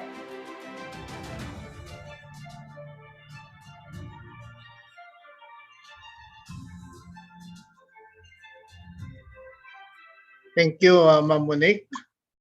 So, good afternoon po uli sa lahat. I would like to present this certificate of appreciation, which is presented to Engineer Magdaleno M. Baclay Jr. for imparting his knowledge and expertise as a resource speaker on the topic ISO 50001 or Energy Management Systems during the IT and Quality Committee webinar via Zoom, given this 4th day of September 2021, signed by Engineer Larry C. Cruz, IT and Quality Committee Chairman, signed by Engineer Alan Anthony P. Alvarez, 2021 IIE National President. Thank you very much. Thank you. Once again, a virtual round of applause for Engineer. All right. Ayan. So, napakarami nating attendees for today, but we would like to call on Engineer Marvin Caseda, the Deputy Director for 46th Annual Convention Promotion, to give us a glimpse of our virtual convention this year. Hello, Sir Marvin. Good afternoon. So, everyone, good afternoon. I am Marvin Caseda, a member of the IIEE ANC Bureau, and I am here to promote our 46th Virtual Annual National Convention, scheduled on November 22 to 27. So, guys, bear with me as our beautiful Secretariat, Miss Jen, shares to us a short presentation. Miss Jen?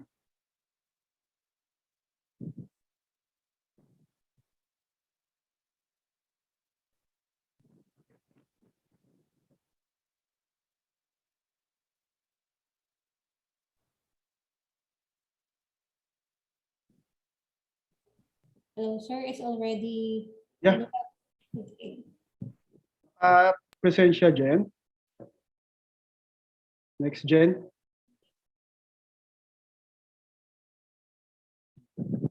So this is a short video of our presentation. Miss Jen, next. Oh, hindi nag-play yung video. Sir, PowerPoint po yung binigay ni Ma'am Joanne. Yeah, i-5 mo siya, i-play mo lang siya as presentation.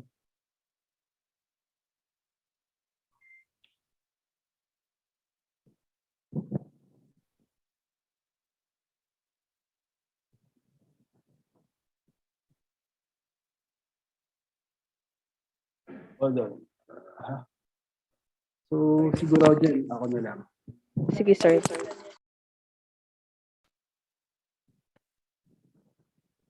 So, do you see my... We can see the... What's this? Your email? Okay? Okay, sir. We can see it now. 3, 2, 1.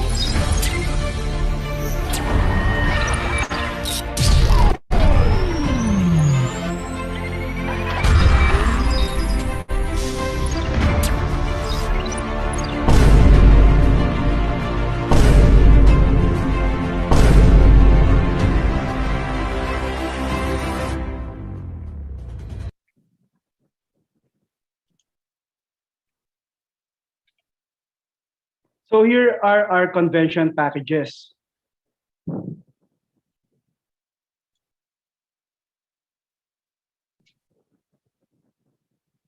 For regular convention package, we have the early registration rate. It's until October 15 at 1.6. The regular is at 2,100. It's October 16 until November 15. So it's a limited package only. So you better register early. And this regular convention package is from November 25 to 27 activities only. So if you want to join our full convention package, which is from November 22 to 27, our early registration rate is 2,200, and the regular registration rate after October 16 is 2,700. For all the activities from November 22 to November 27, it's from Monday to Saturday. We also have separate packages if you want to attend only certain activities, such as the research and development for 500 pesos, the RME forum for 500 pesos on November 22, the plant tour at 500 pesos also. All of it are limited slots. Then we also have a career path for the upper, also at 500, the Academe Forum at 500 for November 24. And of course, I'm again showing the plant tour. Para maisip nyo, tayo ng plant tour lagi. This video na gusto i-market ng ating marketing yung the shirt for the convention.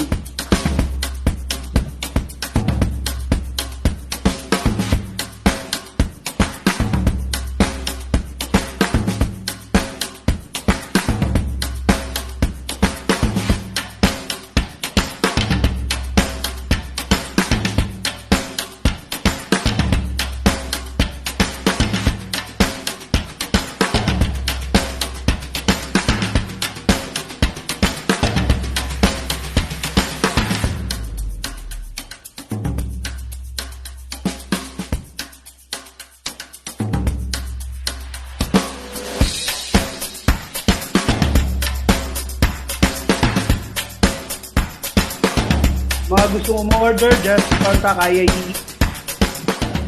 Reserve the shirts. So,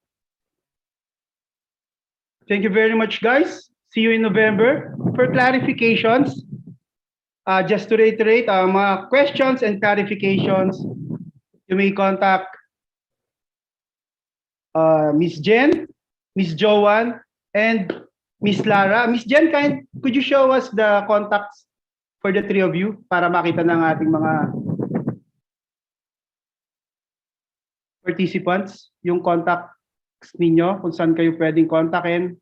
You may contact them here para sa registration ng ating convention sa November. All questions and clarifications regarding our convention, you may ask them or contact them para malaman po natin. Reservations, gusto po nilang makuha sa inyo yung reservations nyo para sa ating convention. And with that, thank you very much, Ms. Monique. I'm giving you back the spotlight. Thank you very much, Engineer Marvin Caseda, the Deputy Director for the 46th Annual. All right, and we are down to the end of our program. To give us closing remarks, may call on Engineer Roger S. Chua, the Vice Chairman for the IT and Quality Committee. Thank you, Monique.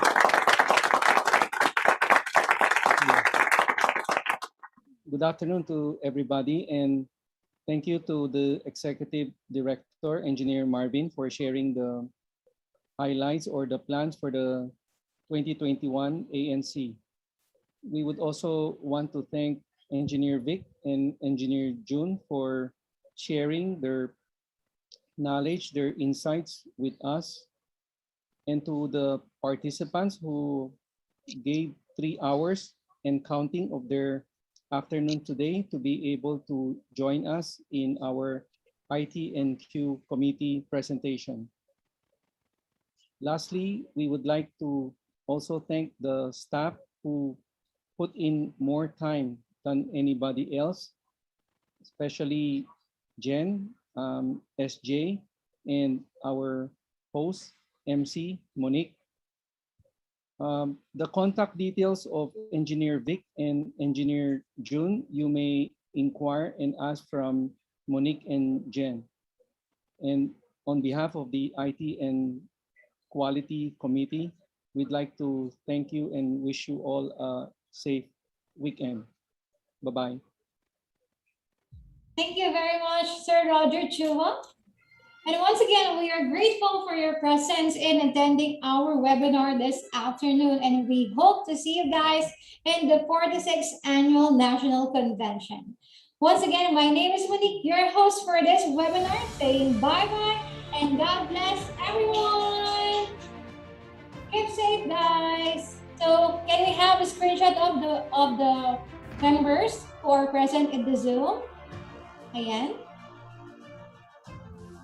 Okay, nag-aalis na sila. But anyway,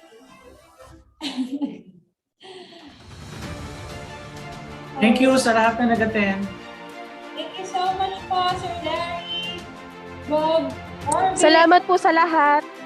Thank you, Sir Larry. Thank you, Sir Roger. Thank you, Sir Bernard, for the opportunity to promote the Thank you po. convention. Thank you po. Thank you, Sir Vic. Thank you, Sir Bernard. Thank you, Sir. Thank you, Sir Marvin, Ma'am Jen, Sir Alex. Ingat po kayo. God bless and bye-bye. Happy weekend, everyone!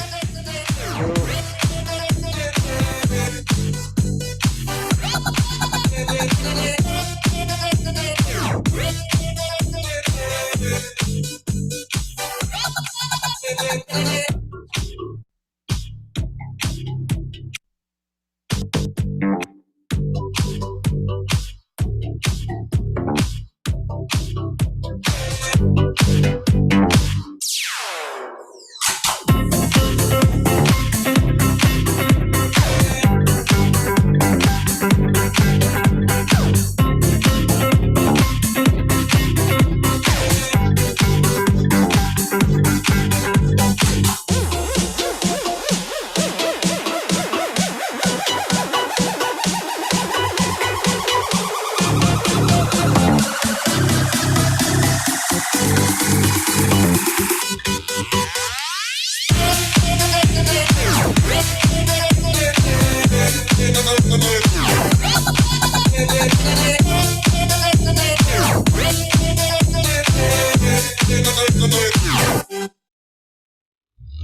you.